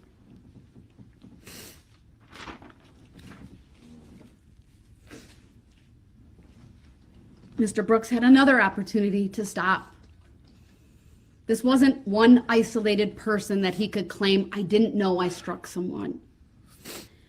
This was driving over people. What Kyle Jewell described as the SUV went over people like they were big old speed bumps. Yeah. I know the Green children were injured around there. Thankfully, their physical injuries were minor, and I know I could probably spend a long time talking about the injuries of the band members, and I'm not going to go through that. They were significant. It was horrific. Thankfully, none of them were killed. Tuba. And then, of course, moving Tuba. on to Burst Logistics. Between Tuba. the band and the Blazers, that is where Kelly Graybow and her 10-year-old daughter, Adelia, were in that adorable Cindy Lou Who costume. And what struck me, and Kelly referenced this in her statement yesterday, was seeing the tires go past her head after she was hit. It was chilling. It was chilling Adelia yesterday. had major injuries as well. And then, of course, the footage from the Waukesha Blazers. And Jeff Rogers talked both at the trial, he testified, and he gave a statement yesterday about, again, having to come into this courtroom, talk about all of those who were with him, who were injured, and of course, little Jackson Sparks. Another video that, frankly, is very difficult to watch and hard to unsee.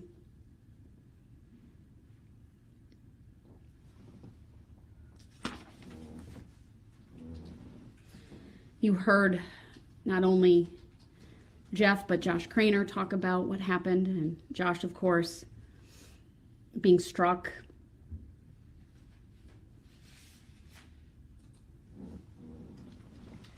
And then the extreme dance group. I think it's fair that I didn't fully understand the extent of their injuries until hearing from many of the victims yesterday. Because they didn't get into it all at trial to not be prejudicial to the defendant. I now understand why one of the girls called her aunt and said, my entire team is dead. Because that's what it looked like. It was horrific. And to think of those two brave young ladies who got up during this trial to testify about what they saw, what they did, Jamie and Alyssa, your dancers are proud of you, and because of you, justice has been served. We heard from others, spectators, Deborah Ramirez, regarding herself and her son, that the vehicle was accelerating, not stopping. A moment that sticks out to me was really Mr. Brooks trying to chastise her for not seeking medical attention right away. Yep. Her response He did that. was perfect. She waited due to the number of injured and all the blood she saw. Understandable. Not something to be chastised for. And then moving on, and again, I know I'm not mentioning everybody. These are just some of the highlights that, and I should call them lowlights, not highlights, but some of the testimony and evidence that really, really impacted the court. Stephanie Goldstein and her emphasizing. husband testified about what Citizens Bank was doing, hearing the impact against Jane, a very loud thud and an audible gasp from the crowd. Her husband, Adam, was driving the support vehicle, and when he was being cross-examined about why he didn't see the driver, again, he just simply said, I thought it was my wife that had been hit. All I saw was the red poncho. And the only time we ever heard about brake lights was when Jane Kulik was on that vehicle and he braked To get her so he off. could get her off the top and run her over.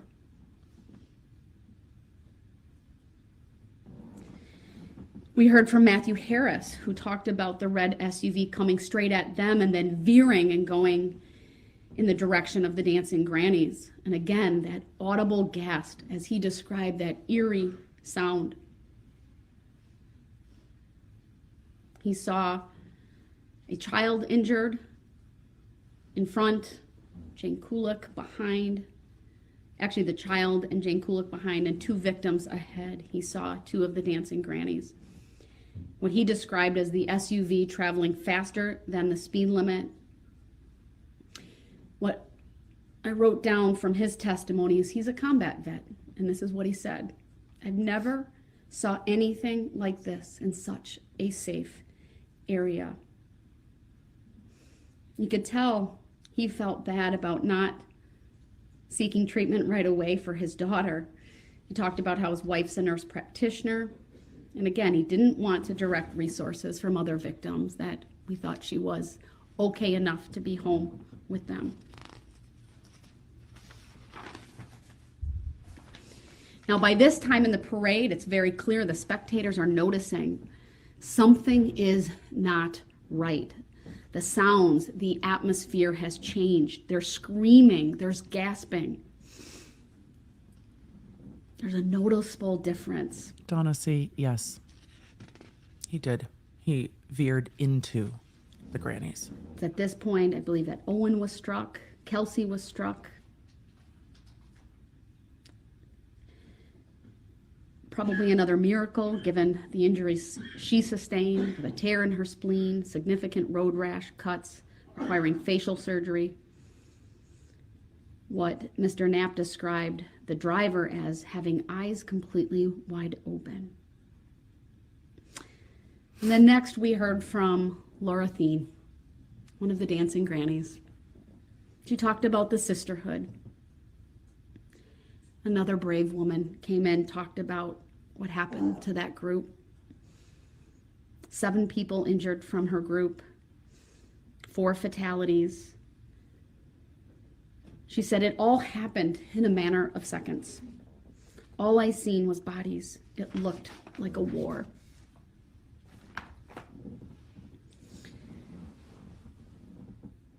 I hope she mentioned that too, Winter Willow. When she gets to his The character, 6 she will, I'm people sure. who were killed suffered multiple blunt force traumatic injuries. These are from the coroner Severe, reports. Significant, some dying instantly. I was impressed by both Dr. Shield and Dr. Bidzricki.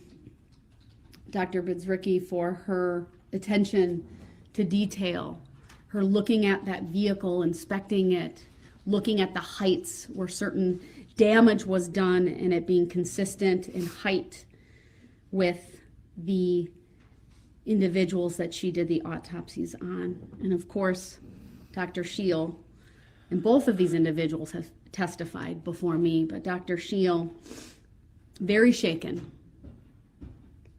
from the autopsy of little Jackson Sparks.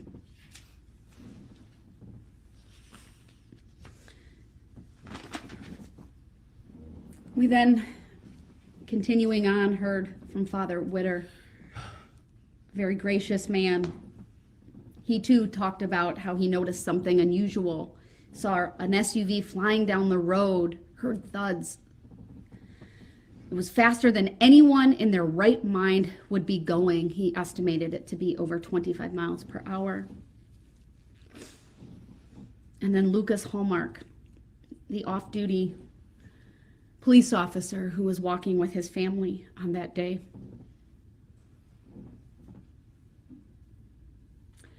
He talked about the commotion behind, the large amount of screaming.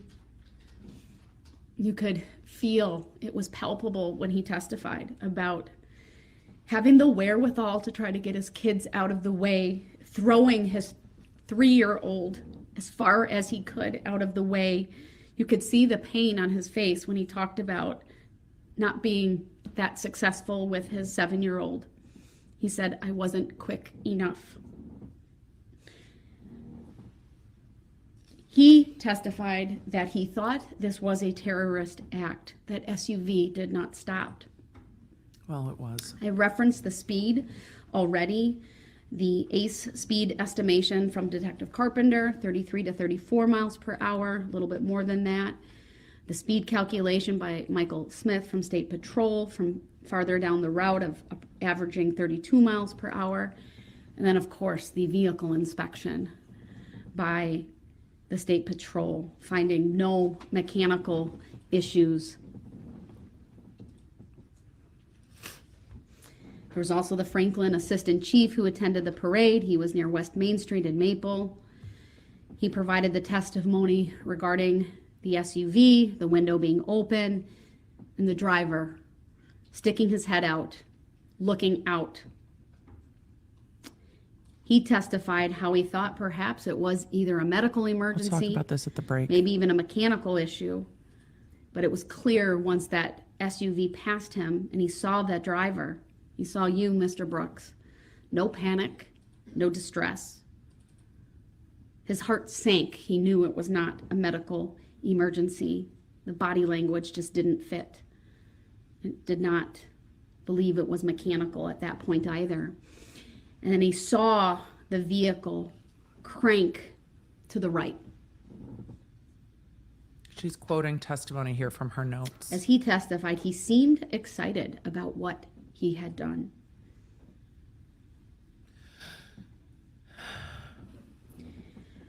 Another off-duty police officer, this one from Wauwatosa, talked about how he saw Mr. Brooks after the fact crash the vehicle, hear him yell out an expletive and run southbound. With his sweatshirt still on, we all saw that video. Of course, at one point, Officer Skolton had contact. And as he testified, he put things together. Keep in mind all of the radio traffic, right, about one person, then like 15 people, and another 15. It was very apparent to him that although he was on the far end, he was around the dogleg on Wisconsin and Maine, that a vehicle had driven through the parade. He saw this vehicle. Of course, at that point, it was heavily damaged. He made the decision to use deadly force. And that's where the gunshots that we heard talked about yesterday came from. What did he do after? What did Darrell Brooks do after? Was deputies trying to stop his car. He crashed the vehicle. He fled the scene in a hurry. He changed his appearance, took off his sweatshirt, loses his shoes, I think in a hurry to get out of there, not caring that they had fallen off. He puts his hair up. We saw that on a number of videos. He asked unsuspecting people to use their phone to call an Uber. All within minutes of all of this happening. He was in such a hurry to get out of there, he left his phone in the SUV. He calls his mother, who arranges for an Uber. We heard from the Uber driver. He never showed up. It was nearby, ultimately, where he was found. And then, of course, the ring footage of his contact with Daniel Ryder. That is at 5:01 p.m. Minutes after all of this happened. Mr. Ryder was astute, noticing that after Mr. Brooks being in his home for maybe 8 to 9 minutes, he saw squads driving by. I think you could say his gut told him something wasn't right. And he had Mr. Brooks go onto the porch, of course, after having given him a sandwich, given him a coat to wear. Ultimately asks him for his coat back. The Midwest And then, of course, the of it arrest. all. Giving him a sandwich and a coat because he didn't know This is what where he some needed. of the lies become evident. Mr. Brooks claims ultimately when he's being interviewed by Detective Carpenter, they have to actually seek medical clearance for him because he claims that he was thrown to the ground when he was arrested. He was not. That video is very clear. He cooperated. He laid down. There was no use of force used at all to take him into custody. But we know ultimately that he lies about what he was doing in Waukesha, how he got there, who he was with. He lies about having contact with Erica Patterson the day before. We know when he's found, he has the Ford Key credit card, not only in his name, but one, whether it's a credit card or like a benefits card, but it's in the name of Erica Patterson, and of course an ID for himself, a state-issued ID. The Ford itself is registered in his mom's name. It's the same address that's on his ID, and there was documentation found in the Ford Escape. And his phone. So that.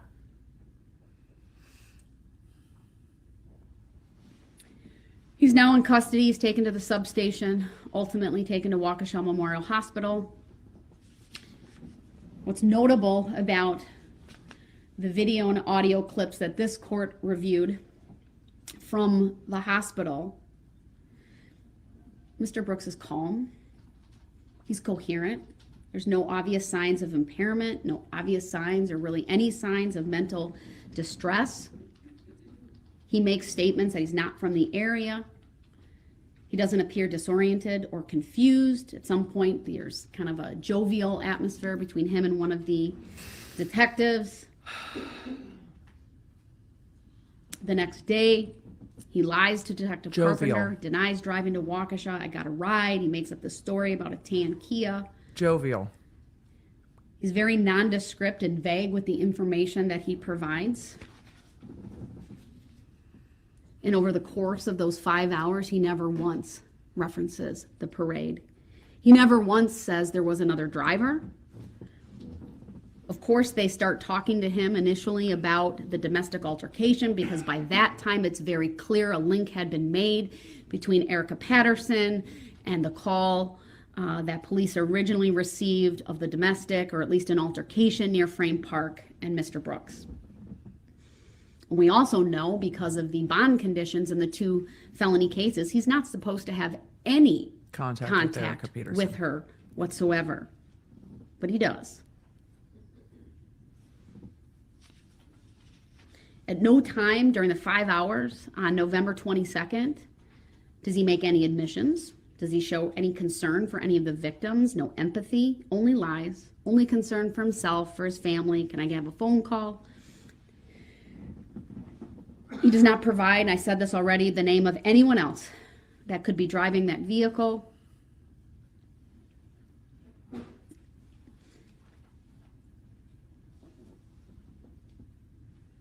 For those asking about him waving, At one point, he wants to come back in the Carpenter courtroom says, and she one of won't 2 let him. people drove through the Waukesha Christmas parade. Either a God-fearing person who screwed up or the malicious guy. Darrell Brooks's response is, don't spin it. Oh, narrative. Don't take it out of context. That tracks.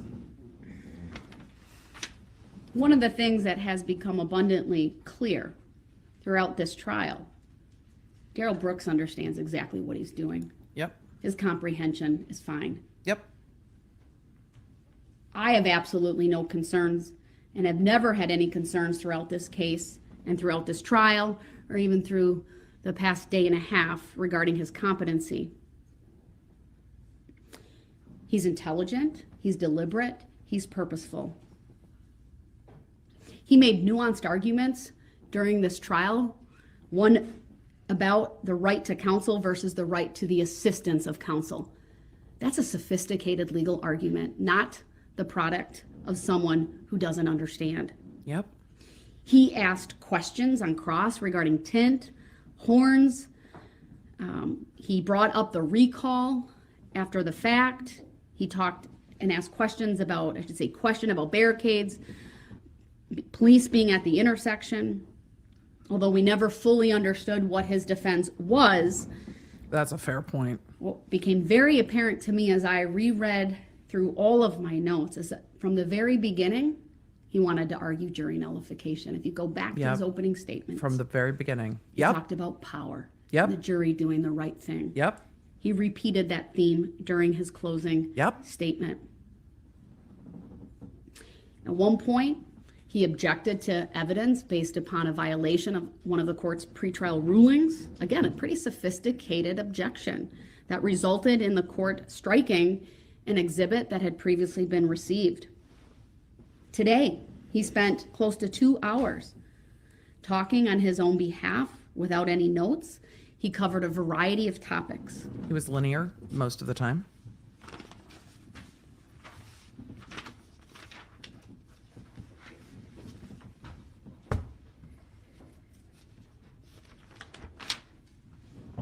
I want to talk next about, here's my note that I found. One more thing on Mr. Brooks. You know, at times, right, we've seen the eye rolling, the face clapping, the laughing, hand gestures.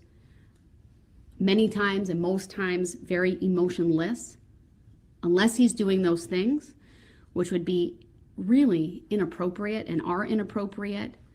His reactions are largely negative when things are not going his way.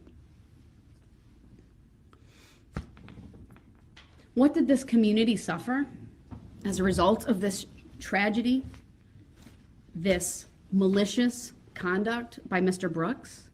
Well, I think many of the victims who spoke said it best. I'm glad she brought it up. Lori Locken described it as this: a sense of personal safety you robbed from us.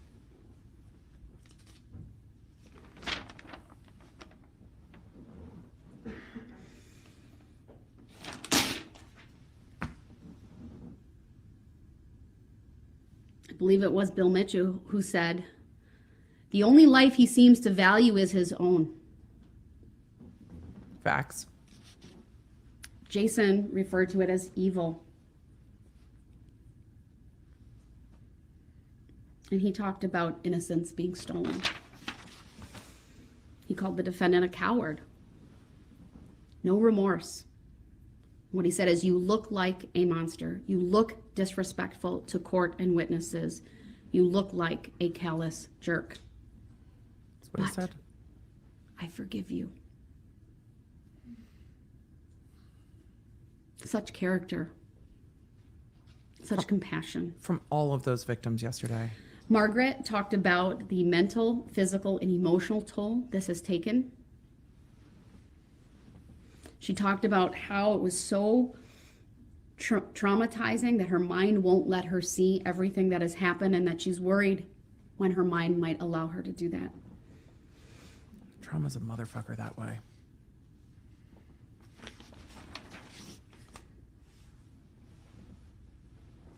I'm thankful that she's 95% back to normal. She talked about emotionally every day, she's reminded of the physical pain and the loss of self. But she's had tremendous support from family and friends, and that today she will move on.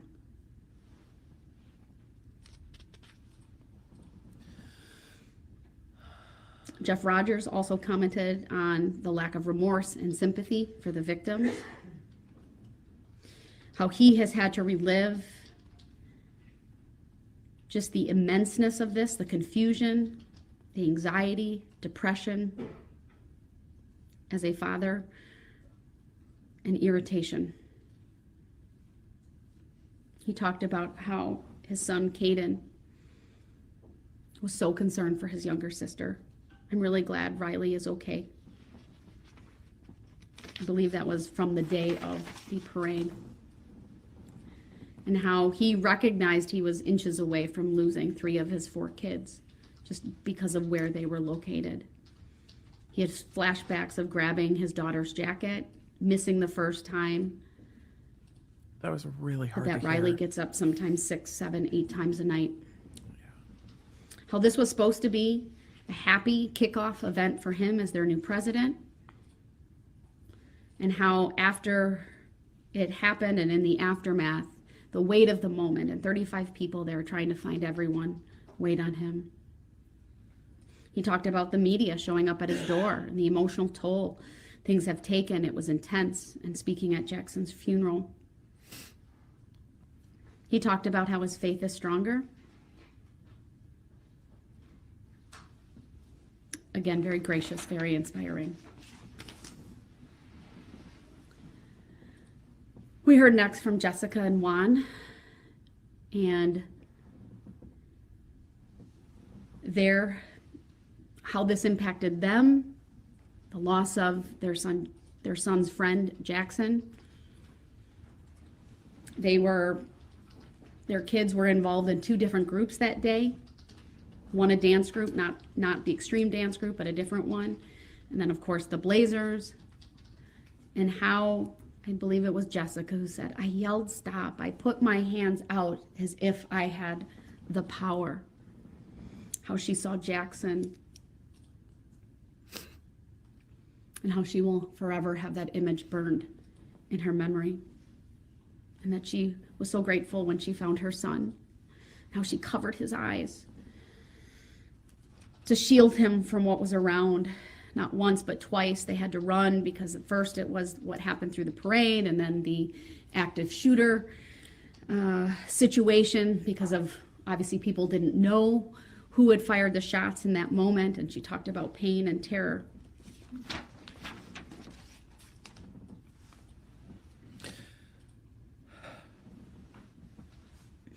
Many people talked about PTSD. I mean, for her, I was really struck by how difficult it has been because of what she saw, not able to be a teacher, how she's hyper vigilant, and every sound sends her into a panic, how her joy has been stolen, and how she does her best to hold it together for her kids. But when she was alone, she cried, she screamed. And only a month ago was she able to return to work, but in a very different capacity. She commented on the lack of remorse by Mr. Brooks, and that he seems to search only for sympathy for himself. So many of them commented on it. I'm so glad She they said did. it. He will always be a danger to society. We heard from more individuals. From the Blazers, again, a lot of discussion of PTSD.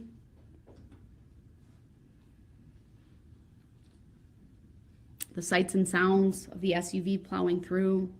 And the judge has seen The some of that impact to her and video. the kids, the nightmares, how parking lots are problems, there's panic attacks, that no one will ever be the same. And the judge had a visceral response to the evidence. Of course, we heard next secondhand, from the Sparks family. and understands how they felt. They're hurt, angry, they're traumatized, they're course they are. broken. It was difficult to even watch them make their statements. Their hurt is palpable. Yep. She talked about her last hug with Jackson. Yep. Destroyed all of it. Literally The all of us horrible were sounds sobbing. she heard. She saw a police officer holding Jackson. She went to Tucker, and that her world came crashing down. She talked about how she found a hat, both boys' hats, then shoes.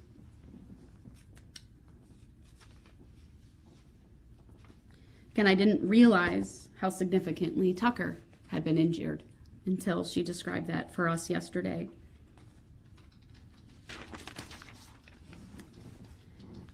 How Tucker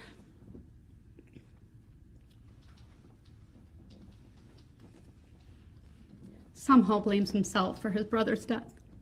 It's not your fault, Tucker. It's Mr. Brooks's fault.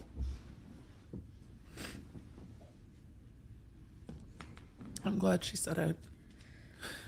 One of the things when there is a fatality with all of these victims is the future that is robbed from them, right? No future weddings, no future graduations, no future grandchildren or children, no plans. It's just gone. It's all memories. And the contrast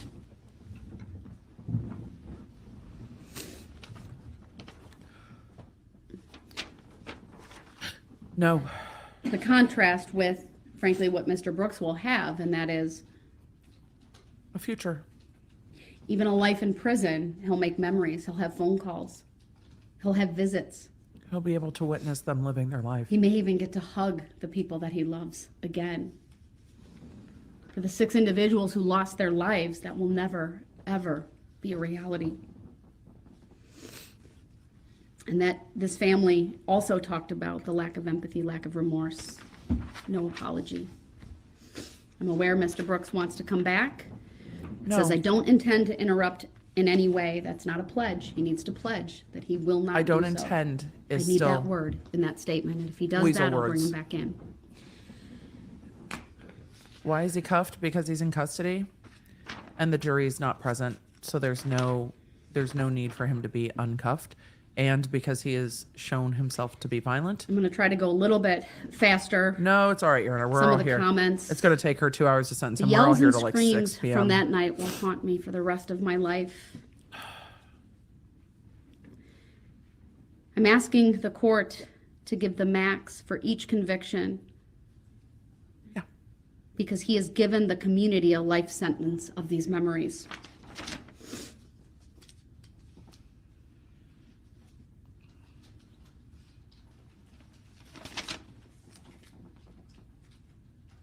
I think it was Tyler's mom who talked about the community rising like a phoenix. You clearly have a phoenix for a son. He's strong. And she's talking to some of the families that are sitting in the courtroom. He got me a little bit with his comments. Wasn't expecting that. You're an amazing young man. You're a picture of resiliency, of fortitude, of strength. I think what this community needs. And others can watch from the I thought it was overflow quite rooms. a testament that you took those pictures and the same pictures of Jackson, you replicated that, and I thought that was a great tribute to him.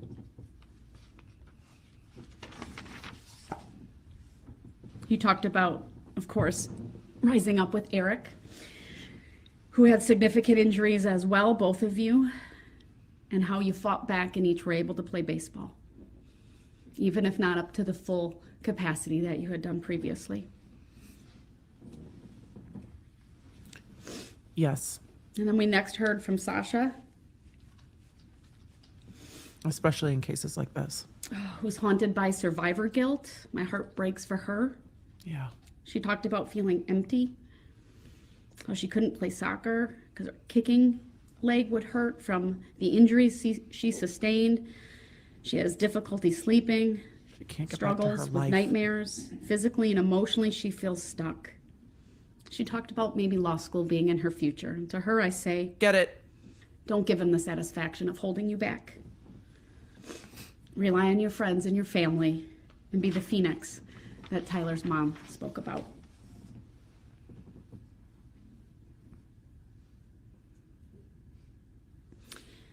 Jen Dunn read a statement from Sasha's mom, and I wrote this down. No one knows what it's like to stand on your feet when there is no floor.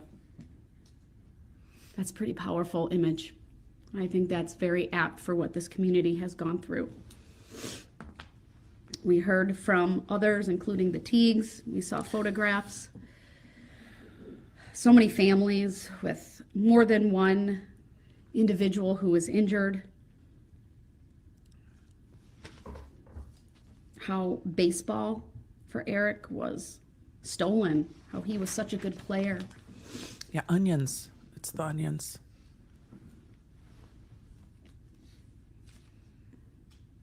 We heard a lot about night terrors and, again, PTSD and trauma. One of the individuals talked about humor is good medicine, and I would echo that.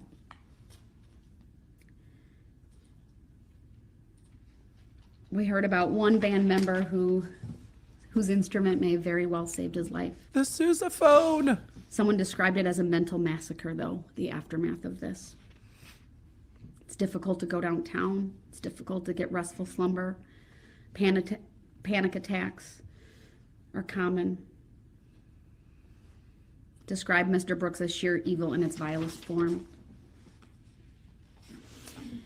I like that she's not shying away I from wrote what the down victim said. that despite all of the impact and carnage, many people talked about forgiveness, brokenness, sorrow, anger, hatred, regret.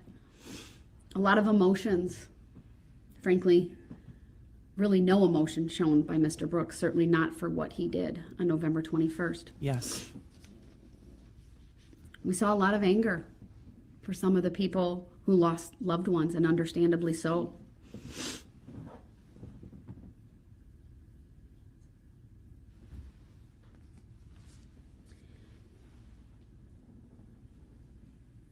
Many families were devastated. Nannies and grandmas were taken away.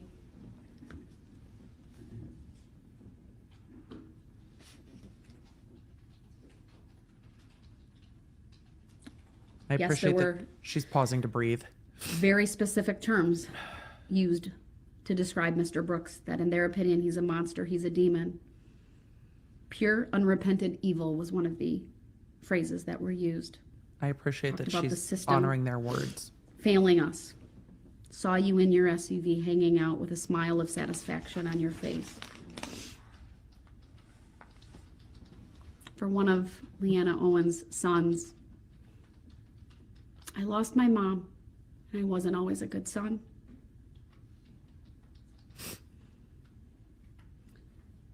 You can hear, right, the regret in that statement, because life is short, and these lives were taken far too short. We heard the very gracious statement from Michael Carlson, who, unbeknownst to me, had been writing Mr. Brooks in jail and sharing the gospel and the love of Jesus. And Brooks mocked it again today. He read a poem, which I thought was beautiful, from the standpoint of his sister. It was And he an said incredible this. tribute. In that poem, it says, "We both died that day. I, Tamara, died to life. You died to the world." And then, of course, the Sorensen family talked next. They talked about never seeing their Grammy again. You murdered my mom. But at least I have some peace knowing she died doing something she loved. We heard from Brook yesterday and today. She reread her statement due to the interruption. Proud of her for getting up here and sharing that. We talked about how compassionate each one of these individuals who died were. We heard about the compassion from Detective Casey that we learned about. It said Detective Casey came to our home to verify what we knew, and then he greeted us every day of this trial.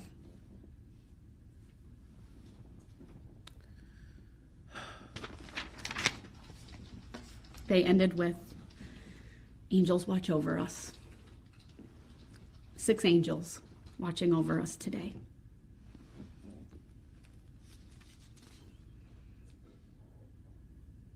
They asked me to hold Mr. Brooks accountable so that he will not have the opportunity to hurt anyone ever again. Yes, they did.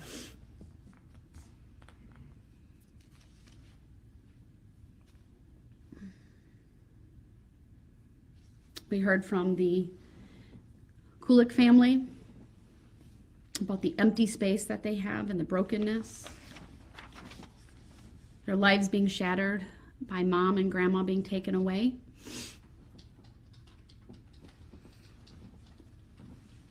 We heard from her youngest daughter among them.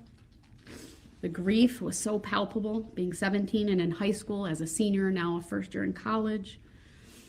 She talked about all of the things she will never have with her mom.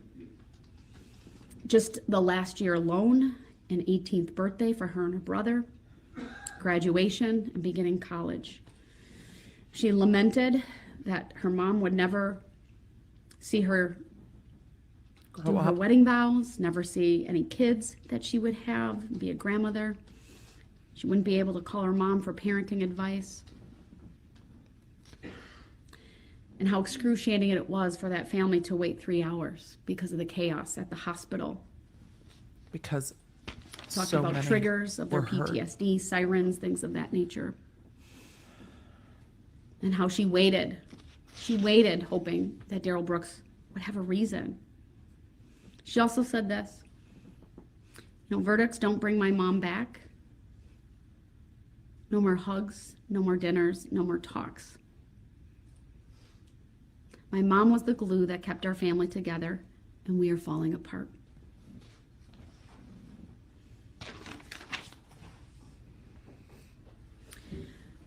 Moving on, Leanne talked about her safety and security being stolen by this defendant. She asked Mr. Brooks to picture his own daughter, unresponsive, Yep. lying on the ground with a leg injury, a head injury, and blood coming out of her mouth. She talked about the excruciating 2 weeks in the hospital, wondering if her daughter would ever live, in a wheelchair and then a walker for months. She said this, all you had to do was hit the brakes.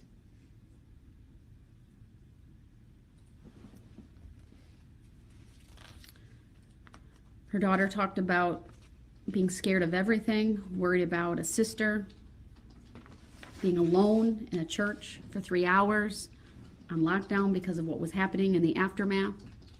The terror these people have been And we through, heard next from the Darrell family, aside from the pain. a family that, of course, was impacted significantly with 4 of their children, all of their children being struck by the SUV, with the mom, of course, having to testify, in this case being called by Mr. Brooks, which, of course, was his right to call witnesses. But it's the manner in which, I think the indifference, not caring that this was someone who had 4 children impacted significantly. But clearly, you're raising your kids the right way. With grace and dignity, Charlotte got up and talked about the basic things you learned in kindergarten. Don't hit. She described what she saw as being stupid, delusional, and egotistical. She wanted to punch you in the face, and understandably so.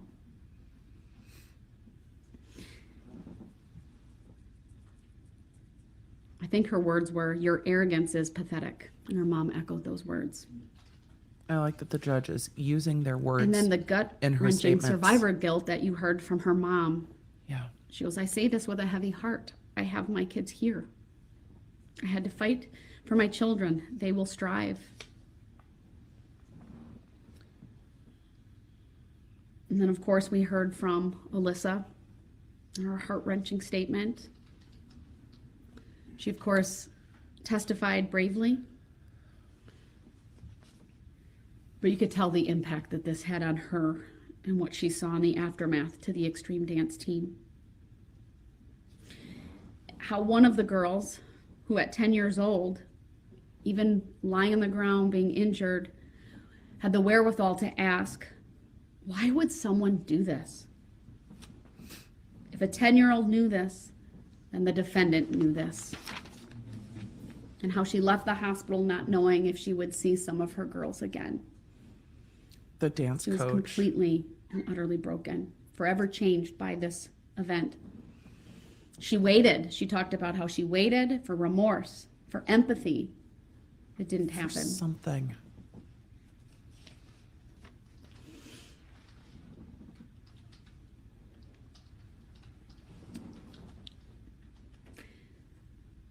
Dylan Darrell said something very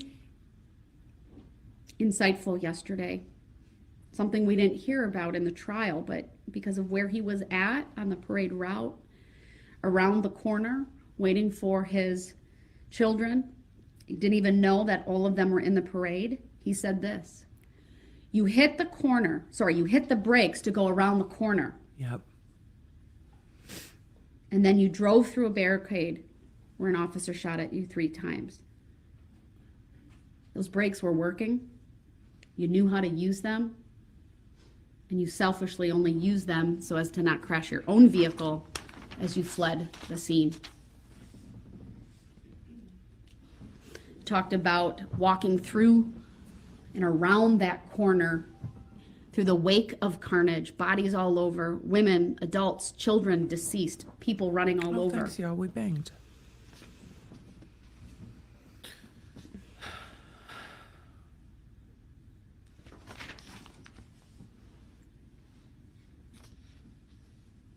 We heard from more of the members of the extreme dance team, either directly or parents and loved ones, how they had to walk through the carnage to find their children.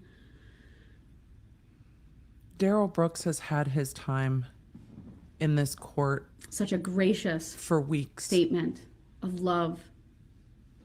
I appreciate talking so much to this judge Mr. Brooks taking the time to honor the victims about who being were a killed, Christian who spoke. and how she prays for him. Very powerful. Thank you for that.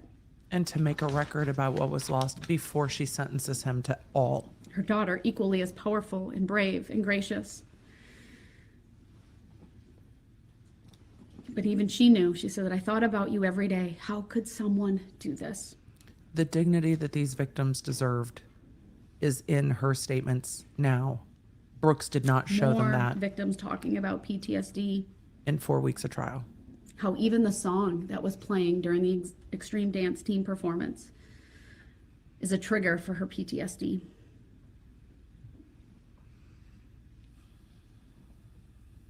And how she's forgiven him.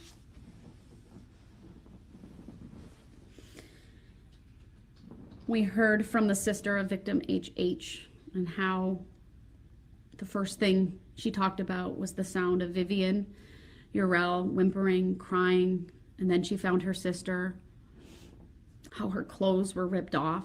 She was unconscious, half naked. How she felt forgotten because her mom was at the hospital with her sister, of course, due to the severity of her injuries. It was such an honest, How her oldest sister kid was in a coma statement. for 2 weeks. But how she has survivor guilt and issues like that, panic attacks, PTSD. She can't be around fireworks. Tire screeching is a trigger. That this turned her life upside down. And then, of course, we heard from victim HH herself. So brave to come here. I'm so very thankful you are recovering. Someone commented on how amazing it is to see the many people with their in recovery. You wouldn't know by looking at them, of course. The emotional and mental injuries are significant and severe, but so grateful. Frankly, lucky to be alive. I say to you, that scar on your neck should be a sign of strength and fortitude. You fought, you won. You have a story to tell. Don't shy away from it. Of course, we heard from her mother as well. We saw that PowerPoint with the pictures of their journey. The road rash on her face was horrific. You can only get a mental picture from words so much, but to see those actual pictures, her being intubated, and it's heart-wrenching. Yeah, it is. And all of the surgeries and the toll it took on their family. But she described her daughter as a warrior. I think all of you here are warriors.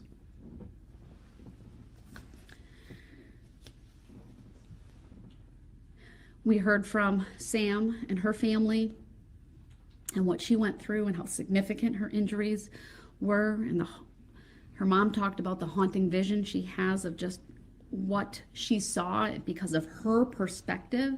Sitting in the back of the pickup truck, she had a seat, a front row seat to horror.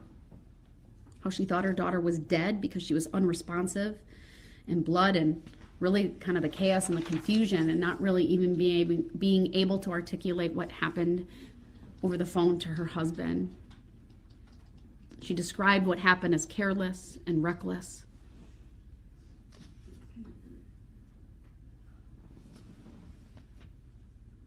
Asking Mr. Brooks, how could you do this? What kind of father does that?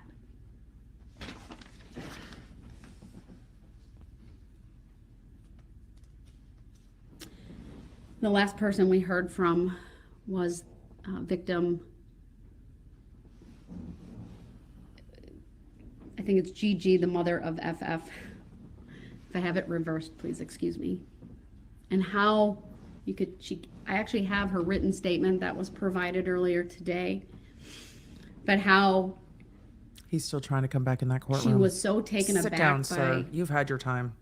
the conduct of Mr. Brooks that she frankly called him out on it yesterday, She did. because he was kind of motioning his hand like, okay, come on, let's get this over with, hurry up. They saw that. She yelled at him. She did. He You deserved don't it. care. She goes, you hit me, I saw you, you knew, you're a child killer, you're a woman killer. She was so flustered, she had to really gather herself before she could continue. She was enraged at his behavior because he was rolling his eyes. So again, I want to thank the victims. And doing I have this. other statements that I've read for people. So gracious. I think they were all members of the Catholic communities. Their statements were translated. Very gracious. Praying for Mr. Brooks.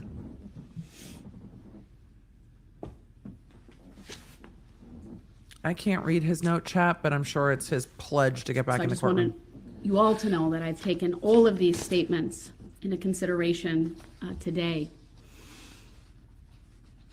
I can't read your sign, Mr. Brooks. Can you hold it up closer?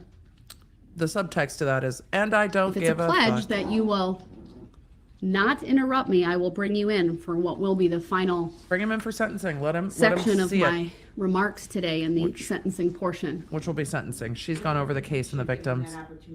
Go through the I'll do that. sentencing factors, and I can only an read the objection. top where it says objection. It's but- an objection. It's an objection.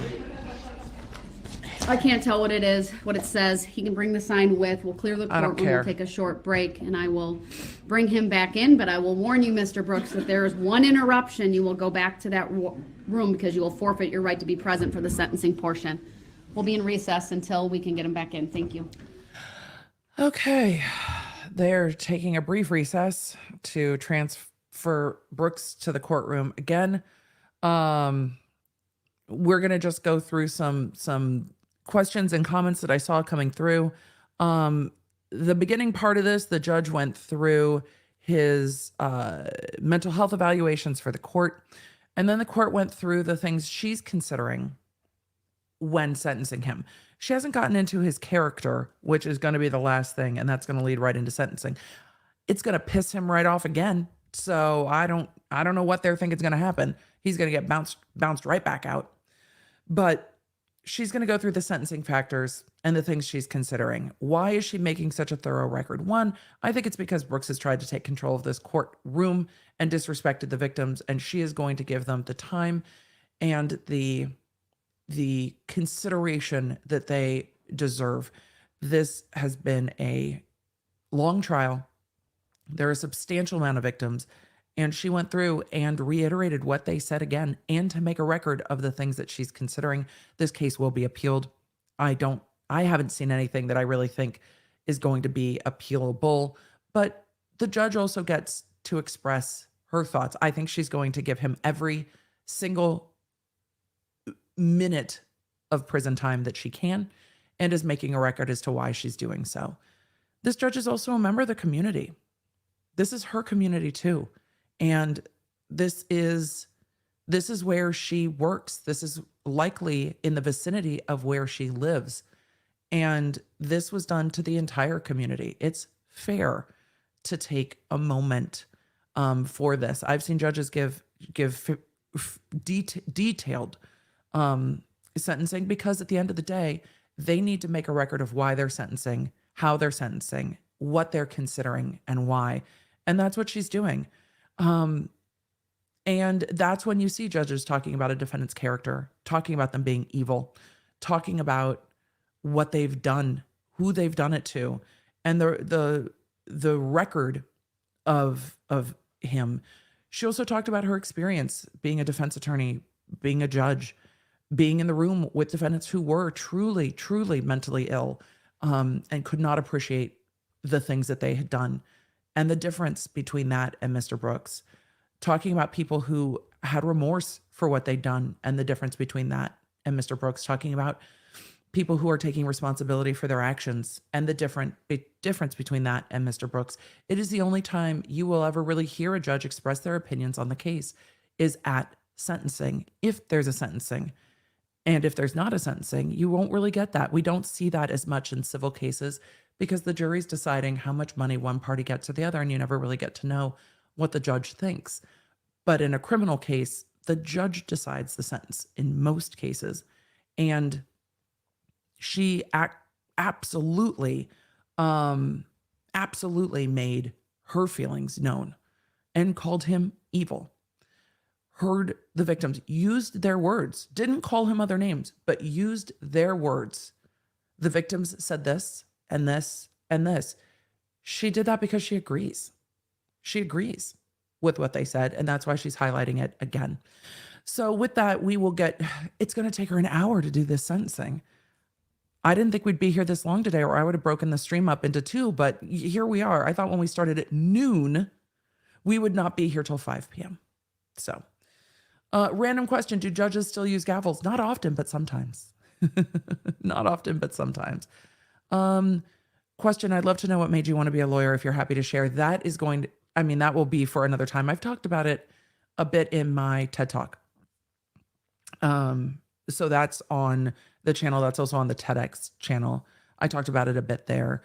And I know I've had podcast episodes on it, but I'm going to try to get to some of our super chats and questions. So for everyone who's not asking a question, thank you so much. I'm going to go through and show those on the screen and then try to get to the question. Kathleen said, imagine what the child victims and the children who attended the parade must go through when they have their annual lockdown drills at school. It must be awful for them. It must be awful for them. Pink Glamour asked an important question. How do lawyers and judges decompress after a trial like this? Oftentimes they don't, because they have many more trials just like them back to back, and they start getting back to work, particularly for judges and lawyers. Well, for everybody. Being in a trial that is more than a week long, you have other work that starts to back up. So generally you are met at the end of a trial like this with a stack of work, like you've been out of work for weeks, that you have to catch up on with cases that need to go to trial. There have been times I have given a closing argument in one case and walked downstairs for an opening argument in the next case with a judge who was like, Miss Baker, we were waiting for you. I'm like, the other judge read the jury instructions slow. I'm here now. So oftentimes there was not a lot of time to decompress. In the few trials that there was decompression time in between, it was waiting for the verdict. And while you're waiting for the verdict, you have some time to answer emails. But no, there's not a lot of decompression because the pile of work does not leave. The record should reflect that it's 4:53. Mr. Brooks is back in this courtroom. Mr. Brooks, the only way I will honor that request is if you specifically What happens after court waive this your evening? right to do so. Everybody goes to Without dinner. that, that's not a convenience for you. Not together. over there. It's you go over there when you frankly demand removal under Illinois versus Allen. Demand anything. No, your conduct did. Warrant. Your So you warrant. can sit- Conduct didn't demand anything either. Just send him the fuck out. Mr. Brooks, You please keep sit changing- down. You keep changing And I'm the going to continue jurisdiction. with my sentencing remarks. You keep So, changing the jurisdiction. no, everyone goes home. Jurisdiction, it's a subject matter jurisdiction Sometimes the that DAs has will- yet to be proven on the record. In Mr. that court Brooks? and in this one. You Please just sit down. I would like to go back to the other court. It's not a courtesy to you. If He you'd like just to said specifically subject matter waive your jurisdiction. right to be physically present, then I will entertain that. Otherwise, you need to sit I down. never waived the right to not be present. You asked. That's I because you had to- forfeited your right I to be didn't present forfeit by anything, Your conduct. Honor. You're I now wrote- back in this courtroom. Your Honor, I wrote asked. 3. I did what you asked me to do. You asked. You You never said to once come back. pledged to me, sir, that No. you would not interrupt. And You- you're demonstrating by being here that you continue to interrupt. Man, I ain't trying to hear all that because at the end You're of not the trying day, to hear I shit, did what are you you? asked me to do. You told the bailiff to tell me. Mr. Brooks, this is not a debate. You told the bailiff to It's tell me not that I a had debate. to You write. asked to come over here, and I honored that, Well, and I I brought you exercised my back. right 3 times. I shouldn't have had to do it 3 times. None of those opportunities that you wrote to me said, I pledge to not interrupt. I never your had to do story." that before. It's not about you. You've never required that before. That is actually not true, sir. not You've about never you. required that before. Every single time that I've been brought over there, after some time, Who could have seen this going this sometimes way? Very short, sometimes Shocked. an extended Mr. period Brooks, of time. you are just simply trying to delay the I'm- inevitable. Please sit I down. don't care about the inevitable. We're on the access It was of I need already to written get from through day this one what was going to hearing. happen. It doesn't make me lose any sleep about that. I know I'm okay. I'm okay with everything. Then please sit down. I just want to be treated fairly, which I have Please. not been. Please sit down. The And then fairness. Your Honor, and then you Mr. always make it seem this is like not a you always debate. make it seem like it's some type of aim. This is not personal. it's Sit not. down and shut Please up. sit down. We're talking about constitutional rights. You just told me, or you told the bailiff to tell me that I had to exercise a right that I should already have. I did that. Not once, not twice, 3 times. And it still wasn't honored. And then I raised this sign. I'm Mr. waving Brooks, this for like 20 minutes, saying I would want to come back. I'm doing this. You're Hey, here now. Can I come back? You're here Can I now. come back? You're Can I here. come Sit back? down. It wasn't honored. And then I So I said, can okay, finish. I'll write this, and I'll see if Your Honor can see it on the screen. The objection sign saying, Mr. I've Brooks, exercised my right if to you be present. stop for a May I have minute, the order of the court? I'll explain it, but you have to stop so I can explain it. Your Honor, I did what you asked me to do. Actually not. Yes. Let me explain And if I you would didn't- like. If I didn't, Your Honor, Kick if I him the did fuck not out. do what you asked me Kick to him out. do, then why was I allowed to come back if I did not do what you asked me Because to do? I'm frankly going to a very distinct portion of this hearing where I am going to impose sentence. Okay, that doesn't and answer the that question, though, Your Honor. matters. That doesn't answer the question. Please sit down Wait. and I will explain and Your Honor, remain quiet with all without due- interrupting Not me. in With all due control. There's That no doesn't mean you're respect from respecting you. me, so please sit down. With all Sit due down. respect, you told the bailiff. No, when I stop. first Kick said, him out.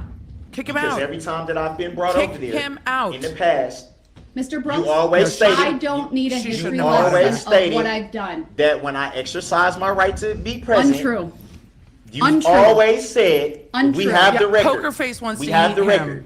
We can dig into the Poker record. Face wants to Mr. eat him. Brooks? Yeet. I know what the requirement was of me going over there. They can't. You've always stated on the record that when I exercise Sir, my right to be present, you're not you will bring in me control. back if I will follow the rules of decorum. That's your exact words, which you said every time. Which you're I've never- demonstrating I've right now never that you had- have absolutely Your no Honor, ability to do. With all due Yep, respect, no I've never ability. He had won't even let her to go finish. through any type of certain words that needed to be said or stressed or anything like that before. I've always done it the way that you've asked me to do it. No different than today when I told the bailiff I would like to be present. You told the bailiff if he wants to be present, he has to put it in writing. And I pledge to put it- me I that put he it will in- not interrupt me I put it in writing. without a pledge. Yeet. So why am I here? Yeet. Shut up and sit down. You're here so you can get sentenced Because to I'm prison. going to move on to another phase of You this need to hearing, hear it. and I thought it important that you be here in person. So I was here. But you didn't reclaim your right to be back here. Then why am I here am then, Your Honor? allowing it to Okay, happen. and I respect that you're allowing it, but still, it doesn't answer the question, though, Your Honor. It does not answer the question. Mr. Brooks. Your Honor, as a public Brooks. servant, You can hear the I have audience the right to ask rustling. questions Sir? of Your Honor. You I'm don't going have to a right ask you to one say more shit. time, and if you refuse to sit down, then you are in direct disobedience of a court order. Sit That- down and be And quiet shut up. so I can make the appropriate Can record. you tell me what the All court right, order he's is? not Remove him. going to obey. He's not Shocked. forfeited I his didn't right say I to be wasn't gonna present. obey. He will go into the I other didn't say I courtroom. wasn't going to obey. We'll be I in just recess asked what is until the he's order. there. Oh, the bailiff I is just like, asked let's what is go. the order. I didn't say. I'm shocked. I'm shocked. Is anyone shocked? The entire chat, the 47,000 people watching across platforms are not the epitome of not shocked. All of them are the epitome of not shocked. She wanted to look him in the eye and tell him what his sentence was. That's why he was back there. But we're all the picture of not shocked. All of us. What did you think was going to happen? That. I thought exactly that was going to happen. None of us are shocked. None of us. Only ironic shock Pikachu face is happening here. The bailiffs are ready. The bailiffs are just like, fuck around more, buddy. They knew exactly what was going to happen, and it's easier for them. So, where were we? We were talking about what judges and lawyers do to decompress after this. The judge will leave and go home and probably have dinner. And if the judge drinks, maybe a glass of wine. And the DAs will probably go back to the office and put their files down, take a deep breath and go, what the fuck? They might all have a drink together. but they also might just go home and go to bed and take a shower, depending on what they have to do in the morning, because the likelihood is that they have to get up in the morning and pick up the next case they're prosecuting and make sure that it's ready for trial. So when I have talked about criminal prosecution sometimes being a grind, there's times it can be exhausting. The only thing that's helpful is that there generally aren't a ton of cases set the week of Thanksgiving because people are on vacation, people's kids are out of school, so they probably don't have a ton of things set next week. Yeah, DA Zach is definitely having drinks or going home and playing like Call of Duty on his Xbox with friends or something. I don't know. That bailiff, yeah, that is the bailiff that's been responsible for moving him back and forth looks like a very tall and very large human that is just like, yep, let's go, buddy. You're going to get a whole bunch of find out if you choose to fuck around. The judge is just done. He wants to argue with her. He wants to have the last word. We knew this is exactly what was going to happen, that he wants to have the last word. We knew that. We just knew that. We knew that. So anyway, talking about what happens afterwards, the judges, I don't know, the judge's friends in the courthouse, I think she's the site judge of that courthouse, but the judge's friends in the courthouse might come into chambers and sit down and be like, good work today, friend. You did good. You did justice. You know, the DAs are kind of going, all right, crime fighter, get some sleep. Though on big cases, they might have a day or two off where they don't have to come in the morning. But if they've got cases stacked up, they might not have that ability. It just really depends. So yeah. Question, how can he claim and demand his constitutional rights? He's just going to say whatever the fuck he thinks.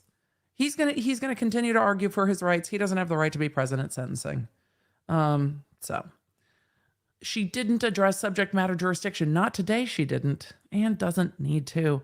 Sending so many hugs to everyone. Everyone's exhausted. So, and there he is back in the other courtroom.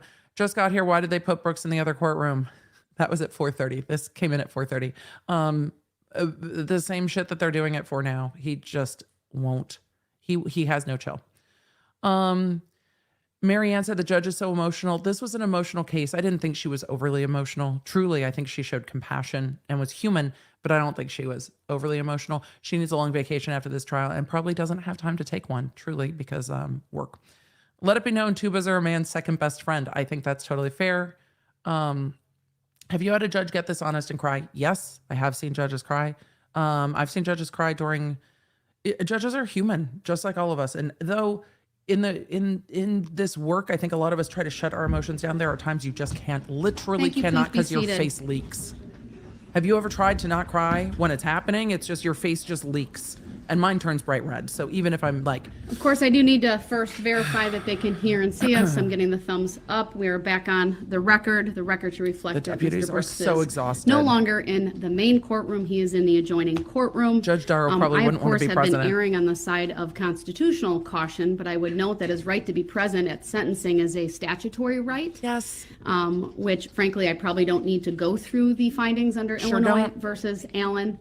But okay, I'll go I look did. At this. Definitely. But you. under whether it's a statutory right or a constitutional right, you can forfeit that right, and his behavior today has certainly demonstrated that he has forfeited his right to be present in this courtroom during my sentencing remarks. He immediately came in. I was on the bench looking through my paperwork. The courtroom wasn't even open. And he started asking me questions. I said I wasn't going to answer them. He really had no respect for the proper decorum. I needed it to be on the record. He didn't seem to care about that. Wanted to debate me about my prior rulings. Bottom line is it's a statutory right for him to be present. And he's forfeited that right. And I would just add that it's part of a pattern that has been demonstrated during this trial. Statute from the legislature, so it's a law, not the Constitution. My perspective, things are not going in his direction. Things are being said that he doesn't agree with, that he tends to act out. He disrupts. He fucked around and found out, Your Honor. It's okay. Just put that on the record. And she'll never do that. I'll leave it at that. I hope she mutes him too. I'll confirm he can hear and see. We've got gives all of us a headache. The staff in the other courtroom. One of the reasons I really spent the time going through both my observations of Mr. Brooks in terms of the mental health related issues and first, and then going through the victim impact statements before I go through all of the necessary factors for sentencing, is frankly, it's challenging to talk about the impact to the victims without getting emotional. This trial is unlike anything that I've ever been a part of. The sheer magnitude of the crime, the number of people impacted, how they were impacted, the vicious, senseless nature of it, and hearing about the impact of all of that on our community members and the people who were at the parade. We just sobbed all day yesterday. It's heart-wrenching. Yeah, it is. And I wanted to do that before I really got to the meat of sentencing, because I also thought it was important to really spend some time recognizing and acknowledging the impact to the direct victims. She's going to get to sentencing tonight. And who have provided statements. She's given him enough court time. She's done. Today, so she's saying, Jolly Roger, she's saying impact because my these are focus victim impact in statements. sentencing will be about November 21, in context, it's 2021. appropriate. The events shortly think. before that or leading up to it and after. Law words. It's also part of the And sentencing are not statute. about Mr. Brooks's conduct during this trial, even though case law is very clear that his conduct at trial can and is a legitimate factor for the court to consider. I need to make the record very clear that in no way what I do here today is based on Mr. Brooks exercising his right to a trial. That is a firmly embedded constitutional right, which I support, which I upheld. Of course, every person charged with a crime has a right to a trial. This court honored that right. I protected that right, even if Mr. Brooks treated it with contempt, disrespect, and at times like a game. Yep. But sentencing today is directly related to his conduct on November 21 of 2021 and the other sentencing factors, My in-ears are which, killing as I me today. indicated previously, include the seriousness of the offense, the need to protect the public, and his character and rehabilitative needs.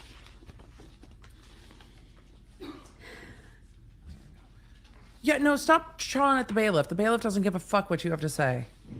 You're done. Today, I am You're tasked done. with sentencing Darrell Brooks for 76 counts related to a couple of moments in time. Moments that are tragic, moments that were frankly avoidable. Yeah. My sentence here today is, So we're now getting at the sentencing. the purposes of it are twofold. Really threefold if we think about the community. One, it is punishment. Yeah. Two, protection of the community. And three, what I hope is justice and closure for the families and the community at large. I, of course, want to recognize and give due respect to the guilty verdicts that were rendered by the jury in this case. Not just 76 guilty verdicts, but the Swift special verdict questions that they answered, including for counts 1 through 6 and 7 through 67 that had the special verdict question related to the use of a dangerous weapon.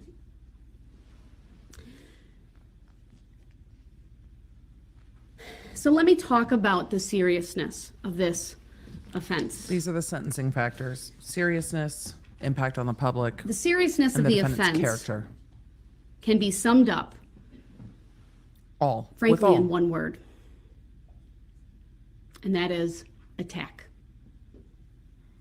There is nothing, no other word She knows that can word best pisses him describe what off. happened on November 21 of Good. 2021 He's allowed to be pissed than off. the word attack.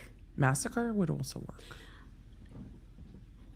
I talked about during my remarks regarding the trial about the opportunities that Darrell Brooks had to avoid this altogether.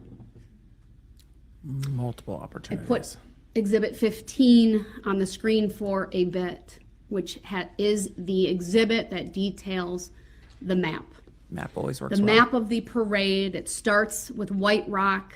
It shows where Sergeant Warner was at one point, farther up that parade route, the staging area, and I believe if you look further up on Exhibit 15, it even depicts where White Rock School is, and that, of course, is where we saw the video of the altercation between Mr. Brooks, Corey Runkle, Nicholas Kirby, and Erica Patterson. Now, of course, there were moments in time before that, but that is really where things started, where I believe Mr. Brooks boiled over with rage and anger that he chose not to control on this date. He had a number of opportunities to simply drive in the other direction down White Rock, but he chose to drive toward Main Street, even though from the testimony we know it was very evident that it was staging for a parade. There were many people, may not have been exactly by the school, but farther down White Rock. From Niagara forward is where that staging area was located, and many people were there. The sights and sounds of a parade, the signs on the side of the road telling people not to park there, for example. Instead of turning around, or instead of turning left onto East Main Street or left onto Pleasant, and despite Sergeant Warner trying to flag him down and being in front of a squad with lights, and a clear indication you should listen to or honor the even gestures of a police officer, and he was in uniform. He drives down White Rock Avenue and has contact with Detective Casey, who very clearly did everything he could to stop Mr. Brooks. And in that moment, thinking it's a lost motorist. But 'Cause Mr. who Brooks else? chose to basically brush him aside with that SUV and drive on to Main Street, past more people, past many spectators, and in a manner that was was somebody on Amazon? not just at a speed inappropriate for a parade, but frankly, that was reckless and endangered anyone who was on the roadway at that time, whether or not he hit anyone between White Rock and Main and Barstow and Main. But during that 3-block section of Main Street, he could have turned off Buckley, Northeast Avenue, Martin Street, or in either direction on Barstow. He could have stopped, asked for the police barricades to have been removed, or frankly turned his car around even at that point and gone back the way that he had come. But he didn't do that. He chose to drive recklessly, carelessly, and maliciously through a parade route and at anyone in his path, where he struck not one, not two, not three, but 68 different people. We actually know that number's higher This is going to the seriousness because we of the now crime. know, we heard from There are individuals who the are two hurt were not individuals who were charged. with extreme dance, the one girl who was struck by one of the individuals who was clearly struck, and that person flew into her. She was struck That by a would flying qualify body because he for a hit charge people going based so upon the fast. state's description of how they chose to charge. It's just they didn't know until closer to the sentencing hearing. So 69 individuals if you include her.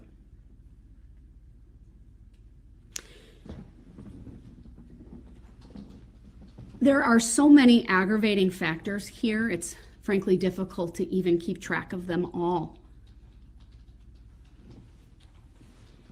The complete disregard for the lives of anyone else that day. Someone described it as depraved indifference, and I think that is the perfect phrase to capture the actions of Mr. Brooks on November 21st of 2021. The aggravated factors of the numerous opportunities to turn around or not even enter the parade route or simply to stop. The fact that he mowed over and used that vehicle as a battering ram to hit 68 individuals, never once stopping, with rage and anger at unsuspecting people at a parade who were there simply to kick off the holiday season, to experience joy with their families. The intentionality of the conduct is outstanding. And to be The with the viciousness, community after a the pandemic. speed, the swerving from side to side at various points. This was not a case of whodunit. Never ever. From the very beginning, from when this case was charged, it was clear who did this. Now, that is not to say that I prejudged this case. I did not. But after sitting through this trial, Identity after was not an watching issue. the many videos, after listening His to phone the was in the car. testimony of the many, many dozens of witnesses, it is clear the state had overwhelming evidence of Mr. Brooks's guilt. What's also aggravated is his complete and utter lack of remorse. Yes. He spoke here today for 2 hours. One sentence. Yes. That's it. I'm sorry. No detail. 2 hours. One sentence. No empathy for any of these individuals. For anyone but him. At times mocking them with hand gestures or rolling his eyes multiple times. That is not an indication or a sign of someone who has empathy, who is sorry for what he has done. Yes. We may never know the true why, but we were provided with nothing here today other than a feeble attempt to blame mental health, which frankly does a disservice to those who truly suffer from mental health issues. I understand why his family might cling to that because of the Good for her. difficulty in coming to grips with a loved evil. one doing such heinous things. But for Mr. Brooks, it's nothing more than indifference, deflection, and outright denial of what he did and the impact that he has caused as a result of his heinous actions. I searched for a mitigating factor in this case. I waited patiently for an apology, a true apology. I didn't get it. There And was not for none. my benefit, but for the victims.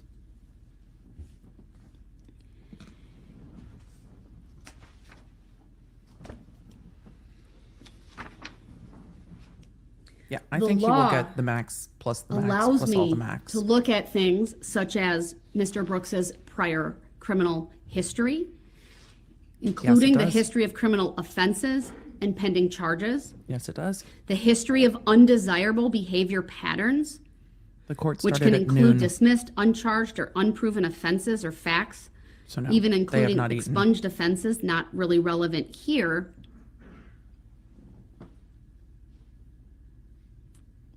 Acts resulting in probation revocation. There's been multiples of those. Of course, those are part of his criminal history, nothing specific to these charges.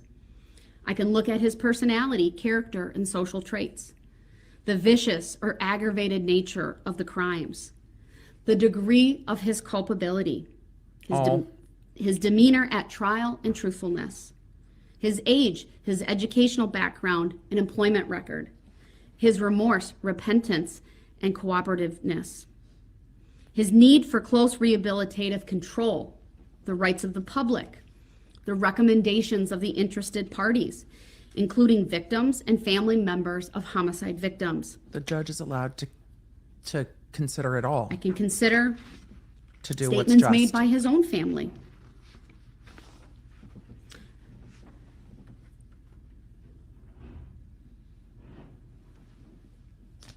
I can certainly consider the length of pretrial detention, which I'd note, though, when facing 6 life sentences, is really a fraction of the time available to this court.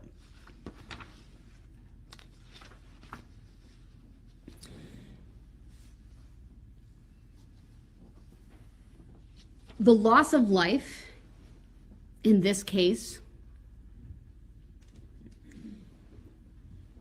is certainly one of the aggravating factors here today. This judge is going to look The at all. number Has to of go charge people by charge. injured, also Was an my understanding. aggravating factor. The reach into the community, It was that and bag. Bag got me certainly earlier. palpable, because this was a Christmas parade. I think it was a comment earlier, either today or yesterday, that this was not like one act where Mr. Brooks drove into a crowd of people. This was sustained driving from block to block to block to block, picking off people There's your Midwest, y'all. that were unsuspecting.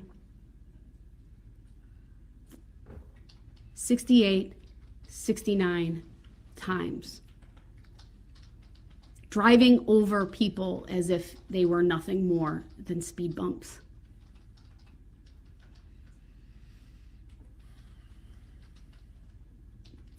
What's also aggravated is his conduct after he drove through the parade. He Crashing fled. his vehicle in an attempt to flee. It's pretty evident based upon the evidence and testimony from trial that Mr. Brooks had no idea there were these logs in that backyard that could damage his vehicle. He was attempting to flee when he ran over them, and it ultimately disabled that vehicle, and he was forced to abandon it. He ditched it, leaving personal identification information in it and his phone in a clear attempt to get out of there in a hurry. And then we have that series of videos that we saw at trial of him going through backyards, coming in contact with people, asking to use phones, ultimately ending up at Mr. Ryder's home, who graciously took him in. Never once, Mr. Brooks showing any signs of distress, Nope. of any emotion of what he had just done. Cool, calm, collected. Deliberate. Certainly not a sign of someone who had any remorse for what he had just done. Someone who's involved in an accident, even a tragic accident, one where they flee the scene and are later caught, oftentimes show incredible remorse, tears. Not tears for themselves, but tears for what they've caused. A recognition of the loss of life, for example, from their conduct. Nothing. An individual who simply wanted to flee. That is the epitome of consciousness of guilt evidence. Fleeing, changing your appearance, Yep. taking off the sweatshirt, not even caring that your shoes are off your feet because you're so Focused. intent on fleeing the area. Putting your hair up from it being down.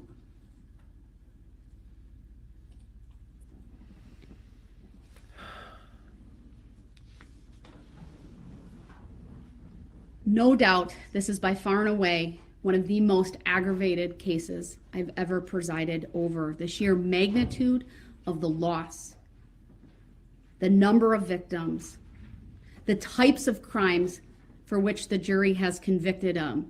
6 counts of intentional homicide, 61 counts of first-degree recklessly endangering safety, 6 counts of hit and run, Causing death. 2 counts of felony bail jumping, And one count of domestic misdemeanor violence. battery. Yep. What's further aggravated is the fact that he was out on bond. Yes. He should have had no contact with Erica Patterson. But the rules mean nothing to Mr. Brooks. Nothing. He didn't care. This was someone who on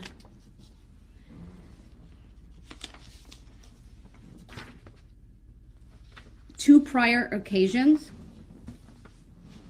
charged with, frankly, causing mayhem. One, a reckless endangering safety for discharging a firearm. The other for battering and then running over Erica Patterson's foot.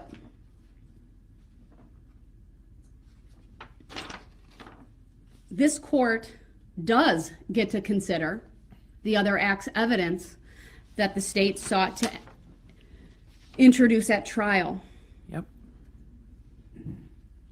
That other act's evidence includes that on November 2 of 2021, I feel like he's saying Milwaukee objection. police took a complaint from Erica Patterson Objection. No one's that paying Mr. attention. Brooks had run over her with his vehicle and tried to kill her. She had tire marks on her right pant leg. She could not move her leg and had blood coming from her mouth. On that date, Mr. Brooks was driving the same vehicle that he drove through the parade. Erica Patterson was conveyed to Frederick Memorial Hospital.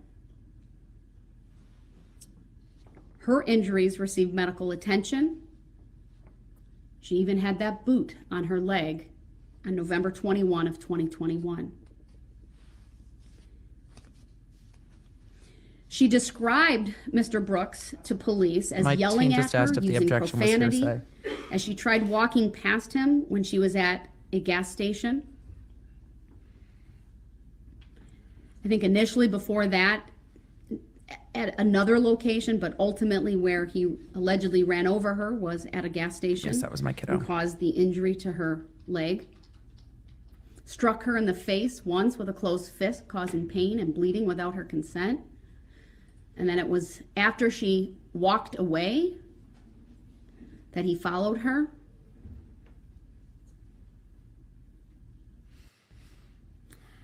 When police had contact with him, he denied driving his mother's vehicle.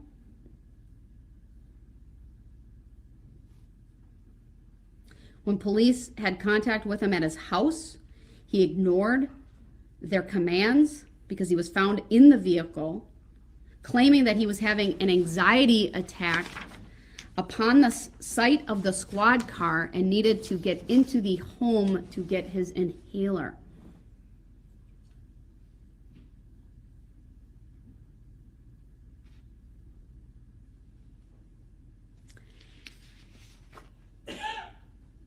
When I say the rules don't matter to Mr. Brooks and court orders mean nothing, It's because he's proved it again and again. Mr. Brooks was in custody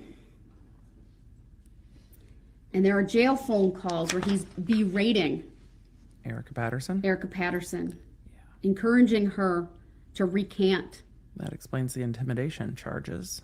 blaming her for what had happened, He blamed her in his sentencing. saying things on that phone call like, "You trying to make it seem like everything is always everyone else's fault but yours. Like you don't never do anything to cause shit. Well, the And projection the is whole strong. cause of this shit was something that you fucking did." The projection's real He strong. ended the call by telling Erica Patterson, "You did this shit, and you couldn't even keep your mouth shut after numerous people told you that shit. This ain't the place for you to be doing this shit, and you still ran your mouth. And I'm the one sitting in here facing all this time." Erica Patterson, it is not your fault. Repeatedly calls her a bitch. Thank you, Red Baron. During a phone call on November 11th, Darrell Brooks is overheard or captured saying, "Why in the hell would I just try to mow her down knowing I could kill her like that? Like, okay, I probably got a few screws loose, but I ain't hardly no goddamn fool." He's complaining that she won't help post his bail. "You didn't put a cent on my bail. Why should someone else have to pay for some shit you caused?" Right. Because his abuse of her is her fault. Right. Right. He said that in his statement today. The end, apparently, of that conversation, or at least moments later, he says to her, "Nah, I didn't try to do anything, because if I tried to do something, you wouldn't be on the phone now. That's what you're not realizing. If I really tried to do something, you wouldn't be on the phone now." Yeah, if I wanted to kill you, I could. That is the rage and the anger Of an abuser? that Mr. Brooks had on November 21 of 2021 when he tracked down Erica Patterson, confronted her. This wasn't about him getting money from her, like he lied to Detective Carpenter about. This was to confront her.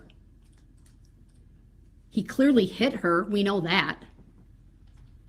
This is the type of man that drove through the Christmas parade, enraged because, frankly, it's entirely possible that Corey Runkle and Nicholas Kirby saved the life of Erica Patterson. Yeah. It's clear Mr. Brooks was hell-bent to cause harm to her, but she was able to get free, run back to her And call friends. for help. Who knows what would have happened but for their intervention. Eileen, she had a no contact order when he did this. If you think back to the testimony of Nicholas Kirby, It was heartbreaking. Both of those testimonies, they both He felt felt responsible. Yeah. for threatening Mr. Brooks, like somehow this was his fault. Yeah. He was just trying to be there for his friend, someone he recently met. So, Mr. Brooks, that other act's evidence is a very clear indication of your poor moral character. Yeah. She's not. It demonstrates having it. unequivocally that you have absolutely no remorse for anything that you do. You have no empathy for anyone,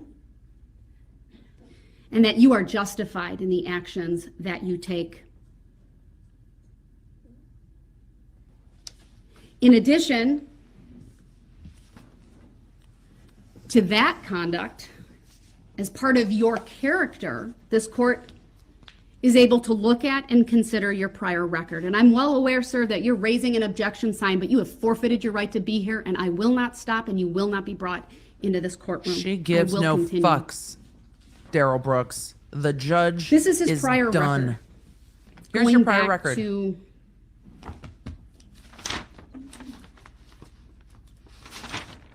He has been abusing Erica Patterson since she was a 2000 teen.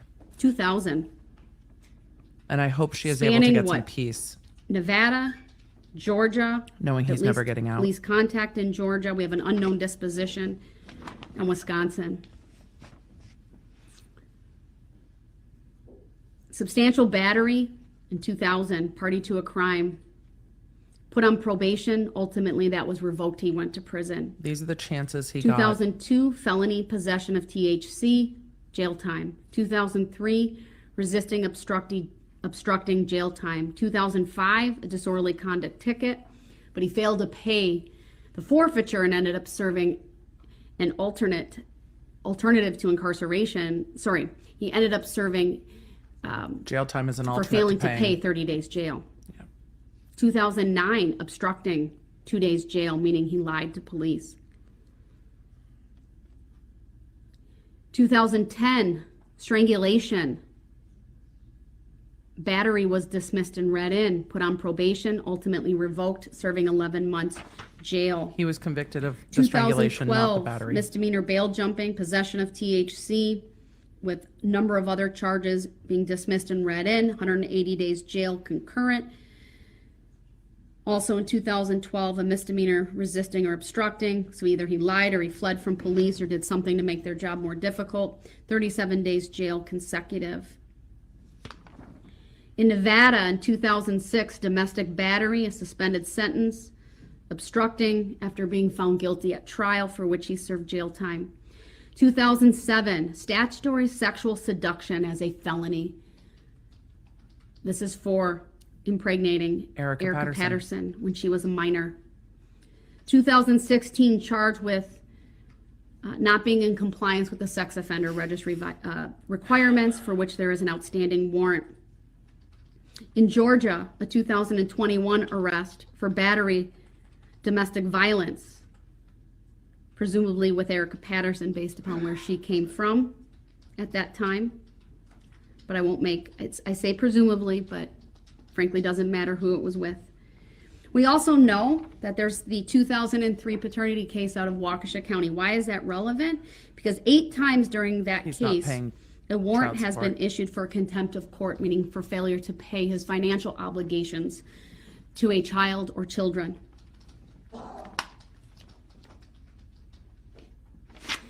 The pending cases for which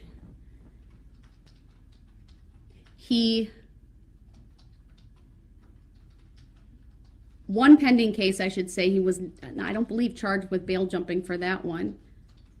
The 20 CF 2550, 2 counts of recklessly using a weapon, felon in possession of a firearm, released ultimately in March of 2021. He's accused in that case of firing a shot. There were two occupants in a come up to the vehicle. jury. One was his nephew, and when he was picked up by police, a loaded Beretta, Because he 9 did not millimeter, testify. This did which not had come up previously been reported as stolen, was found in his possession. to the jury. I already talked about the other acts evidence, that is the, for which he was charged with felony bail jumping, the second-degree recklessly endangering safety for allegedly running over Erica Patterson, the battery DV, This is pending. DCVV, and a resisting obstructing. And then the second, He shot be at his nephew in those- that case. he was charged with believe it was intimidation over a of a phone. victim, felony bail jumping for conduct on November 8th. So November 2nd, November 8th.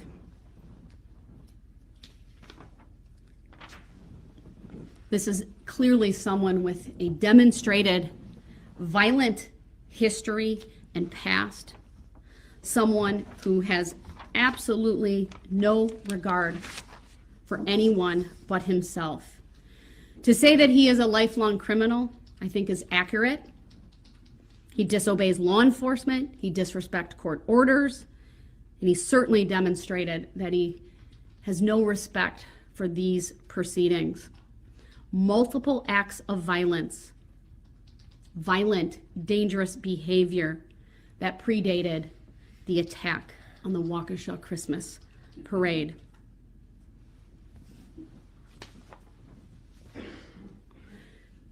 His character, or lack thereof, is also demonstrated by his complete and utter denial of culpability in this case. his blaming of his mental health He also or blamed alleged Erica mental Patterson. health. There's no evidence that he was suffering from a manic episode. I went through all of that earlier today, Thoroughly. going through the 4 reports related to the special plea. None of those doctors found support for his special plea. It's a lot of experts.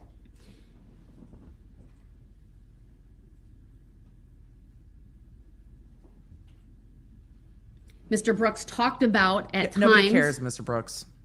this being the will of God or that all things happen for a reason. I'm here to tell you, Mr. Brooks, you are not an instrumentality of God. Get it. Death may be inevitable to all of us, but you cut the lives of 6 individuals short. You alone, Mr. Brooks, cut the lives of these 6 innocent people short. I talked earlier about how I believe he's intelligent, deliberate, and purposeful in what he does. Yes. I've considered that you have treatment needs. You can get those in prison. Perhaps there are intersecting mental health issues as it relates to your personality disorder, but those issues can best be addressed in a confined setting where the Department of Corrections will be charged statutorily to evaluate you and to provide any medical or mental health treatment that you need.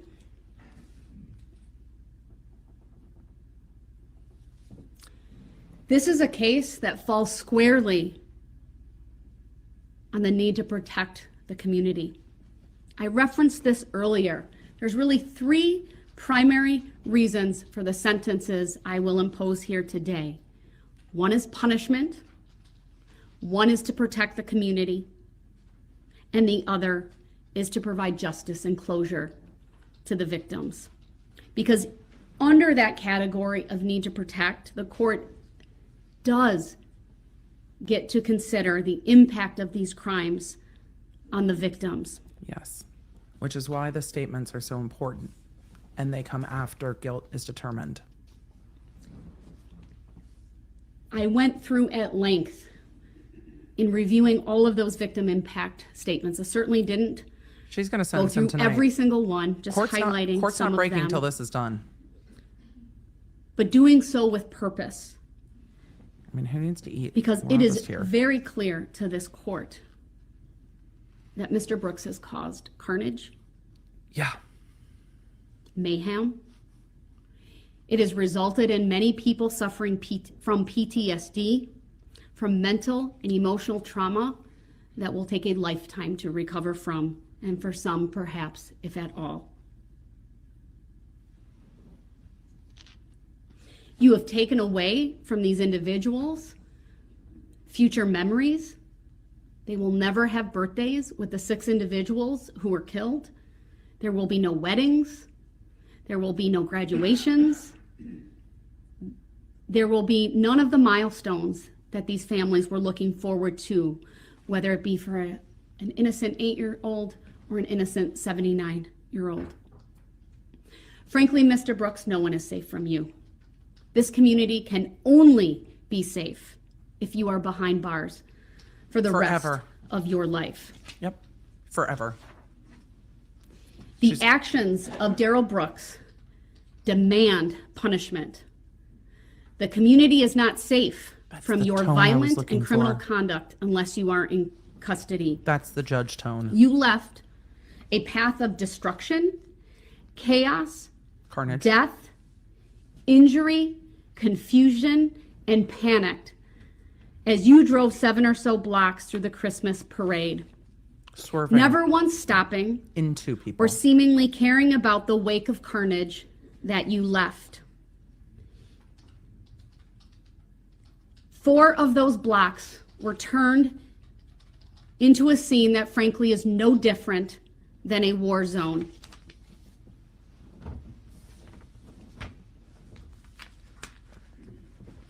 On counts 1 through 6, Oh, good. She's grouping them. Thank God. this court is imposing a life sentence Without. without the possibility or eligibility for extended supervision consecutive to one another. Good. 1 life sentence for Virginia Sorensen.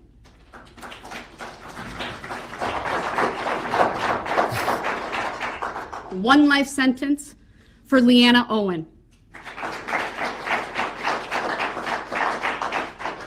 1 life sentence for Tamara Durand. 1 life sentence for Jane Kulik.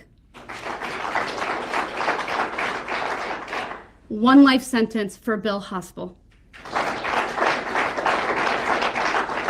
And 1 life sentence for Jackson Sparks.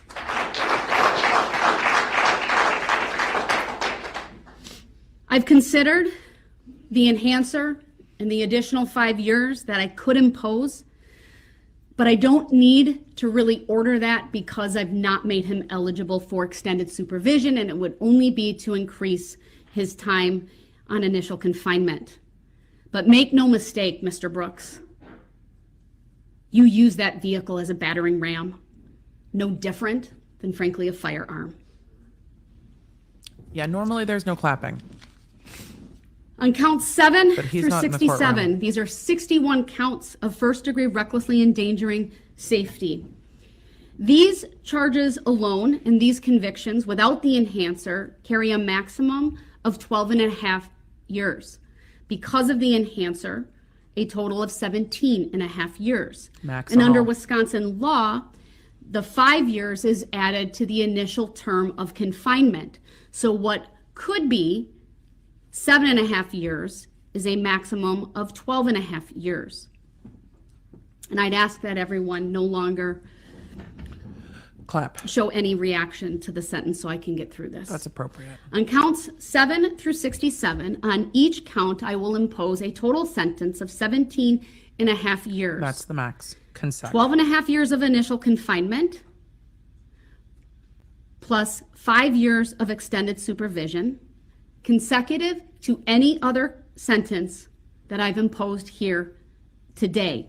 That's after his life sentences. That is 762 and a half years of initial confinement and 305 years of extended supervision on top of the life sentences that I've imposed. So we're at That is 762 17 years and a half years, sir, for Nicole plus White. 6 life sentences. 17 and a half years She's gonna for read all of their Eleanor names. Anders, excuse me. 17 and a half years for Sasha Catalan Castillo. 17 and a half years for Maura Gilchrist. 17 and a half years for Justin Gullickson. A half years for Maura Gilchrist. 17 and a half years for Justin Gullickson. 17 and a half years for Harry Guilfoy. 17 and a half years for Aiden Lofgren. 17 and a half years for Theo Maza. We'll talk about the sentencing when it's 17 done being and a half pronounced. years for Tyler Pudliner. 17 She's gonna go through and a all half 61 years victims. for Connor Tank. 17 and a half years for Eric Teagues. 17 and a half years for Adelia Maffioli. 17 and a half years for Kelly Graybow. 17 and a half years for Josh Craner. And then we'll get to 17 and a half years hit and for runs. Riley Rogers. causing death after this. 17 and a half years for Caden Rogers. 17 and a half years for Tucker Sparks. 17 and a half years for Isabella Bartlett. 17 and a half years for Yaritzi Becerra Montez. 17 and a half years for Samantha Coelho. 17 and a half years for Madison Hollingsworth. 17 and a half years for Mackenzie Hollingsworth. 17 and a half years for Mitchell Lampine. 17 and a half years for Kathleen Pielmeyer.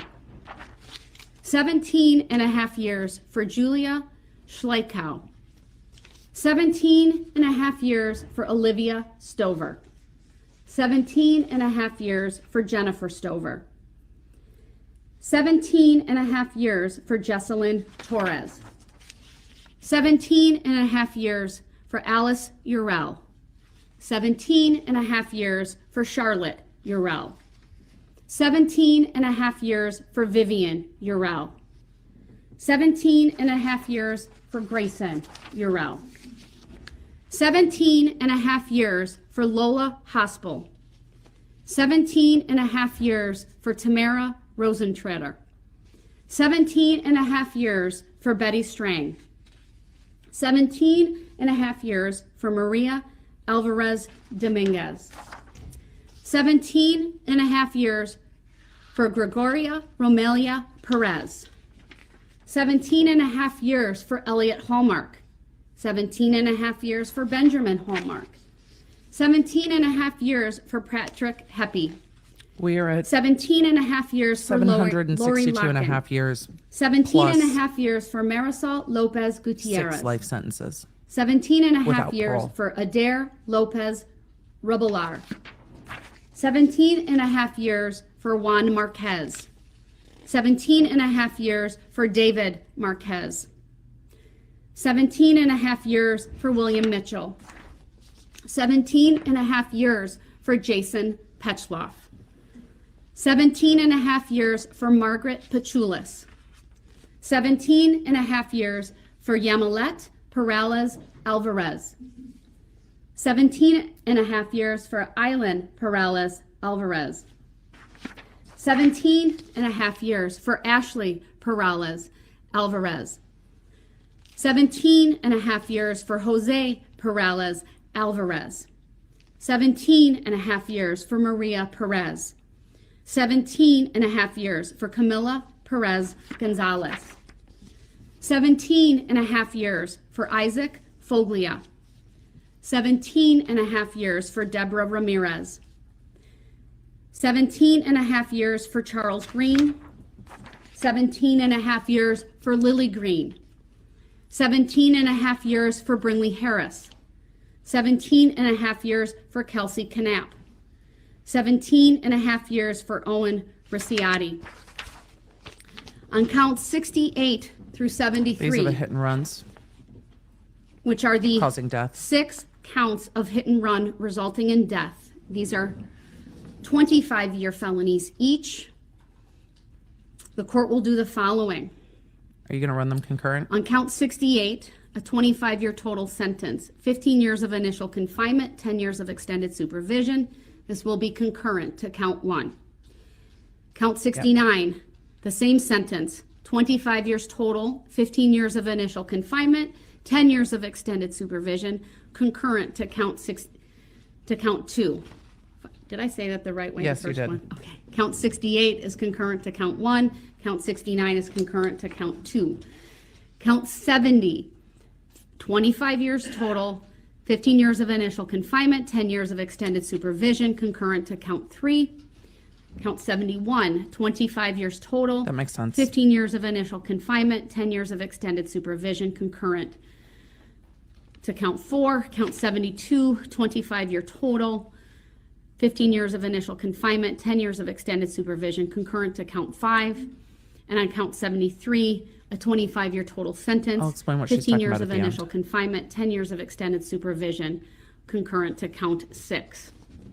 On count 74 and 75, the 2 felony counts of bail jumping, the court is ordering a 6-year sentence total on each count, 3 years of initial confinement, 3 years of extended supervision, consecutive to all other counts but concurrent with one another. So 3 And total. lastly, but certainly not least, the maximum Patterson. sentence for the battery to Erica Patterson, 9 months consecutive to any other sentence. To order anything other than what I have done, sir, would be to unduly depreciate the seriousness of these offenses. It is needed, although largely symbolic, given the number of years that I have imposed here today, because frankly, you deserve it. Yeah. That just I in know there. it's symbolic, You deserve it. but it needs to hold you accountable in a very real and tangible For what way. you did.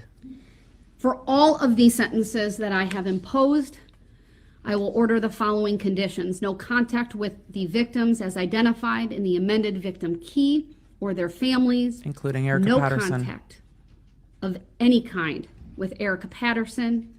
You are to pay restitution in the amount of $47,193.29 to EMC Insurance Company, that's on behalf of the Waukesha School District, and $124,000, $220.65 to the Crime Victim Compensation Program. I am ordering DNA surcharges on all counts. On counts 1 through 75, it's $250. On count 76, it's $200. Those are mandatory under the law. I'm also imposing the domestic abuse surcharge on count 76 of $100. I'm also imposing all standard court costs on all Costs and counts. fees on each count. Although my primary emphasis is that restitution be paid before First. costs, surcharges, and fees. I will order that restitution, costs, talk and about fees restitution. be paid out of prison money. In other words, that all commissary. financial obligations shall be collected pursuant to statutory provisions as requested by the state. That's frankly a standard, it's customary, but it will be in the judgment of conviction. And then pursuant to 949.165, I'll find that it is appropriate for this court to order an escrow account under 949.165 for payment of restitution, costs, fees, surcharges, and even for costs associated with prior legal representation or future representation under the statute. Mr. Brooks has been convicted of a number of serious crimes for which this section is appropriate. I will order 360 days credit as to count 1 and count 68. Only, all other counts, 0 days credit because of the consecutive nature of the sentences that I've imposed Well, he's here not gonna like that. today. I That's calculated symbolic, that with my sentence calculator. Of course, that is through yesterday because these sentences commence today. There are a number of advisements I must go through. First of all, Mr. Brooks will be provided with a written explanation of Of rights. determinate life sentence regarding the first-degree intentional homicide charges. Of course, he's not eligible for release to extended supervision. That form defines extended confinement for him, and there's other language on here that he can read at his convenience. He also Or will be not. provided with the notice of right to seek post-conviction relief form. We'll talk about credit. The As we court get to will the fill end. out the caption for him. He is instructed to review it and review the defendant's acknowledgement, make the appropriate selection, sign and date it, and return that Yeah, to he's not gonna do the that. court. I must advise you, sir, you have been convicted of a felony. That means you may not vote in any election until your civil rights are restored. You may not possess a firearm. You may not possess body armor. Both of those are punishable as felonies. You also have 20 days from today's date to appeal the decision of this court. Does the state believe I've overlooked anything here today? No, thank you, Your Honor. All right, those documents will be provided to Mr. Brooks. I will note for the record, at many times during my final sentencing remarks, he was holding up an objection sign. That objection is noted for the record. And we don't care. This now concludes this hearing and this case. We are now off the record. Do you want to do the motion stay pending appeal? or- Adjourned. The DA was We like, can do it another I want to day. wait till I sign the judgment of conviction. I'm not making any determinations regarding where he is to be held. That certainly is within once the judgment of conviction is signed, I'll address the motion for stay pending appeal. But my understanding is he needs to be transported to Milwaukee, and I will not stand in the way of that. because he's All got right, another I'll trial. schedule that once the judgment of conviction is signed. Understood. We are in Thank you. recess. Okay. Thank you, everyone. And court for the day is done. He still has open cases. That's why the judge is saying I'm not making any findings about where he's to be housed. That's a lot of real big bailiffs. I'm just saying That's a lot of real big bailiffs. They're giving him his paperwork. It looks like they're unshackling him from a lot of courtrooms have a little loop down in the floor that they get shackled into. So he's being unshackled for that and he'll be taken out. I'm just going to leave that on the screen until they're done, but he is facing more trials. And so that is, that's a lot of big bailiffs. Look, those are very tall men. The chat is like, it's Wisconsin. That they all do look alike. They really do all look alike. It is the Green Bay Packers defensive line.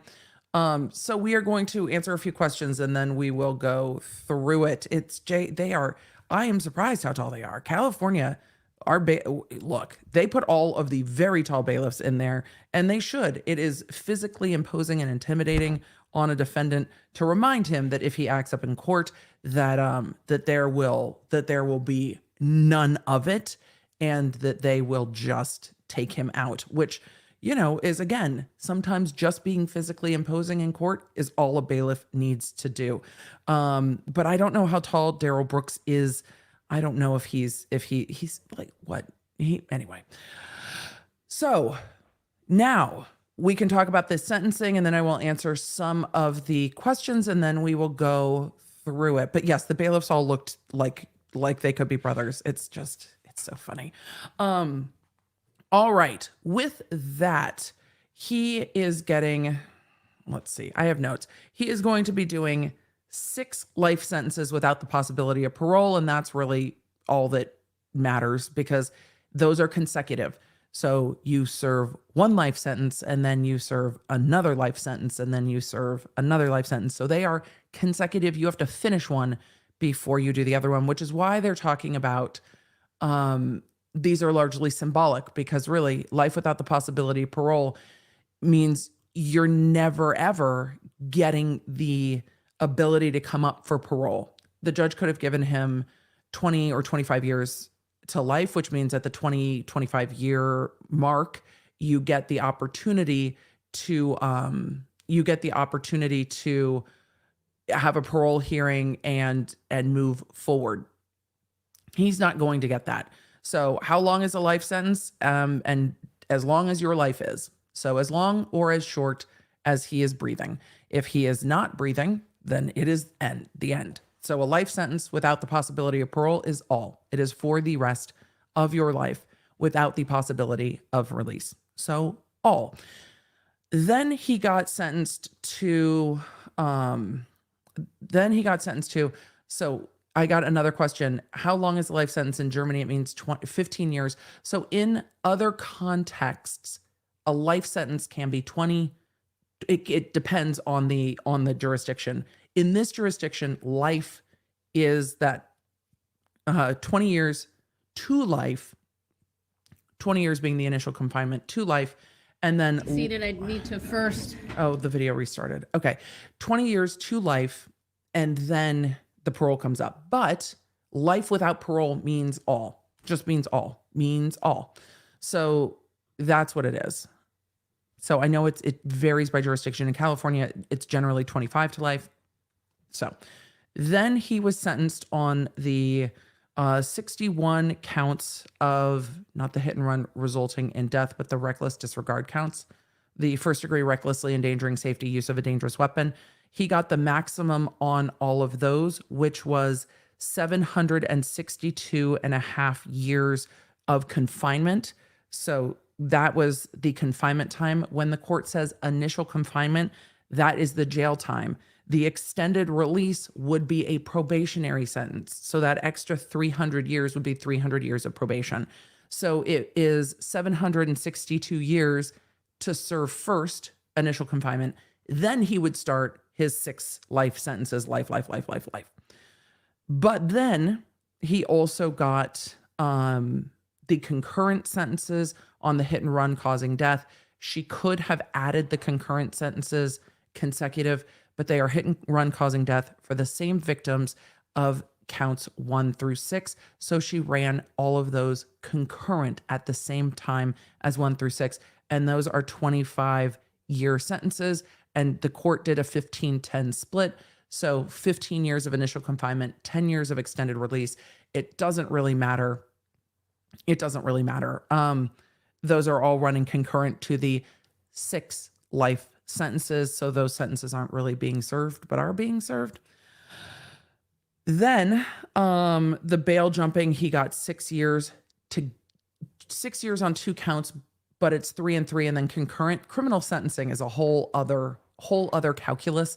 So 6 years, but 3 and 3 concurrent. So with that, it is 3 years in addition. And then he got the 9 months for the misdemeanor on Erica Patterson. So it's 762 and a half years plus 3 plus 9 months is the total sentence. Plus life, technically, plus life, plus life, plus life, plus life, plus life, plus life.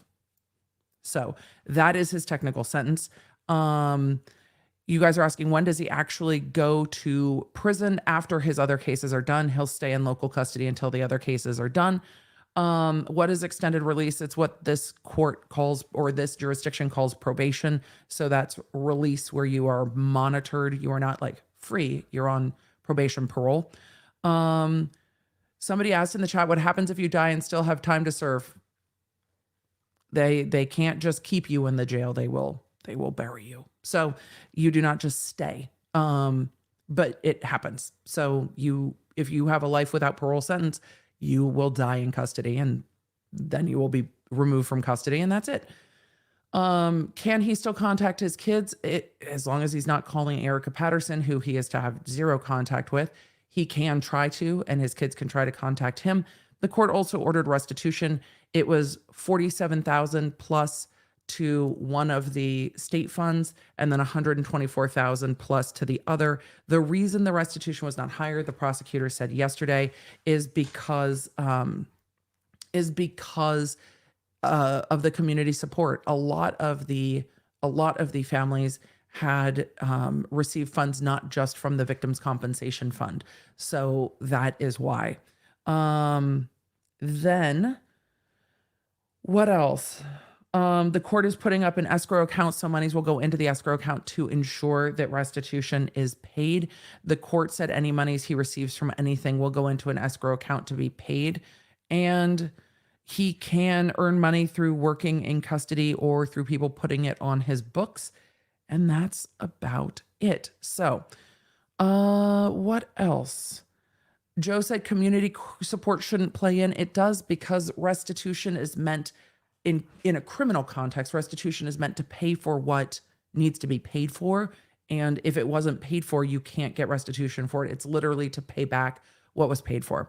And then the court ordered all the mandatory fees and fines. The court gave him his time, which is what the court is going to give him. The court gave him his time with regard to credit, and the court gave credit on the first homicide count and the bail jumping count to allow the credits to count against them. Again, it's largely symbolic because it doesn't matter. It's just going to go back into, I mean, he's not getting out. So his time, it doesn't really matter where his time goes. And then he had asked earlier for his custody time to be taken off of the Erica Patterson, the 9 months on the misdemeanor. And the court very specifically did not give him any credit for time on that case. So he still has the other charges. I've seen some of you ask, why go through that? He's pending trial on it. I mean, if he wants to plea, he can plea and run his time concurrent. They might offer that just to not put Erica Patterson through another trial. And the DAs will, I'm sure, have a conversation about that and see. I mean, there's a balance to be had there for sure. I've seen a lot of you asking about the Son of Sam laws, and that is up to the state and to the judge. The judge said any monies go into an escrow account. The judge did not say that he can never make money off of this. So we'll see what happens. With that, I hope that he would never try to profit off of this. And so with that, the judge, everything's going into escrow, so he won't be benefiting. So even if he tried to benefit off of his off of his crimes, off of this trial, off of his convictions, it would still go into the escrow account. So if he ever tried to share his story or sell his story, he would not get the money. The money would go into the escrow account. And that's what the judge said. So with that, that's what it is. That's what it is. So I don't know what Wisconsin statute is with regard to that, but we would have to see. So I don't know what the Wisconsin statute is, or if they have a statute of case law with regard to it. A couple of you have asked, what if he inherits money? If he inherits money that ends up on his books, it would go into the escrow account and go towards all of his other court debts, which include child support payments, because those will be court debts that he has to pay as well. But if it never went to him, if it was just sitting somewhere and never facilitated, it might just sit somewhere and never be facilitated. If it doesn't go into his books, if it doesn't go into anywhere where the court system can grab it, it might just be forfeited. But I'm sure if that ever happened and anyone did leave him money, that the state would try to go after it. So how much time did he get? All. I mean, we knew that it was all. So all of it. So with that, let's see. What else? I'm going to ask a few other, let's see. I thought they said the first $40K of restitution was for the school district insurance. How is that involved? That's the $47K goes to an insurance carrier for damages.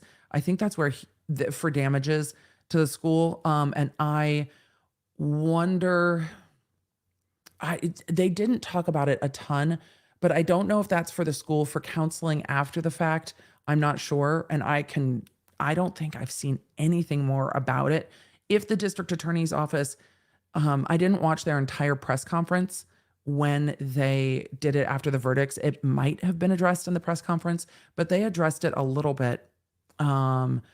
Keeley said it's for the band. It would make sense that it would be for those that were participating in school events that were injured in the school's insurance policy paying out medical bills and things like that because the kids got hurt. So there we go. The chat's like, because of the band. There we go. Chat knows. That's why we ask.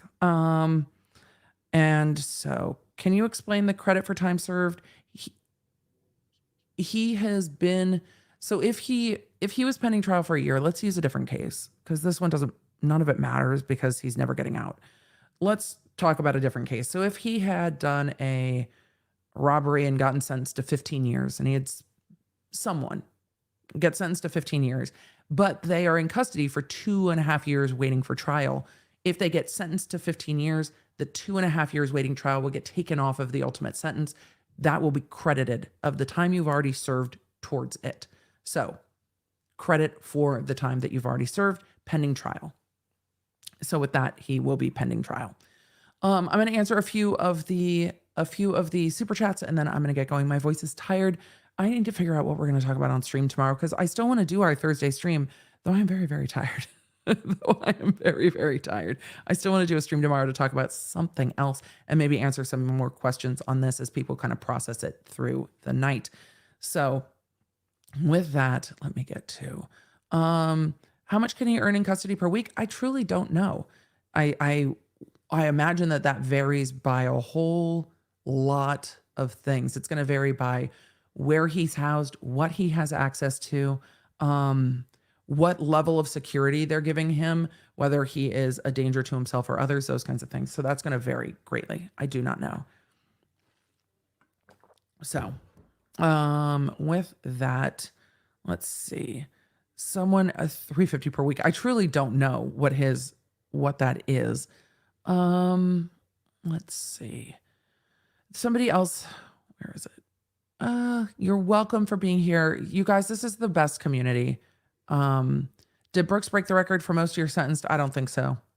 There are others who have been sentenced to hundreds and hundreds of years plus all of the life. So it happens. So that happens. What else? So chat, I know it's tempting to wish harm upon people who have committed such heinous atrocities. Thank you for not. It violates not just terms of service. as does dropping what kind of watch he will be on, can violate terms of service for YouTube and the chat rules. So thank you guys for talking about what we've all been through together, what we've all watched through together, without wishing harm on Darrell Brooks. It's okay to think it. I'm not telling you how to feel. I'm just asking you not to type it into the chat. We're talking about, we are moving on from him. Darrell Brooks told us all what his greatest fear was, and it's to just be forgotten. And I think we all just get to move on. And if we talk about what happened in Waukesha, we talk about Waukesha, and we talk about how incredible their community is. We talk about how incredible they've come together to support each other. And we talk about the healing that we've seen. We talk about the connectedness in community we've seen, and we talk about the strength of spirit that we've seen with people walking through the hardest thing they can. And we let him live out the rest of his days, however long those may be, in prison without another thought and without more attention, because he doesn't deserve any more of our attention for what he did. The community of Waukesha deserves our attention for what they have shown in their strength and in their character and in their coming together. The kids whose lives will never be the same because their safety and security was taken from them. And we talk about them healing, and we cheer them on from afar. You know, the internet aunties are a very powerful thing. And I think we cheer them on, and we cheer them on from afar and let them know that we're rooting for them. We're rooting for them to heal. We're rooting for them to succeed, and we are rooting for them to come out on top, even though what was done to them is absolutely horrific. And that is the same for all victims of crime. So, question, why don't they dismiss the Milwaukee charges? The prosecutorial decision there might change now that he's been convicted and sentenced, and they might have a conversation with Erica Patterson about what she wants to do. But also, why let his record not show what he's done? Why not hold him to account for the things that he's done to her, unless that's truly what she wants? So that will be a conversation now that it's done, but it's unknown which trial will go first. And so all of it is pending. So all of it's pending. So they'll decide now. So, I'm going to just answer a few more questions, and then maybe we'll just do questions tomorrow, and maybe some quick bits and just questions tomorrow. Do I think he'll appeal? If he has if he chooses to ask for a lawyer, I think a lawyer can appeal. I don't know if he will. Maybe, maybe not. So, let's see.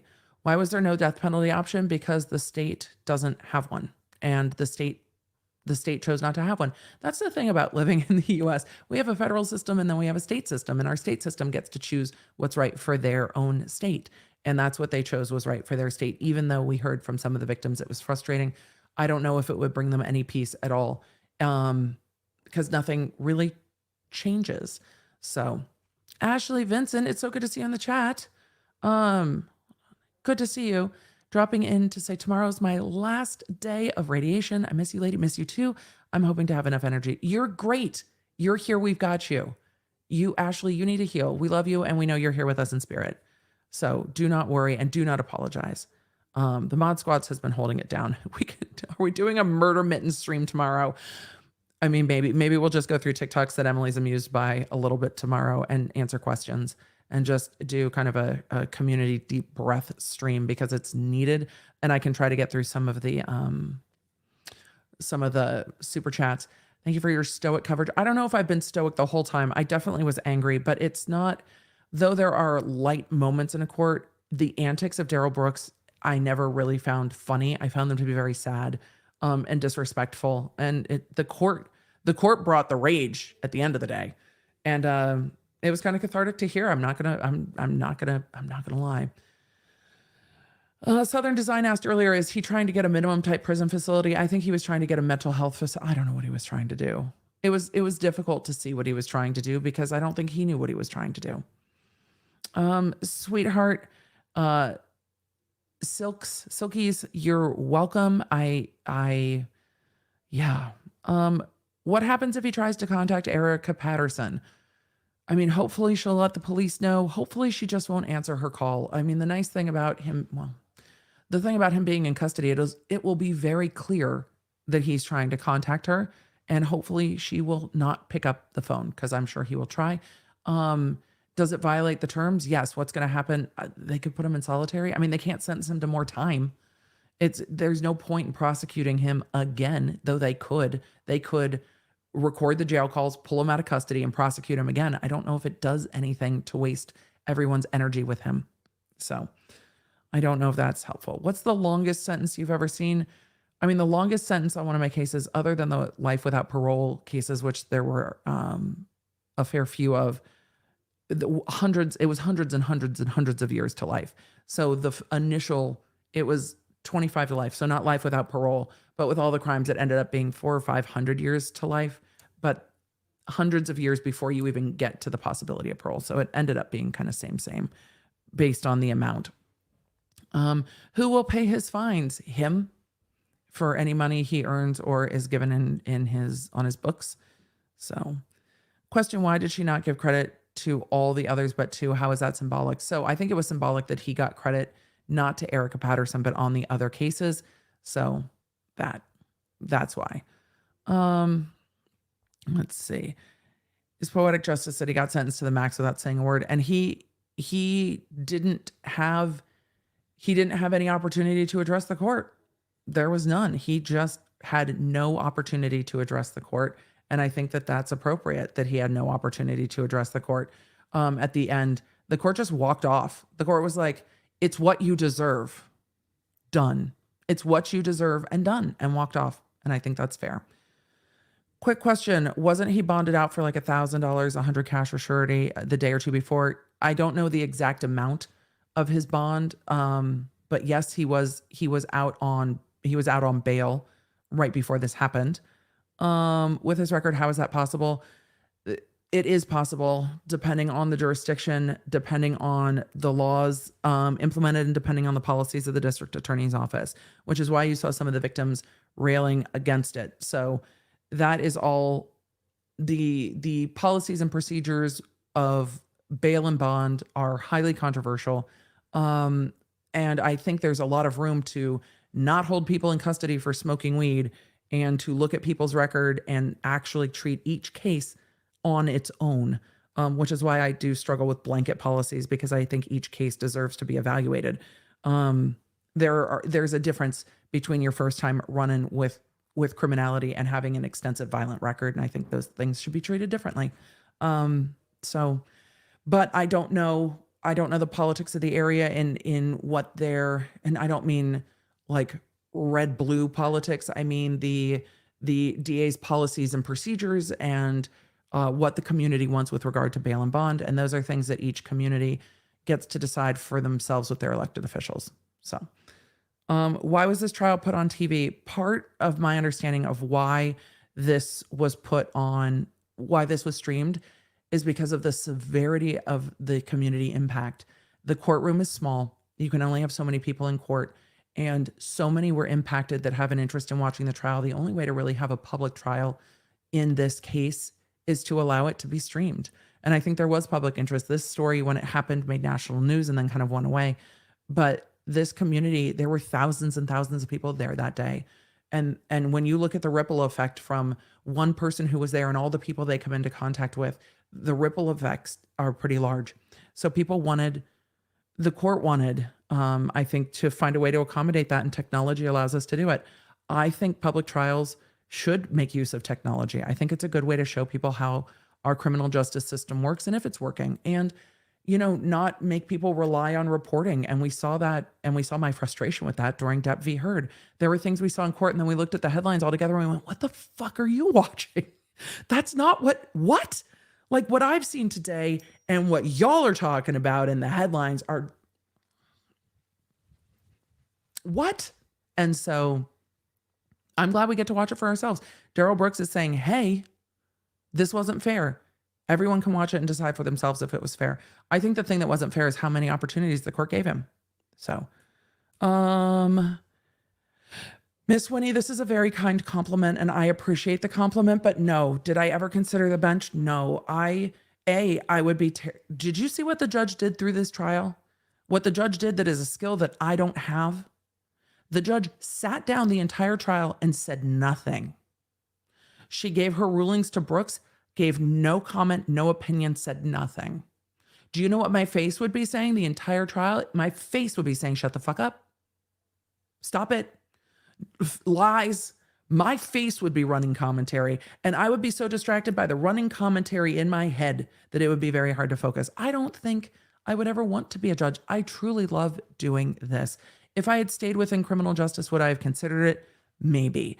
But it's a whole different thing than being an advocate. And I like getting to do this. I like getting to help people understand. The amount of comments I saw of people that had never, that those of you that were invested in this trial watch it, but had never seen victim impact statements, that had not really seen all of the sides of our criminal justice system, I think it's important. And I think holding space in this community makes a difference because it helps all of us learn. And in the US, our lives are so governed by the law all the time. And without an understanding of that, I think it's unfair. And I really think that it gatekeeps an understanding to the world that we live in. And it prevents people from being advocates for what they think should be. Because if you don't know the failings in the system, how can you advocate for it to be better? Other than saying, well, this fucking sucks, do better. But if you don't know where the breaks are, then it's hard to advocate for where you see room for growth, room for fixing. And the judge pointed that out today. There's so much room for mental health to be better dealt with, but this is not that case. And I think it was great. So I think, I think I'm doing what I'm best suited to do. I think I would be a terrible judge because I would want to run commentary on what everybody's doing and I wouldn't be able to hold it back. But I have dear friends that are judges. One of my dear friends just won an election in Los Angeles. Would I ever want to do that? No, I would never, ever want to be an elected official, which is maybe why we don't have amazing people that are elected officials. Because when you look at the vitriol of running a political campaign, you're like, what person would want to put themselves and their families through that? And then you look at our elected officials and go, oh, okay, well, all right. Yes, I'm definitely going to have to go eat soon. Thank you, The Jaded, who let us know that Dudley Wayne Kreiser got 10,000 years in 1981. That's probably the highest I've ever heard of. Do the debts die with him or will his family have to pay? His family will not have to pay his debt. If there is still restitution when he passes, then it will just be unaccounted for. So there's that. Let me see if I can get to a few more super chats. Ghost Whisper, thank you so much. I can't believe you're up at 5 a.m. in India. There we go. And let's see. Have you ever had a judge curse during court? Yes, but not like of their own volition. Not like me sitting here yelling, shut the fuck up. They've cursed in the way this judge cursed, where she's reading things into the record. So no, the judge is not going to scream, shut the fuck up, even though we wanted her to. But she definitely had her say. She was reading back his jail calls to him.